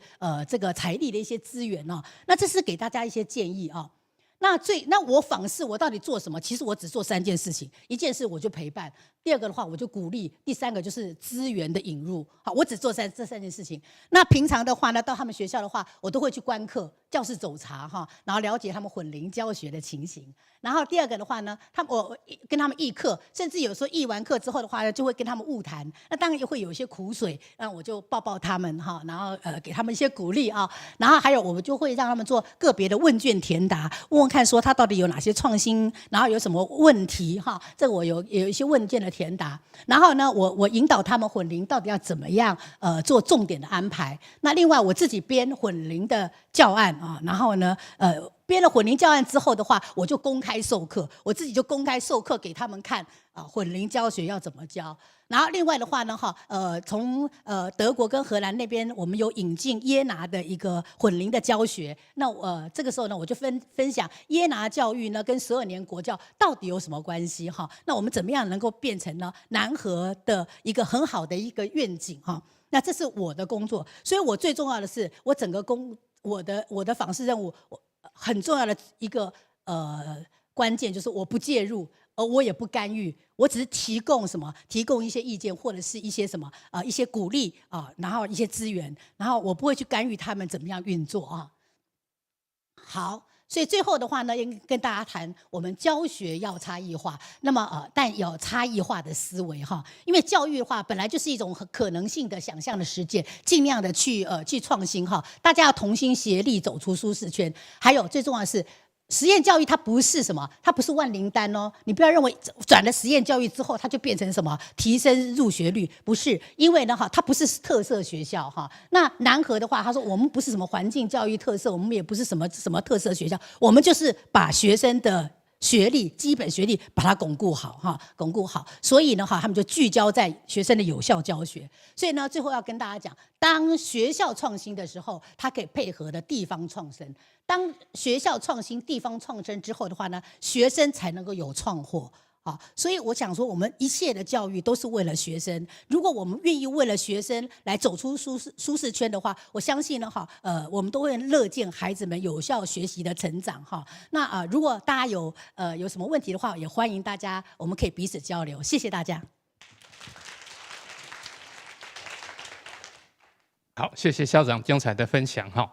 那我们接下来的时间是不是麻烦3位讲者也到前面哈？我想我们现场来宾如果有什么问题想要跟他们互动的，我想大家最关心的还是一些操作的一些有要领的地方分享哈，还有比如说对于学生的学习情形乃至于成效的部分，大家会是比较关心的哈。所以我们看看现场哪位来宾有问题要跟他们互动？好，我想这边先举手哈，就从这边开始。好，谢谢主持人。我第一个问题想问第1位跟第3位发表者，我们仿佛看到，只要做实验教育，马上就开花结果了，大家过着一个幸福快乐的日子。但我们想知道，在实施的过程当中，究竟有哪些困难？可不可以分析您所遇到的困难，以及分享您怎么去解决这些困难？尤其在面临一个新的制度，推动到一个旧的体制的学校里头。第2个问题想要问第2位发表者，就是过去体制内的教育一直被我们实验教育工作者批评，就是太僵化、太保守，可能注重背诵。但是我们非学校形态这一块，也有很多学校老师在质疑，好像活动比课程还多。就是我们可能看到很多不同的单一的活动，非常的活泼，那也生龙活虎，让学生有一些兴趣。但是连接到课程的概念，它那个纵贯的概念，怎么样子在我们不同的活动当中可以被连接出来？大概是我2个问题的提问，谢谢。好，谢谢哈，很有深度的问题。那3位讲者都有被问到，我们就简短重要的回答哈，谢谢。喂，大家好，我必须很诚实的说，我是学校的行政人员啊。那在我们的转型过程当中，我刚好也在请育婴留职停薪，所以其实那个最核心的所遇到的困难，我并没有实际的看到。但是我可以分享，在实验教育当中，我认为我们的行政体制是从旧有的转变成新的。我最接触到的这个行政的部分，我是认为。在转型的过程当中，我们的行政的变革会比较少一点。那当我看到教师们在做很多新的事情，其实我内心也是热血沸腾。可是，我们被框架在原本就有的行政体制当中，其实还是有许多不能够做的事。那在这个当中，我自己的内心会觉得，受到一点点的挫折吧。但是，我相信。我们的学校啊，其实一直不断的在做滚动式的修正，一直修正，每年都不一样。我们不知道明年会发生什么事情，一直的在讨论。这一点我是在其中，我也是非常的乐见，就是接下来会有更多不同的改变。好，谢谢哈。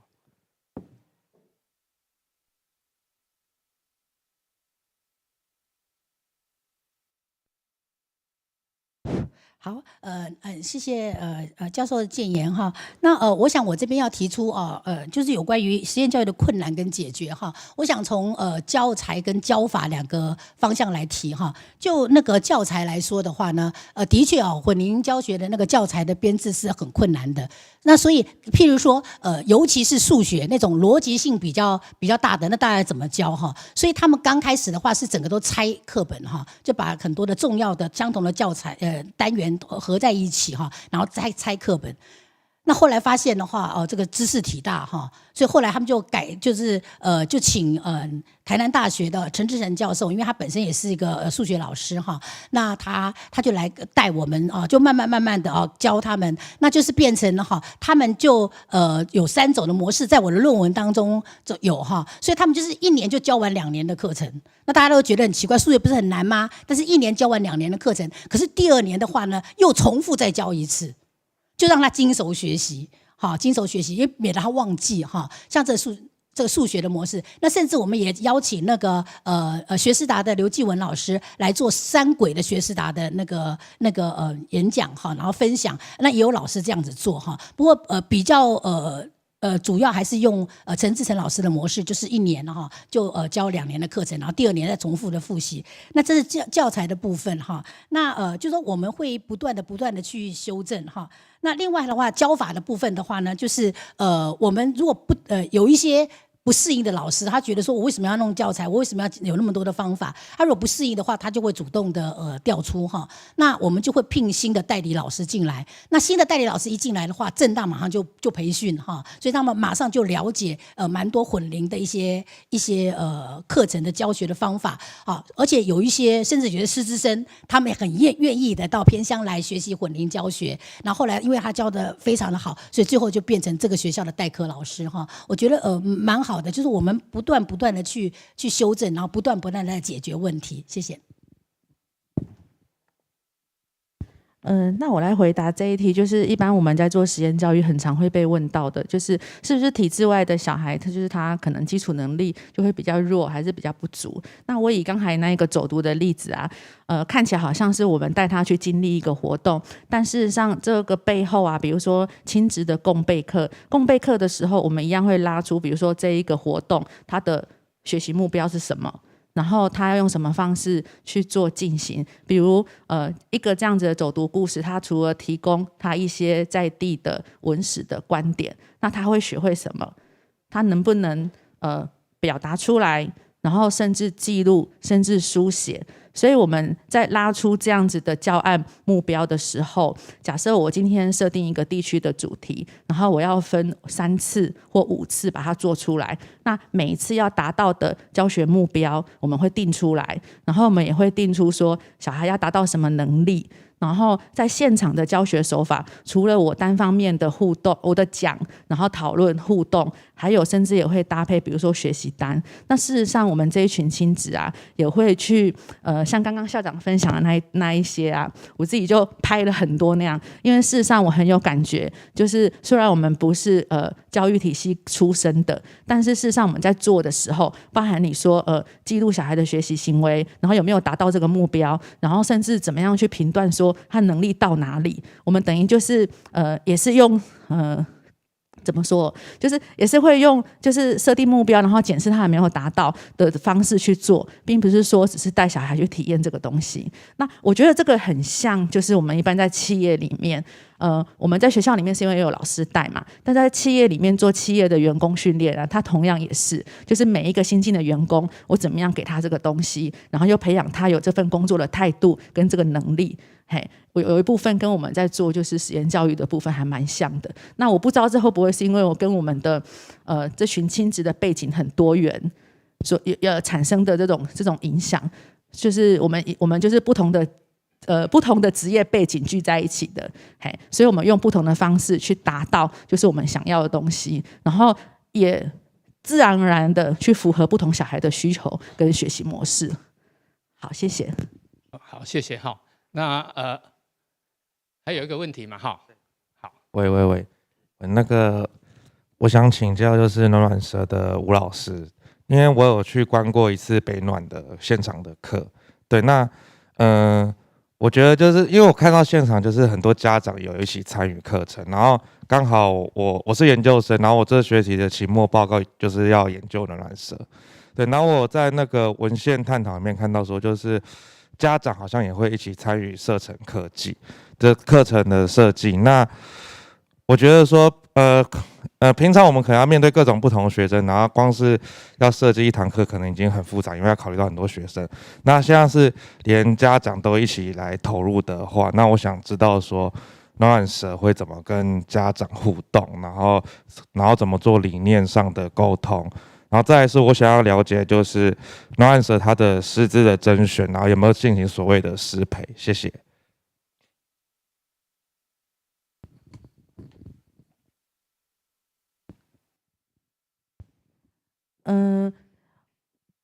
第一个问题啊，就是如何跟，因为我们有些部分是双重角色，对不对？我既是教育，就是既是老师，然后同时我可能也是一个亲职。那我们这边事实上会交错教学，有一点像我们常听到的易子而教，虽然它不是一定这样，但是在现场里面，当我们的混龄的那个急剧大的时候，就有可能发生这件事情。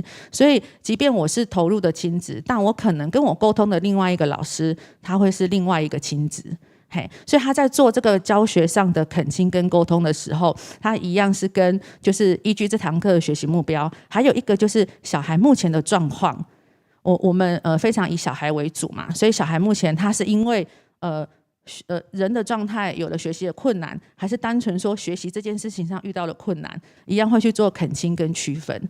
那有时候呢，会有一种情况是，当我是我自己的小孩的老师，那我同时也是亲职。一种情况是我的小孩老师可能是我的伙伴在教嘛，然后另外一种是我自己可能也是教到我自己的小孩。那这种情况就很需要旁边的其他的亲子的老师的角色去做提醒。那他有一个一定要去依据的，就是小孩现场的行为跟他的学习表现是不是能够是有事实依据去判断，不是说凭感觉。所以虽然我们没有所谓的考试评量，但是我们一样有一套我们怎么样去看待小孩的评量方式，这样才有办法做到亲师的沟通。然后第二个问题我忘记了。师资培训，我们目前事实上没有说很结构性的师资培训，但是以区域来讲，就是像高雄的暖暖社，它并不是每一个亲子都可以成为老师，但是它可能可以每一个亲子都成为一个观课者，或是课程的回馈者。像我们的日常啊，每天只要是成为老师的亲子啊，他就是公开被观课。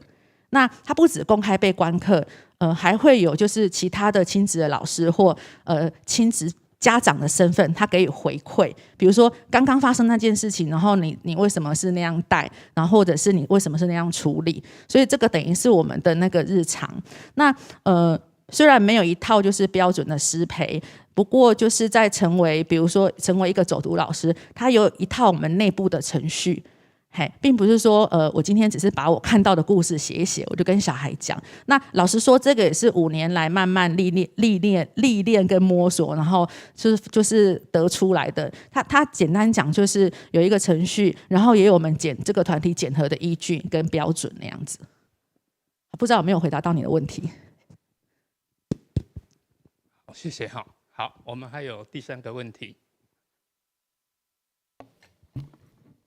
主持人3位发表者，你们好。我是现在就读清华大学大一部分系的学生。那先前因为受过实验教育的熏陶，所以有幸到清华大学就读。那我想针对第一位讲者对于这个实验教育延伸到高等教育，还有特别是实验大学这个问题，就法制上还有说实际层面做一些提问以及深度的思考。那首先想分享简短的分享，就是说，因为其实我自己进到了之前实验高中的背景，然后后来进到大学，会意识到说，其实真正在大学阶段的会比较需要的是说是行政体制上的改革。那因为实验教育的学生在先前的阶段已经有充分的自我探索，所以透过外探内省2种交汇的过程，了解说学生的自己的兴趣在哪里。于是说在选课的部分跟找到自己兴趣的地方是完全没有问题，但却限于固有大学的体制而会有一些困难。所以我想请问的是说，如果就行政体制上的话，是否有需要完全做到实验大学的可能性？二来，在这个问题奠基在这个问题之上的话，就是变得是说，那么既然我们在从幼稚园、国小、高中、国中、高中，如果所有的同学都能够有这样外探内省的这种过程，都充分了解自己的兴趣在哪里，还有自己的定位，那么是否在大学目前被定义为一个是以专长跟找到自己专业兴趣导向做更深入发展的这个定位，是否大学这个定位需要被调整？因为如果要做这种体制上面的改革的话，那必定我们必须要重新更深入思考何谓大学的本质，以及何谓学习的本质。对，所以以上这2个问题想请教第一位讲者，谢谢。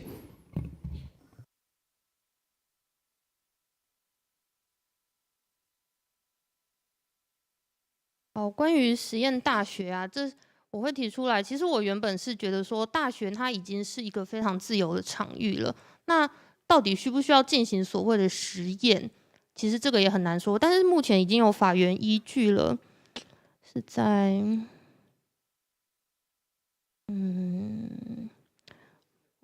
学校形态的实验教育，它里面就有讲到大学这一个阶段啊。所以既然有一个法源依据，代表我们可以去做嘛。然后现在教育部有在进行一个那个计划，有委托一些学者在进行这个实验大学可能性的推动。像现在我们讲到实验大学，比较会是那种没有真正大学空间的那个大学，像那个国外有个叫做 Nueva， 是不是？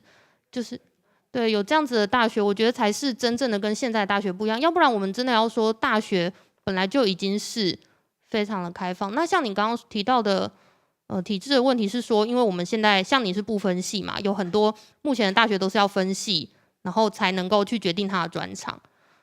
可是我个人是认为，如果说我们真的在国中小阶段都在做这件对的事情，让我们的学生在国中小阶段就有一个足够的探索的话，我个人是觉得大学能够再限缩一点，让你真的能够学到专长的东西是比较要怎么讲？我们如果国中小就可以提供一个很广泛的让他去探索，那大学我们就可以缩回来，让他可以学到真正专精的东西。这当然是我个人的看法啦。不过现在大家既然有在提倡这个实验大学的推动，我们也是再看看之后会怎么发展。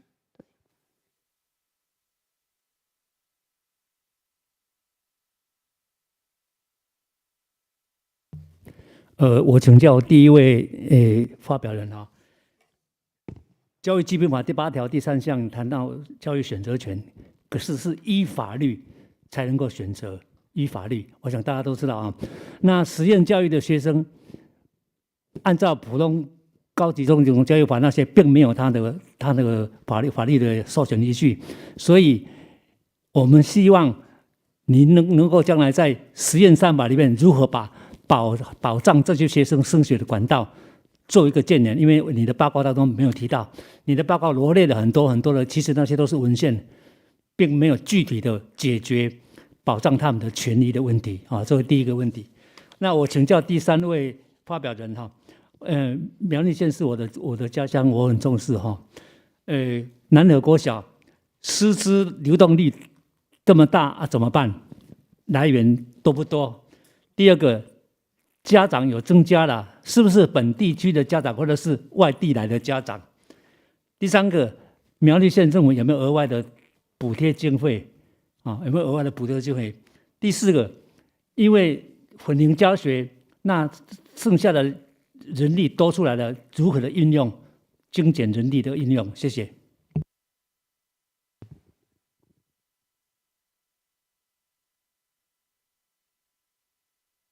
关于这个保障啊，因为我们现在的入学制度，它是一个制度，他们是依照法律去所制定的制度嘛。那我个人是认为，因为它在这个制度的制定当中是需要弹性的。大家都知道，法律它必须要有一个稳定性，它是不能够随意的更改的嘛。那所以当我在谈到入学制度的时候，它其实是法律位阶底下的那个东西。那我认为是要从这个位阶底下的东西去保障实验教育毕业生的升学进入，它还不需要去动到最上面。比如说，我们常常说我们保障原住民学生啊，保障新住民的学生，我们会用一个名额，我们就是要给他这些名额。可是我个人是认为在，我们底下法律位阶底下这个制度，比如说多元入学、免试入学的这个制度当中，我们就有可以做的事情。那当然不是我这颗小螺丝钉可以做到的。但是我想，我们的声音如果能够传到政策制定者，这其实是政策面，这不是法律面了。当我们的声音可以传到政策制定者的上面的时候，能够为我们开一条路，这对于实验教育的毕业生，对他们来说，可能不能说是保障啦，可以说是畅通吧，为他们畅通这个路啊。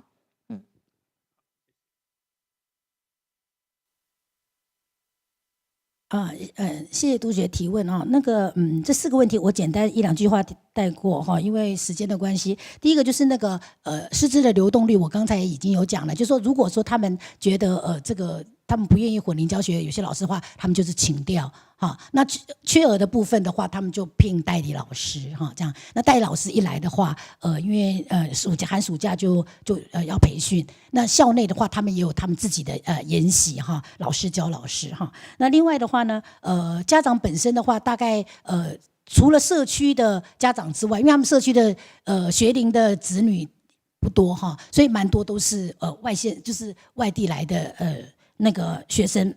那另外那个苗栗的那个经费哈，其实说一句真话，我也问过王校长哈，那苗栗县是很支持啦哈，很支持，但是他不会给额外的经费，就是还是该给的还是会给，所以他们的那个经费主要就是因为办理实验教育有教育部的经费，然后另外偏乡教育有偏乡教育的经费，就这2个经费我比较主要的哈。那人力的这个精简的人力的话，他们很多的话就会譬如说老师的话呢，他们就有一些课堂的话，他们就用在他们的课后社团啊，因为课后社团跟那个作业指导是不向学生收任何的费用的。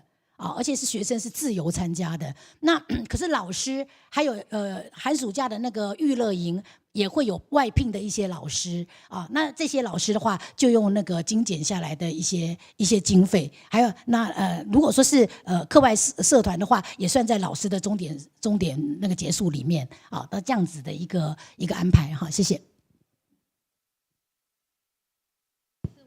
我想补充一下刚刚的问题。刚刚您有提到说，学生是要依法律选择自己所受的教育嘛？那在实验教育3法通过之后，其实也是就已经开了实验教育的学生跟家长可以依法律来选择实验教育啊。不知道大家知不知道，以前办理森林小学的那个校长曾经被告，就是因为他明明就不是学校，可是竟然还打着学校的名义来办学，然后也招收学生，其实是会受到法律的制裁的哦。可是现在我们有了实验教育3法之后，也是开了这个选择权的一个门了。好，补充到这里。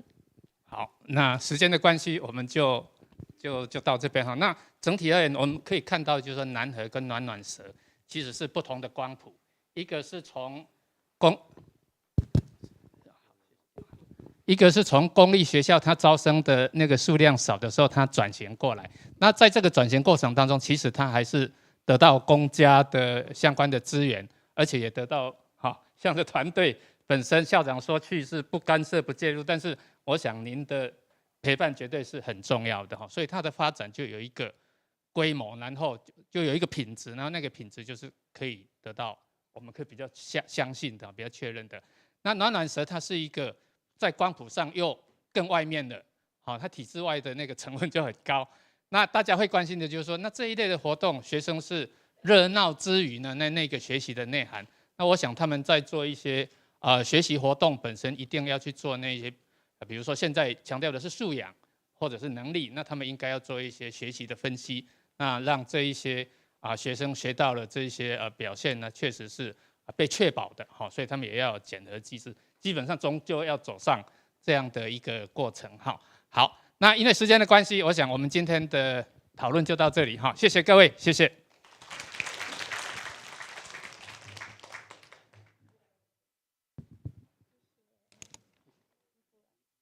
好，那现在是转场5分钟，那各位可以上个厕所，然后我们这边放一个投影片，然后就可以准备开始了，很快，然后。实验教育的实验教育嘉年华的报告人现在就可以存一个档案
的第一组是我们影视音实验教育机构的同学。那影视音是一所以影音课程为特色的学校。那他们除了影像和音乐的课程之外，他们也特别强调自学力、创造力还有思考力的培养。那接下来就让我们邀请影视音的同学来跟我们分享。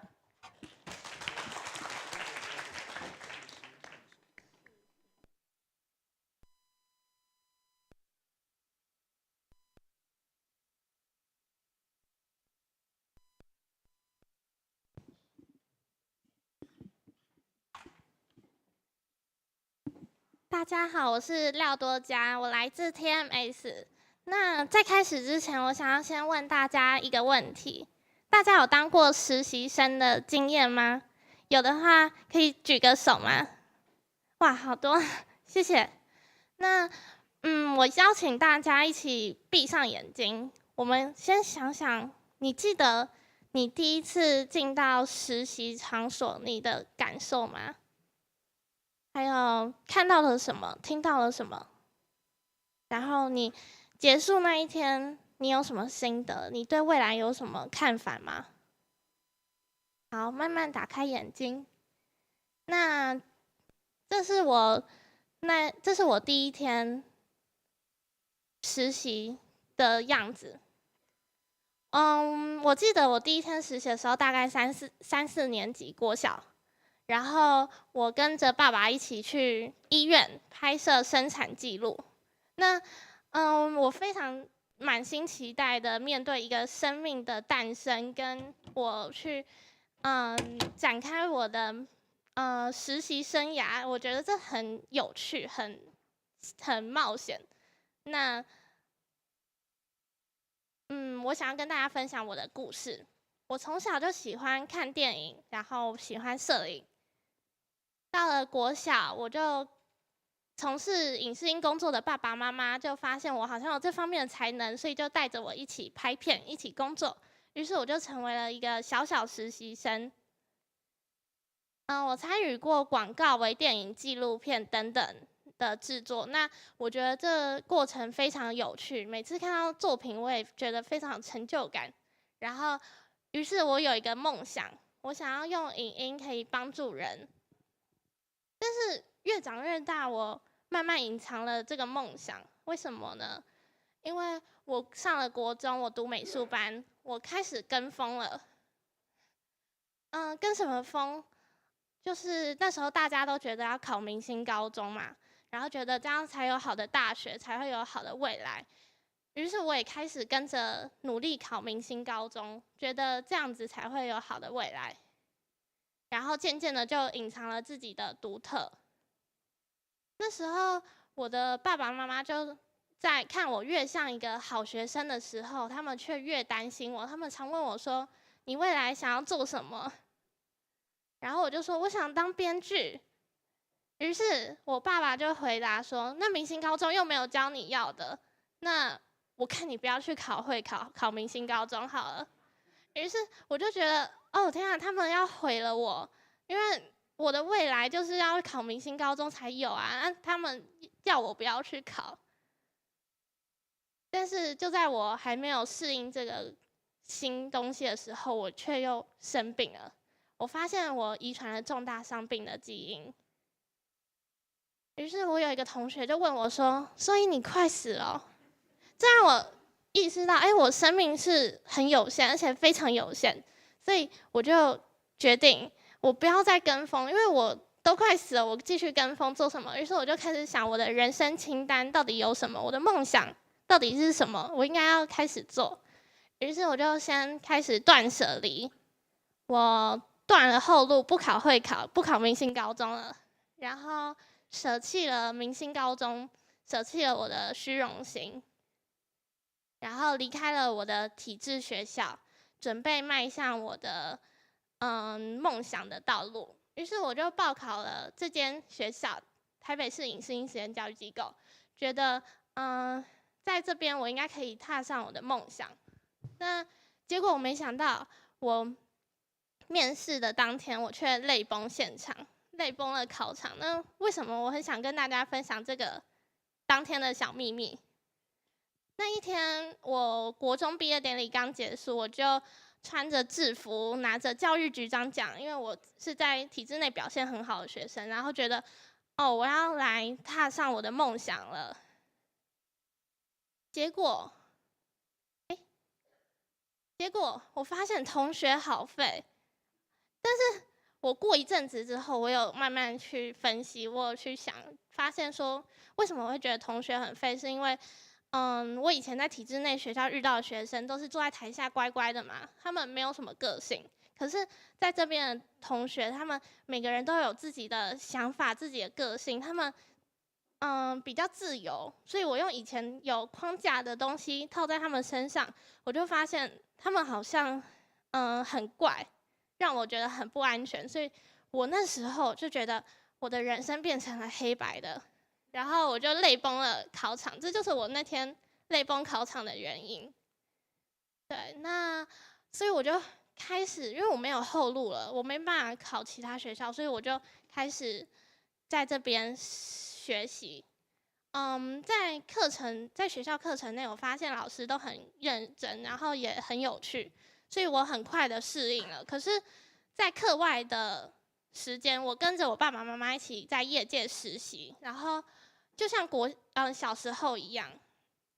可是他们知道我想要当编剧，所以就开始问我说：“你有什么想法啊？我们要创作这个影片，你要不要提供一些创意啊？”然后我就因为以前老师都会给我答案，我只要背就好。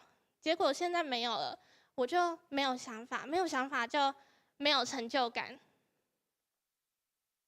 对，然后我就开始晃神、打瞌睡，在开会的时候，然后最常说的一句话就是等一下要吃什么，因为我很想要赶快结束这个会议，然后去逃离这个现场，因为那真的压力很大，且很错愕，因为我完全想不出什么东西。于是我就渐渐觉得，我到底是不是走错路了？因为我怎么会这么失败？就是在这边完全没有想法。还所幸我过了几个月，我发现我其实在路上，在我梦想的路上。为什么我会发现？因为我发现以前我是一个学生的时候，我在体制内，那些学生我们都有标准答案，就只要写 A、B、C、D 就可以有分数，就有成就感。可是我当了实习生，我在实验教育中，我发现，真实的事件并不是这样的。真实事件是，在业界我们需要，找更好的方式去改变那个我们眼前的问题，然后，这个途径是没有捷径的，你要自己去探索，那这才是真实世界。所以我发现其实我并没有走错路，我只是在适应那个转折的地方。对，然后我也发现另外一件事情，就是我已经知道我的目标是什么了，所以我就开始在实验教育里面学习。那实验教育给我很多资源，有什么资源？像是选课，没有在课表上的课，我还可以提自主学习，然后我还可以有很多看不完电影门票、听不完的演讲，这就是我可以培育自己的专业的部分。那兜了一圈，我发现原来我已经踏上梦想，我早已踏上梦想了，只是我中间有一大段时间我离开，因为别人眼光离开了我的路。于是我觉得应该很多人也跟我一样，就是忘了自己的初心，所以我拍摄了一系列实习生的系列短片，然后就是呈现我追梦的成长过程。那我想要鼓励大家走自己的路，虽然很冒险，但是其实很踏实。那我们应该要把握生命，去做该做的事，而不是等到生命快结束的时候，我们才去想要怎么去完成自己的人生清单。我们也许可以更早开始一些。那这系列的影片，实习生系列影片，我们还在制作中，就已经快要可以推出了。那请欢迎追踪我的 FB 跟 IG， 都叫廖多佳，然后就是这张照片。那我会陆续跟大家分享这个影片，然后希望大家也可以有一些收获，也喜欢。那我的分享到此，谢谢大家，谢谢。好，非常谢谢多家的分享。相信他刚刚的心路历程，大家应该小时候都有经历过，只是他比我们更勇敢的断舍离。那接下来我们要邀请的是学的学生，他们要带来也是一样跟我们分享他们在学习路上的一些经验。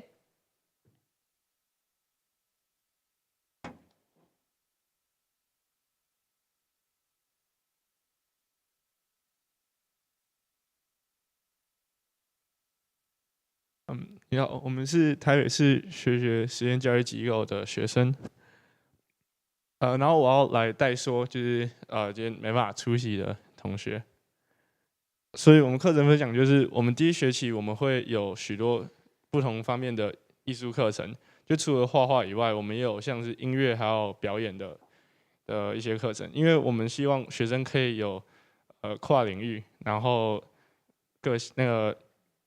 探讨其他方面的艺术。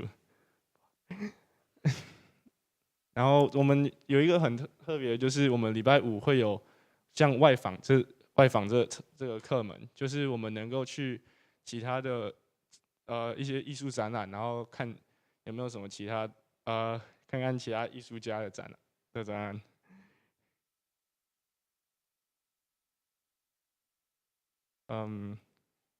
好。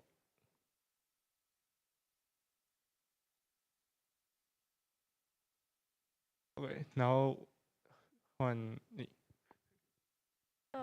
还有就是补充一下，就是其实第一年的时候，我们是有差不多15堂科目，大家都得修。第二年的时候就可以，就是大家专修自己喜欢的科目。其实有些人会觉得第一年都在浪费时间，因为修得很浅，然后也不是都是自己喜欢的东西。其实这很重要，因为有些东西你没有接触过的时候，你不知道你自己喜不喜欢。然后有些东西你可能只是兴趣做的时候觉得很好玩，你多做的时候就会觉得很累。所以其实我第一年读了觉得很烦，可是其实也蛮重要的。然后我是高2的曾一乐，然后我要分享的是我喜欢的课，就是电影课。我觉得电影课非常神奇，在里面我有学到很多宝贵的课程。我们的老师他是一个导演，他叫做沈琦。然后我很喜欢他的上课方式，是他会把我们生活带进课程里，然后让我们电影再看到生活，这样不会觉得他硬塞你东西，而且大家都把自己家丑全部摊在外面，然后都有就是个人分享的时间，没有人会被略过，我觉得是很开心的。然后因为电影课的功课非常重，就可能要交签字的报告，然后或者是1个礼拜一个人要生出一支纪录片，所以根本不会有很累的人在课堂上。然后呢，我们最后的作业是要大家一起拍一支影片，然后老师就派了一个学生当做导演，然后导演其中一个任务就是要生出剧本，可是他就该交的时候就不交，就一直拖，然后一直写不出来。可是他每周每迟到一次，我还是一直相信他。我也根本不认识这个同学，我不知道为什么一直相信他。然后我也提供了他很多的点子，然后我还写了一个备用的剧本。然后那同学很好，他都把我的点子拿去给学姐看。其实我也很开心，因为从来没有人就是看过我的东西。后来呢，到就是截止线的时候，本来要用我的剧本，然后大家就开始对导演态度很差，然后导演最后就补出一个烂的剧本，然后就跟大家道歉。他说他自己很像一个小丑一样，在旁边自己杂耍，好像很高超，其实很愚蠢。那个时候其实我很伤心，然后我也发现为什么我一直相信他的原因。其实我不是只是相信他，我是相信团队每个人，因为以前我都不喜欢团队合作，我都以为自己就是要扛所有其他烂人的该做的事，所以就是我就很希望大家可以做出一个比一个人伟大的东西，然后希望大家也能善良。然后后来有一个同学他就说感谢的时间结束了，那剧本在哪？那个时候我就崩溃，所以我就打出一大堆东西放到群组上，然后老师就问我事情是怎么发生。然后那天晚上我睡不着，我已经因为那个事已经拖了3个礼拜，然后我已经很久没睡，我就在凌晨3点的时候打出3000字的东西传给老师。结果呢，隔天我把这个经历分享给一个朋友听，结果他很不同情，然后呢我们就吵架，然后我就在导演面前吼这个同学。后来其实吼完我其实蛮难过，我就快要哭了。然后在课堂上的时候，我就去找那个导演来讲这件事情，然后我就边哭边说：“哦，你好勇敢又好成熟，可以为了追求自己的理想，然后呢做这些可能会糟蹋其他同学的事情。如果是我一定没办法，没有勇气做出这件事，而且我也不会成熟的善后，就是处理这件事情。”然后呢，后来下一周的电影课的时候，老师给我们看他导的一个关于山的纪录片。然后呢，里面就有一些人，他们本来要放弃爬一个山，然后就有一个导游就说 "Come on, everyone can do this"， 然后就把他们拉上去。然后我就有一个朋友，他看到就崩泪，然后他就在地上哭，然后说里面的人好勇敢哦，我梦想一直都在那里，跟他们一样，可是我人也会老也会死啊，然后我好像都没有追求他。然后他也开始说那个就是我们的导演老师很勇敢。然后后来我跟他聊的时候，就发现我们常常呢在面对负面的事情的时候，我们都会站下来奋斗，我们都会吼叫之类，然后把这些事情处理掉。可是当好的事情发生，例如感动的事情，触动到我们心的事情，一想哭我们就溜烟就跑走。可是我们现在决定，其实如果我们可以感动在大家面前哭，说别人很棒的话，也是一种勇敢，所以以后不想跑了。然后后来我们聊完这个时候，我就跑到那个导师的那个办公室，然后我就谢谢我们的导师，因为我跟同学吵架的当下，他还就是愿意听我这些事情，然后给我一些建议解决。然后我就发现，其实导师很累，因为他要解决那么多人的事情，然后现在天气，然后大家荷尔蒙各种忧郁各种来，那老师他也不一定有他自己，就是他自己也有自己的心情嘛，然后也没有时间，然后也没有正当的训练，不一定处理得掉这些事情。所以我知道我们实验教育机构都是没有政府没有给经费去申请辅导老师，我希望所有的实验教育机构都可以申请到，因为我觉得这是很重要的。谢谢。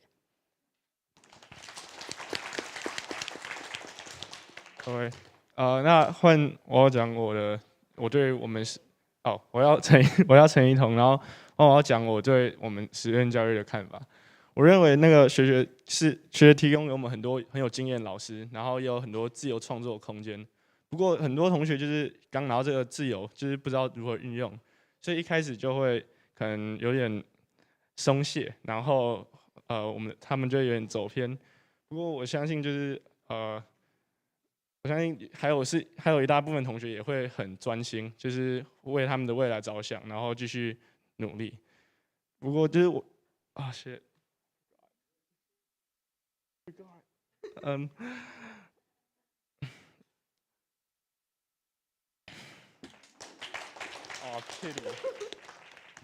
pity，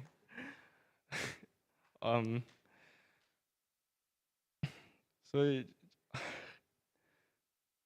就是我认为就是我们在那个学习，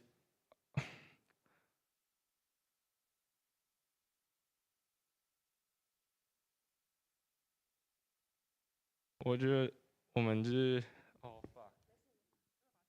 大家都在这里听你说你的故事，没办法。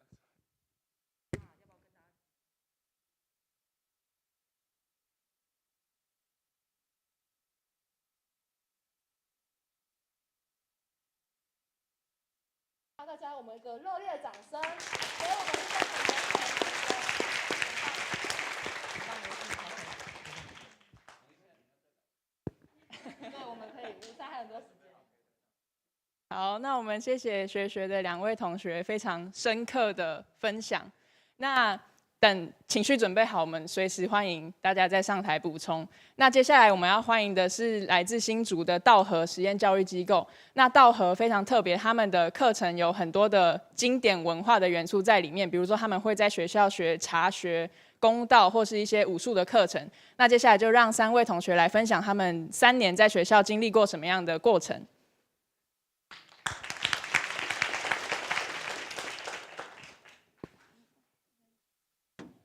各位老师，在场的同学，大家好，我们是来自道和实验教育机构的同学，我是陈延善，我是罗英磊 ，I'm Isaac， 我是英佑。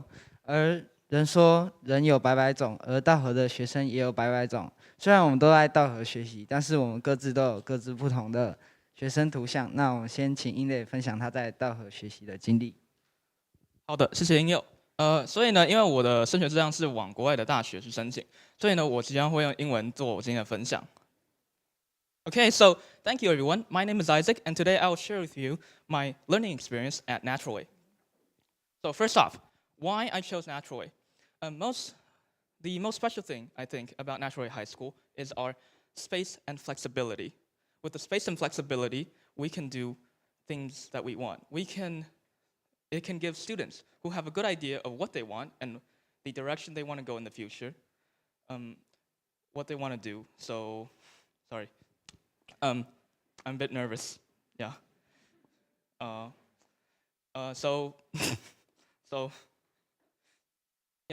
with the space and flexibility that's given to us, we can just work towards that direction. For example, my passion is photography and filmmaking, so I can use my time and take lots of extracurricular classes, and I also go for internships at professional photography teams to understand what it's actually like at a professional field. And so another thing that I work on is applications for universities abroad, the requirements such as IELTS and portfolio. So another really unique thing about Natural Way is our classes that are unlike any other school. Culture classes such as tea and calligraphy, and my personal favorites, Kendo and Iaido, which is that, yeah. Okay, so for my personal achievements, I was able to use the space and gain a 8.0 overall band score on IELTS Academic, which is required for international students for Canada, UK, and Australia. My dream is to go to a university that has a good balance of academics and art. And the desired major for me is architecture and design. I also got to use my time to shoot with professional photography teams, like I mentioned, at weddings. And I got to understand many things, such as how to change lenses and how to just go with the flow. And internships at, yeah. And I also got to shoot several short films, in fact, which would increase my portfolio and the amount of skill that you can show. Yes. And my future goals are to apply for universities like NYU and U of T. And with the space given to me by the school, I'm able to work slowly towards that goal. And to be honest, before I came to Natural Way, I didn't realize that I had the ability to actually apply for universities like NYU. And I have to thank them for that. And so that is all for my sharing today. And let's welcome the next student, Chen Yansan.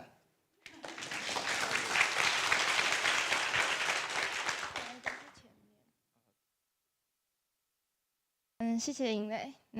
在听完英磊精彩的分享以后，接下来我也要和大家分享我在道和的学习。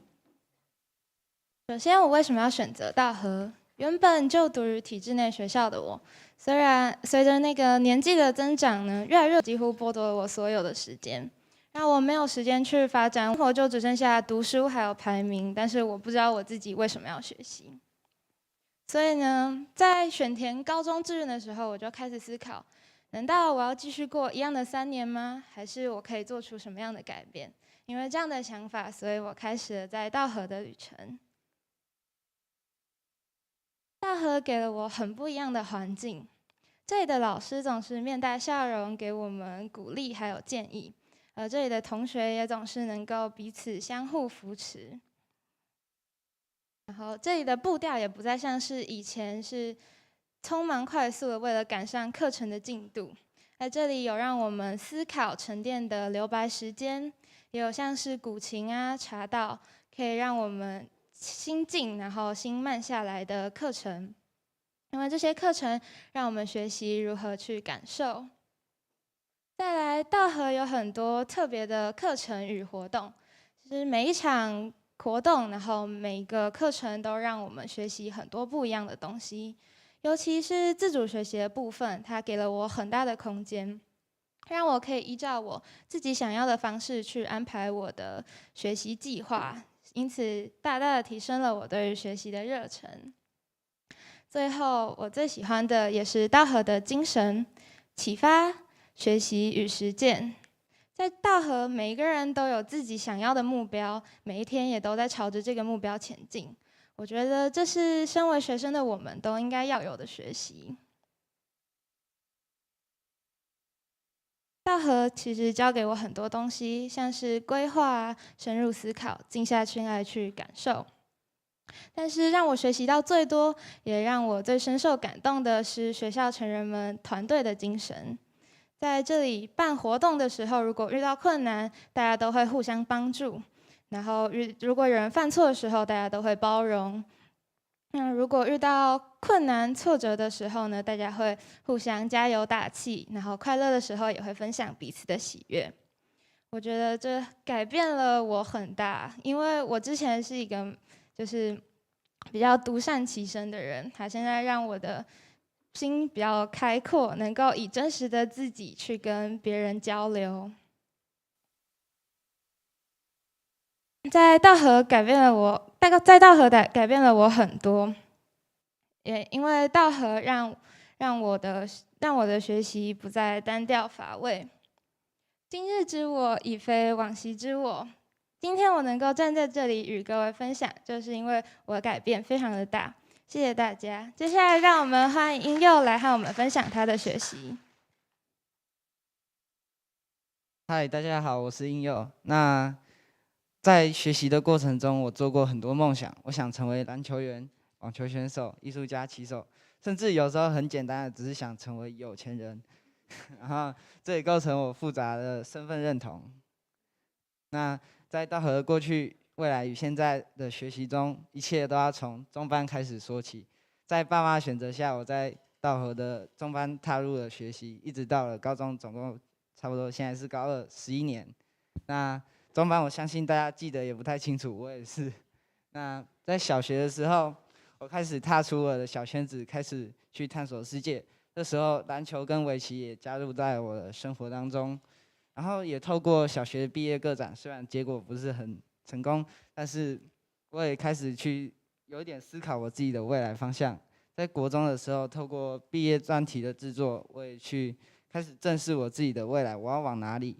但是其实我也不是很清楚，我也没有一个勇气去真正的实践它。所以到了高中的时候，我因为想要利用道和的一个空间、跟时间、跟弹性，去在准备升学过程中，我也可以得以去探索自己未来的方向。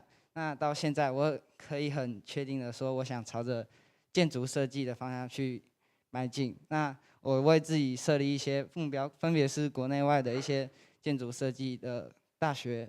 现在我也利用以上这些方法，开始分别的对应到各国内外的大学去做申请的动作。不好意思，那其实学习对我来说就是一种享受，因为呢，每一天的学习都可以让我朝着我的梦想迈进一步。虽然偶尔会有挫折跟焦虑，但是都还是朝着我想要的方法往前，所以学习成了我人生非常重要的一个享受。那我的报告就到这边，谢谢大家。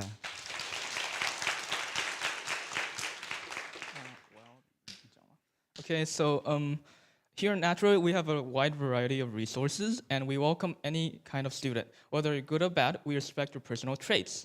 And through our very own special courses, you will be able to find your hidden talents and improve overall as a person. Thank you, everyone.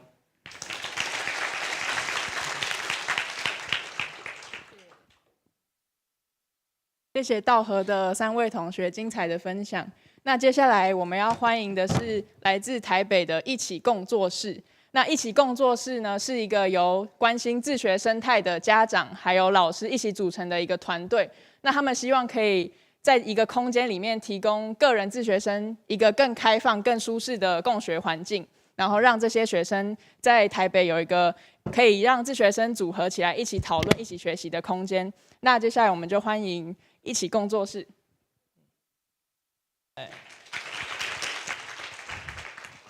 大家好，我叫魏子祥，我跟前面4个或者是等等分享的一些同学不太一样，我是个老师啊，但是我为什么会在那边分享呢？因为在我们这个单位里面，没有任何一个学生他是属于我们这个单位的。那为什么会这样说呢？因为大家了解到实验教育里面，其实除了所谓的机构这部分之外，然后还会有所谓的团体自学生跟个人自学生。但是个人自学生在这一块呢，为什么他们会个人自学？可能有一些人是有身心上的状况，可能有一些人是因为不适应体制内的学校，但是也有一些人他可能其实是就连实验教育机构他都没有办法适合，所以他很有可能就会在离开了那个实验教育机构或者离开体制内之后，选择个人自学这样子。那个人自学生他今天申请了个人自学之后，虽然是个人自学生这个身份，但是他并不代表他拥有自学能力，也不代表他不需要老师，也不代表他的家长不需要学校或是有一些单位给他资源。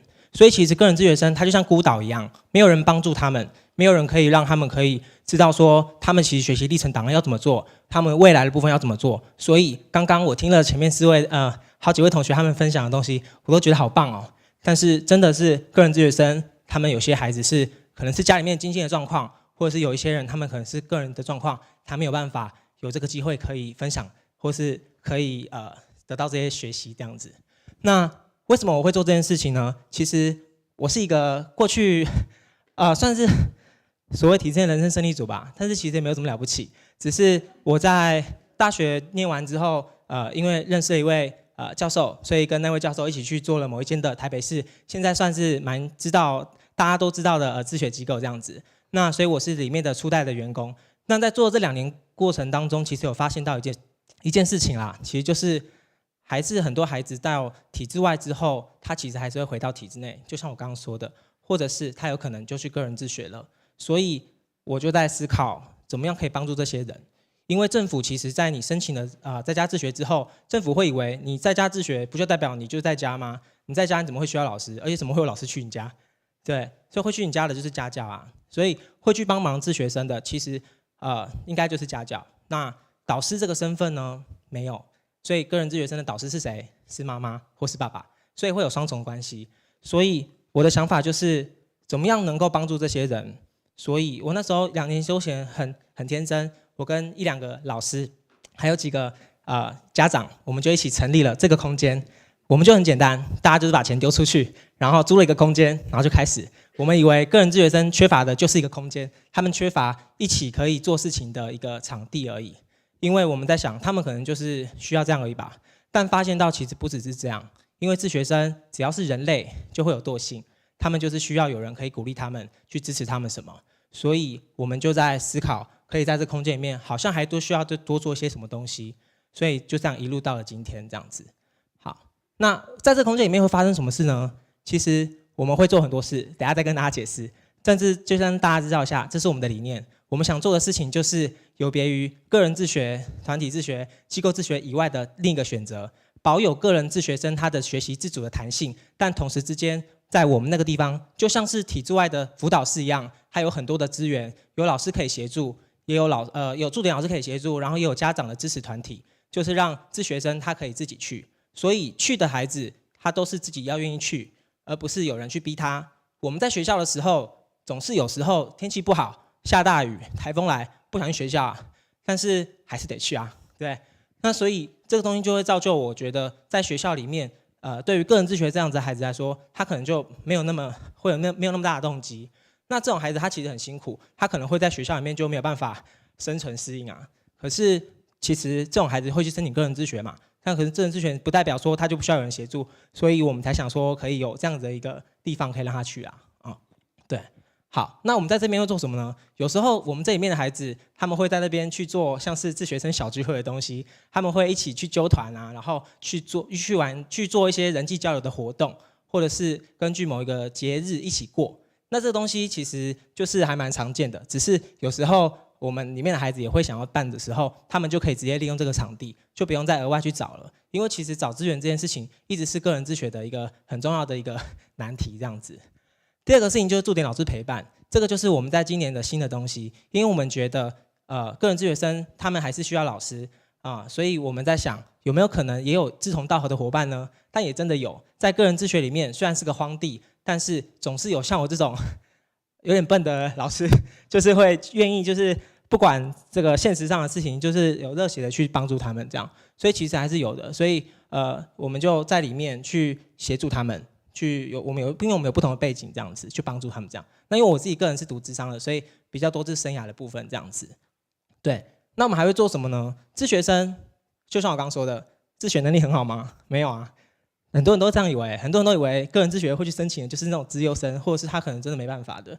可是不是，很多人其实一般的人都可以去申请个人自学啊。我想要用我的方式去读学科，为什么不可以？可以啊，只要你申请过，你就是个人自学生，只是你可能不一定有好的时间管理的能力，自律这部分你是需要训练的，所以我们有时候会办这种时间管理的工作坊，或是学习历程档案的整理的工作坊，去协助那些个人自学生们一起来这边做这个事情，这样子。对，然后我们这时候当然也会有些主课，只是我刚刚说了，我们这边就只是我们就是几个家长跟老师丢钱出来租下一个场地而已，我们不是补习班，我们也不是学校，更不是机构，那我们是什么？我们就只是几个家长而已，就是几个老师而已。所以我们做的事情就是，你们要组课，那你们就自己组吧，反正我们场地就借你，你就组，就这样，就这么简单然后我们在这边会组的课程，就是我们都跟他们说，如果你们要组什么学科什么东西，你们去补习班就好，你们去找家教就好，干嘛来这边组？所以我们都鼓励他们去做一些有趣的特色课程，去组一些像是可以帮助他们做专案，或是做一些可以深度学习的专案的课程的那种学科的课程这样子，非学科的课程这样子。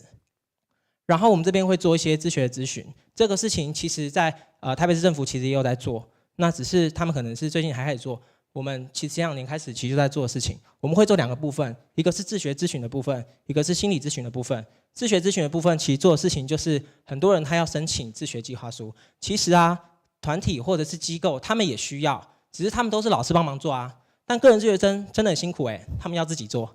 所以有些家长会说，你要申请个人自学，我不准啊，那么辛苦的事情怎么让你自己写？我们就有一个孩子，他是自己写的，他妈妈就说，如果你有办法写出来，我就帮你签就那小孩子真的写出来了。但是有多少家长愿意用这种激将法的方式呢？所以很多人他其实想要申请个人自学，但他却没有办法，因为不知道怎么写，不会写，因为第一次写就会这样所以我们就会协助他们去做这个事情。但是个人自学，或者应该这样讲，申请自学这件事情，其实也有一个状况是说，有时候我们其实会不知道，你写的标准是什么，所以我们会以为是不是要怎样写才会过，怎样写不会过，所以很多时候都会写出一些官方的东西。但是对我来说，我觉得这个咨询我在做的事情的时候，我都会希望可以协助他们，可以好好的规划他们真的自学要做什么事情。而这件事情就是个人自学生很缺乏的，很多人都没有办法，就是了解到说个人自学生其实很需要帮忙，对。再来这个部分就是最后一个我觉得很重要的事情，其实就是关于早餐会的事情。孩子需要支持，家长也需要，可是家长在个人自学这一块更是需要，因为家长的焦虑所以影响到小孩子的，所以很多孩子我看到的个人自学生，有些人他回到体制内，或是最后选择指考，都是因为家长的关系。对，好，那最后这边就是一些活动，我们现在就是有正在还有一些是社团活动我们自学生可以来这边做一些社团的活动。很欢迎他们来做，原因是因为自学生如果来做活动的话，可以帮他们丰富他们学习历程，然后也可以有人际交流。所以我们的空间里面就是一直在发生这些事情，然后每个孩子都是他们自己的，他们都不属于一起工作室这样子。对，那目前这是我们昨天才刚办完的活动，然后我们接下来还有要再办几个像这样子的活动，给家长的活动，或者是给孩子他们自己办的活动。对，大概就是这样。如果有兴趣的话，就是可以认识我们一下。然后，如果是在场有个人自学生或是认识的话，也欢迎可以跟我们一起利用这个场地，做出一些有趣的事情。谢谢。好，谢谢一起工作室的老师精彩的分享。那下一个我们要欢迎的是来自南投的森优生态实验教育机构。那森优他们在107学年度也创立了高职部。那接下来我们就请森优的老师和学生们一起来分享。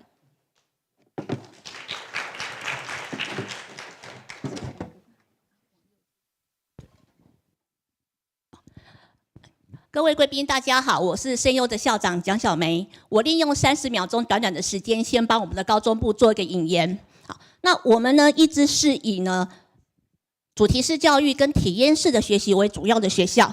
那我们的高职呢是只有设计科。好，那所以设计科呢，怎么样可以用主题式的方式呢，让我们的高中生可以做到全面式的了解设计的每一个面向，包括他们在申请大学的时候，要知道自己要走的是视觉设计、服装设计还是珠宝设计，这些很重要。所以呢，在我们学校里面，我们是4个学期，我们第一个学期的主题呢，完全都是以人为出发点，就是以人为对象。第一个学期的对象是什么呢？儿童。所以呢，他们在10周结束的时候，他们必须要有一个作品集。这个作品集出来的东西是要做一个亲子餐厅。好，那等一下我们的高3的学生跟2的学生呢，他们就是要来报告他们这一次10周的时间做出来了一个餐车。好，那第2学期我们的主轴是谁呢？第2个学期我们主轴的是青少年 teenage 呢，他们在第10周结束的时候呢，他们必须要做出一个潮牌的运动服饰店。好，所以他们就进入到了简单的服装设计、设计精工，这些首饰都会出来。第3学期呢，他们要设计的主题是谁？中年人，所以呢，他们要设计一个知性的咖啡厅。第4个学期是重点，就是银发族。好，现在很多的空巢时期银发族，那银发族他们都会需要动物的陪伴，所以呢，第4学期他们要做出来的作品集是必须要设计一个结合目前最有名的绿色建筑，要适合老年人居住，要适合养动物，猫又有猫道，那人怎么样可以在共同动物里面居住出来？好，所以接下来的时间呢，我们就要交给我们的高3邱奎斌，好，由他来为我们介绍一下。今天我们带来的包括静态展有的餐车，全部都是由这个主题做出来的。大家好，我是高3生邱奎斌。这个学期这个半年来，我们有个专案计划，就是要为我们的日本进修之旅筹措旅费。而这个专案让我们学习到不同的设计领域，有商标设计、商品设计，还有空间设计，还有服装的设计。而从这个这个专案中，我们学习到一个微型创业的过程，并学习到一些经验。而这个专案的名字叫做蜜日式甜品。接下来我会介绍这个专案有关于我们产品介绍、餐车设计，还有发展规划。第一个关于我们的 logo 的设计，我们以中文字的蜜作为发想。然后并参考了红豆以及花剑团子的颜色，然后选出了这3个颜色当做我们 logo 的配色。接下来我们的故事，就是小时候就是和母亲去日式甜品店，但是随着这个店关店之后，那个小时候的回忆就消失了，所以我们决定找回回忆中的味道。我们的标语“甜在心里，品在口里，与时间分享甜蜜”，是希望在消费者在品尝我们的甜品后，可以勾起他记忆中美好的味道。我们的愿景，我们希望每个来我们店里的人吃过我们的甜品之后，都可以留下美好的记忆。再来是我们的产品介绍，我们的产品结合日式甜品，日式的经典点心，就是糯米团子。我们在搭配自己的酱料与团子之后，融合出我们的产品，就是花团锦簇。再来是产品的制作过程，我们产品有3种颜色，有白色就是原味的团子，还有绿色、粉红色的。而绿色是用天然的色素那个企业染去染色，然后红色只是用火龙果去染色。在口味的研发过程中，我们有搭配不同团子与酱料去做试吃，也邀请自己学校的学弟妹当做试吃员，然后也请他们给予我们反馈。接下来就请高2生廖文义来为我们介绍餐车的设计及发展规划。谢谢。好，大家好，我是高2生廖文义。接下来由我为你们介绍餐车的设计。那我们餐车的整体风格走的是经典的日式简约风，大量运用了自然界的材质和较柔和的色彩，以蝉为核心，体现的是一种侘寂美学。那我们的餐车，因为我们是生态学校嘛，我们非常重视环保，所以我们的材质呢，使用的是回收的木芯板，再2次利用，这样的话可以达到一个循环经济的效果。然后我们的屋顶的发想是由日本的寺庙的屋顶作为发想，所以整个就是一个日式的风格。然后还有旁边的棚架是可以收纳下来的，餐车的整体也是可以做拆解跟组装，所以可以方便运送，所以它今天才可以从我们中寮运送到台北。那下午的展场大家可以看到我们的餐车，那大家可以过来一下，然后我们也有一个试吃的活动，邀请大家一起来参与。再来是我们的餐车设计图，那我们结合了我们的创意，还有我们的发想，还有我们的一些需要用的工具，所以我们设计了抽屉，然后还有其他的部分，就大概是讲这样子，是用 AutoCAD 的话，然后再到 Illustrator 上色。那从这个地方我们就学习到了2种不同的程式，那现在我们都用的还算蛮得心应手的。再来是餐车的制作，第一个阶段就是我们将木芯板做裁切，然后在木芯板的坑洞上补土，打磨了之后呢，把木芯板组合起来，就变成了我们的餐车的骨架。那下面都是我们餐车制作的同伴们，就是我们高1到高3大家一起共同制作出来的餐车，是一个团队活动的过程。不好意思。然后再来是第2阶段，我们用水泥漆去做一个美化的过程。那我们用了粉红色、绿色跟白色，以这些颜色去跟我们的花件团子做一个搭配。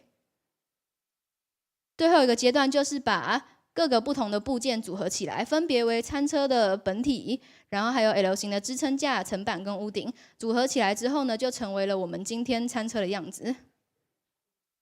再来是我们的餐车周边设计，名片设计的正面都是一些名片的资讯，我们的品牌资讯，然后后面是一个集点卡的设计。那如果大家今天有来我们的展场看的话，我们前面有名片，大家都可以拿一个回去这样。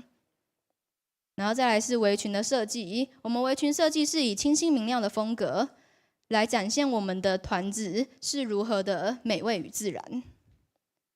接下来是我们的菜单设计，我们菜单设计以米白色去跟我们餐车做搭配，以简约的风格让顾客可以一目了然的知道我们在贩售的商品。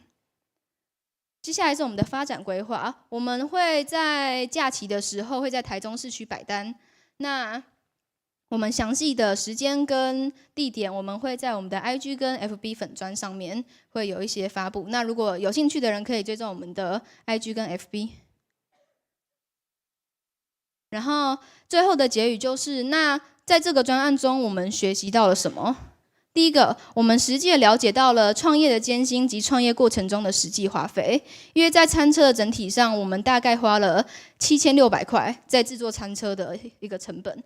那我们就知道说，那如果我们今天要把这些花费的钱给赚回来，我们在台中市区摆摊，除掉人事费用啊、食材费用，还有一些摆摊的租赁费用，我们大概一天要目标卖到150只的团子，那要卖2天，整整2天才可以赚回我们餐车的一个花费。然后第二个是我们学习到了设计领域多面向的技能与知识，就是因为在这个专案中，我们学习到了不同的嘛，像刚刚学长有讲的，就是不管是视觉设计还是服装设计，或者是餐车的木工。就是这些可以让我们比较了解到说，以后申请到大学，我们想要走的是哪一个方面的。那在这个过程中，我们就是都有碰触到，所以我们从高中我们就可以开始先去准备大学要申请的科目。然后最后就是经历了一次的微型创业，我们从中累积经验值，以化为未来的宝贵经验。就是在这个专案中，其实发生了很多问题，不管是在跟厂商的沟通，还是团队合作，还是我们在设计过程中发生的许多问题，都是我们学习设计需要去克服及面对的。毕竟设计的最初衷不是就是要去解决问题嘛，所以我们这次解决了很多问题，那就是对未来都是非常宝贵的一个经验。那最后我想说的是，设计不只是设计，不管未来的你要走什么路，设计都会在你的生活中。所以我们把设计融入生活，用设计培养我们解决问题的能力。然后以设计的面向去解决在未来中会发生的各种问题，让我们走出属于自己的那条路。所以我觉得不管是会不会读设计系的同学，我觉得都可以来念一下设计，因为设计就是解决问题的能力嘛。那在你的人生中，你一定就是要去解决各个不同问题，那设计会让你知道你要怎么去解决。那就是这样子。那感谢各位今天来听我们的发表，希望大家多多支持一下我们餐车计划。然后下午的时候要赶快来这边试吃团子哦。好，谢谢大家。谢谢。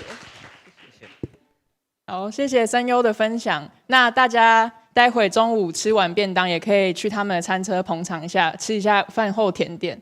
那接下来我们要邀请的是鸟松艺术高中。鸟松艺术高中是美国飞天艺术学院的台湾分校，也是台湾第一所公办民营的艺术中学。那他们创办到今天已经迈入第11年。那接下来他们的分享会比较不一样，他们会带来中国古典舞还有小提琴的演奏。那就让我们掌声欢迎。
因为我们学校呢讲整体性了哈，所以他们个别我不介绍。如果等一下呢会后有兴趣，可以到我们摊位多做了解。谢谢大家。好，谢谢鸟松的2个同学带来非常精彩的表演。那接下来我们要邀请的是来自台中的 EPAC， 他们是台中的自学生组成的团队。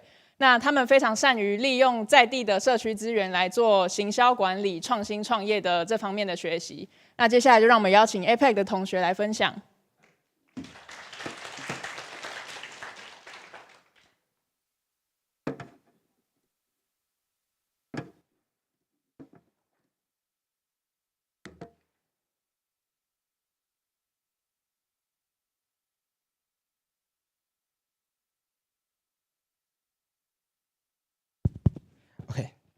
大家各位好，我们是 EPAC， 然后我们是台中区的自学生团体。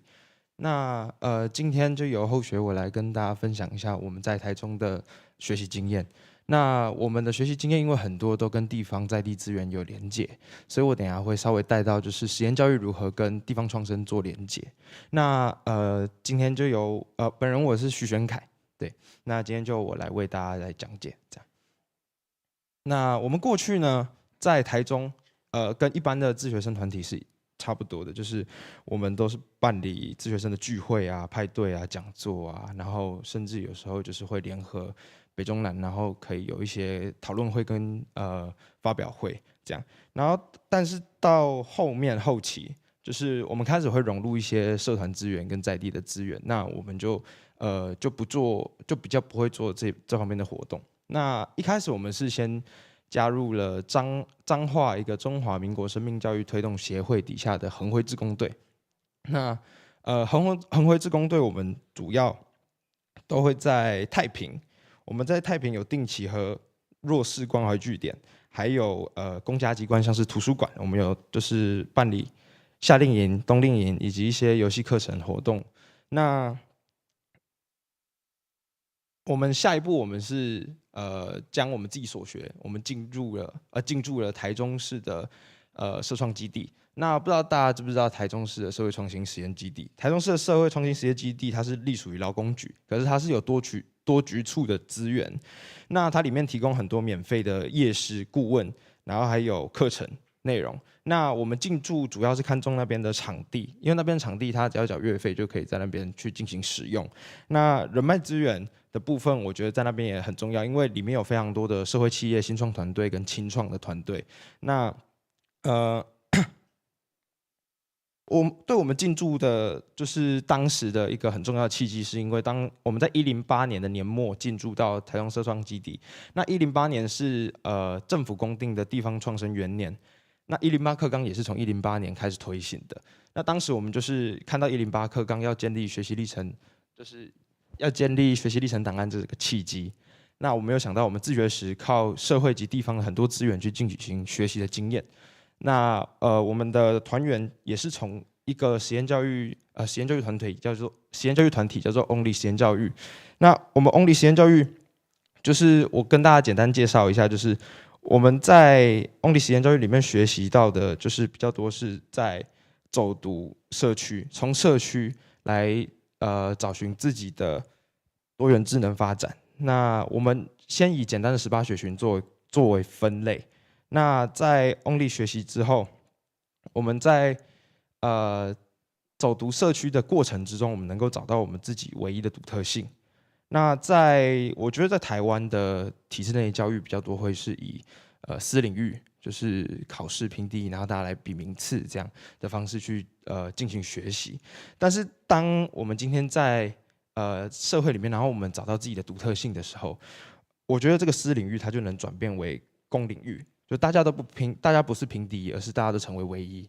那成为唯一的情况之下，就是我们会将竞争就比较多会转为是合作嘛。那在合作的情况之下，就是我觉得这个也可以让社会产生一个互利共好的现象。那这也会，我觉得这是促使社会进步的一个很重要的目标。这样，那我们在 Only 实验教育学习之后，我们有参与大学的 USR 的一些企划案，然后还有就是现在目前要准备加入那个杂学校，目前正在弄的普列斯计划。那普列斯计划是国发会底下的一个领国发会预算的一个计划，那就是详细资料可以在杂学校他们官网上面能够看到。这样，那我们在进驻之后，就是我们就进驻社会创业实验基地之后啊，那个社会创新实验基地之后，我们连接了很多的在地资源。那我自己是住在台中的雾峰，那我觉得雾峰它是一个非常刚好天时地利人和都非常具足的一个地方。我们那时候刚好碰到就是雾峰的产官学正在做连结，雾峰在地的农会、雾峰在地的区公所，还有在地的中小型企业以及亚洲大学、朝阳大学，当初大家要凝聚共识起来，要让雾峰这个地方变得更好，所以我们有组成一个雾峰转型策略发展联盟。那我们 APEC 也是转型策略发展联盟里面其中一员。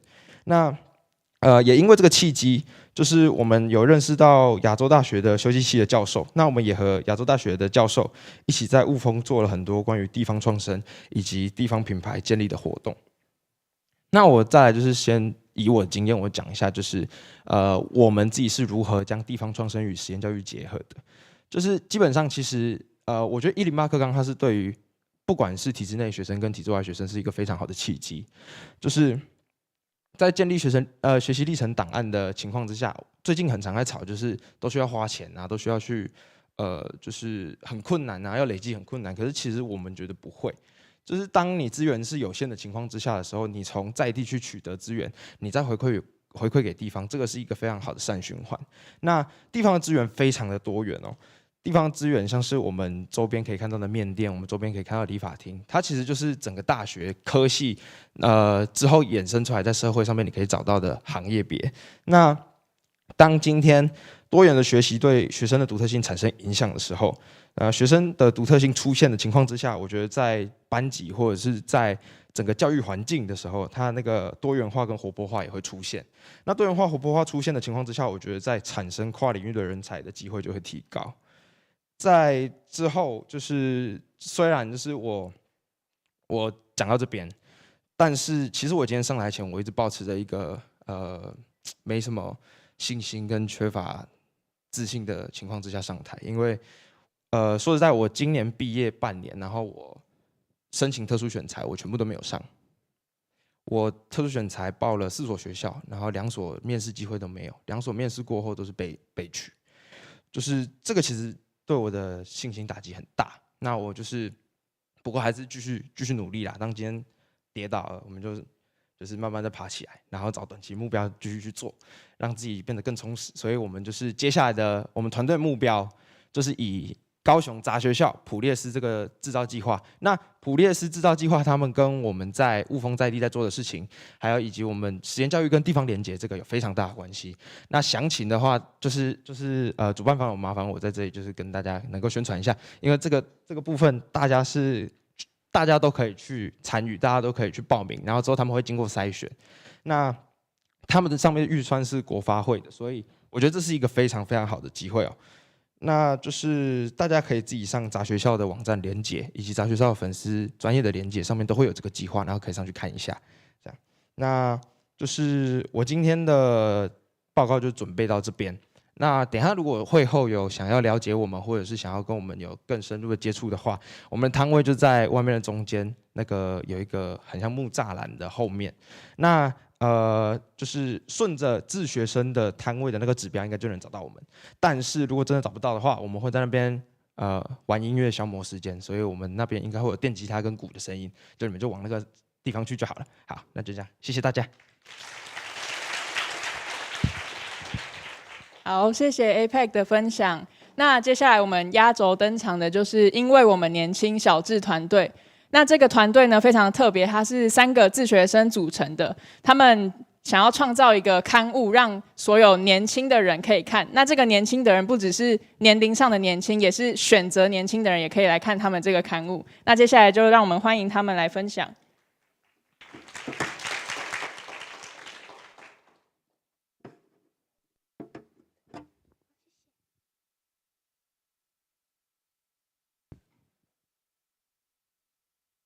OK， 好，大家好，我是新竹的自学生，然后我同时是这本因为我们年轻小志的创办人，然后我等一下会跟大家分享，就是我们创办杂志这段过程和旅程当中发生的事情，还有我们的一些想法和愿景。好，那就先来自我介绍一下，我来自新竹，然后目前是一个高3的个人自学生，那我是这本杂志的创办人还有总编辑。大家好，我是来自台中的高3自学生，我是负责文字编辑跟策划的。好，很多人都问我为什么会想创办这本杂志。那我觉得这要从我国小、国中的时候开始说起。我小时候就对杂志很有热情，然后也喜欢去图书馆翻各种杂志来看。到国中的时候，我就想说，我能不能自己办一本杂志，然后给大家看呢？有这个想法之后，我就开始去找我的团队成员以及其他有兴趣的人。最后在高1的时候就遇到了我们现在的团队的其他2位成员，然后并且在高1下的时候决定要创办这本专属自学生的小志。那这本小志我们希望带出的意义，我们希望传达的愿景是，就是第一个是让大家更了解自学生，发现原来自学生也是可以做杂志，然后自学生也有其他可能性。第二个是我们希望能够传递梦想的实践力。因为我们看到很多年轻人对于他们自己的理想或是目标，就是会想很多，或是不知道该怎么去执行。但是我们希望透过我们自己的故事，以及杂志当中的采访一些自学生的故事，传递梦想实践力，让他们知道，其实你对你自己的理想和目标有实践的可能性。然后第三个，我们是希望能够创造多元的观点，在这本杂志一起激荡。然后接下来请知怡简单为我们介绍一下目前为止初刊3期的内容。那第1期我们是以自学像什么？那其实我们小志的愿景除了是以我们的梦想实践力为主轴之外，我们也希望能够引起一些青少年他们能够为自己心中所想去付诸行动的一些共鸣。那自学像什么？是我们以自学的角度为出发点，去提供说自学这样子的角度，还有自学所带给他的一些想法跟意义是什么。那我们每期刊物里面都会有一些，比如说专栏的投稿。那在青年调查局里面，我们会出刊之前会邀请大家来投稿，去给大家一些空间跟想法，去能够在这期刊物上面展示。那这也是我们的愿景里，就是希望能有一个平台，让大家去讨论这样子的议题。那第2期的年轻是什么呢？就是我们就是都是10几岁的年轻人，那就是社会大众里面口中的年轻人里面的一小部分。那我们真的知道自己年轻代表的意义是什么吗？那我们真的知道我们在这个年纪还能够多做些什么吗？那大人眼中的我们又是什么样子的？社会大众对我们的是什么印象？那这期刊物我们就是汇集了不同年龄层的一些看法，然后去探讨这些议题。那我们除了当然青年调查局以外呢，我们也有为杂志。那为杂志是取 We Are Young， 因为我们年轻小志的英文开头大写 WAY。那其实除了有 We Are Young 的这个含义之外呢，也有就是因为我们年轻，所以走出不一样的道路还有方式 WAY。那下一期就是未来想什么？那其实很多自学生可能对未来很有想法，或者是他可能不知道未来是什么东西。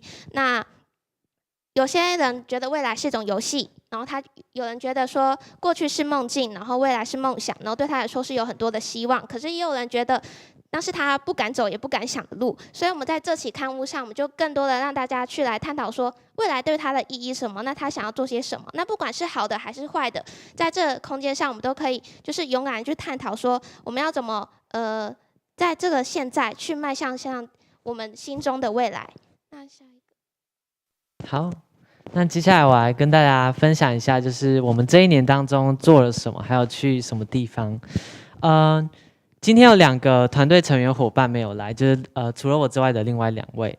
然后这是我们去年年底的时候，12月参加华山文创园区的第7届华文朗读节的摆摊，然后当中也认识了蛮多制作独立刊物的相同的朋友。然后也开启了我们接下来到今年3月至高雄还有云林分享的契机。然后这个这个照片是高雄志的总编邀请我们去高雄分享我们创办这本杂志的故事，还有自学的一些经历这样子。然后3月也有去云林的振兴中学，跟他们的校刊社的高中生们分享我们这段过程的一些收获，还有跟他们交流就是制作年轻人的刊物、制作学生刊物的一些经验这样子。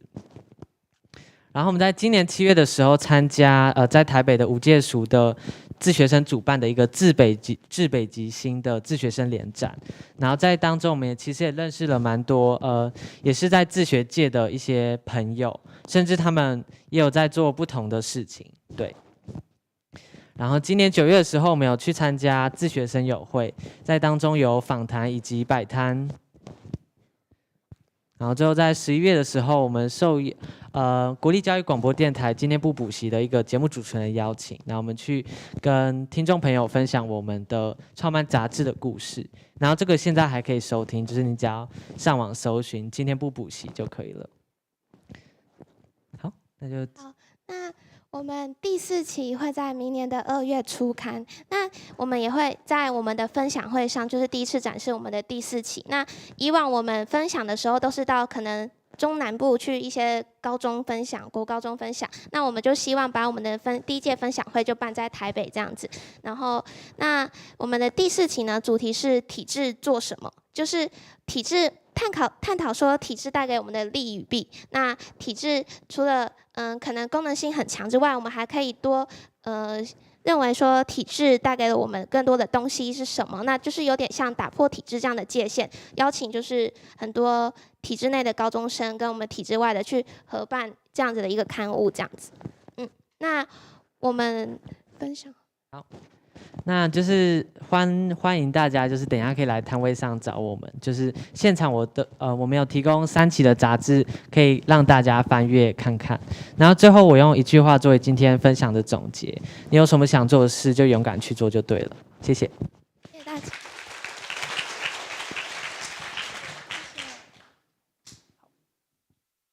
谢谢，因为我们年轻小志团队的分享，也谢谢刚刚其他7个上台分享的同学们。那我们今天实验教育嘉年华学习成果分享会就暂时到这边告一个段落。那相信大家刚刚听完之后，一定对他们有很多的好奇和提问。那希望大家在待会下午的静态交流站，也可以像他们一样勇敢一点，就把你的提问跟好奇到他们的站点上，跟他们做更进一步的交流。那今天就谢谢大家。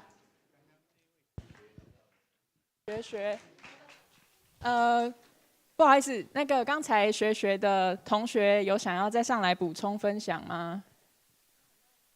没有，好，没关系，谢谢。那大家就可以好，那我这里大会报告了，那就是目前还有20多副口译机还没。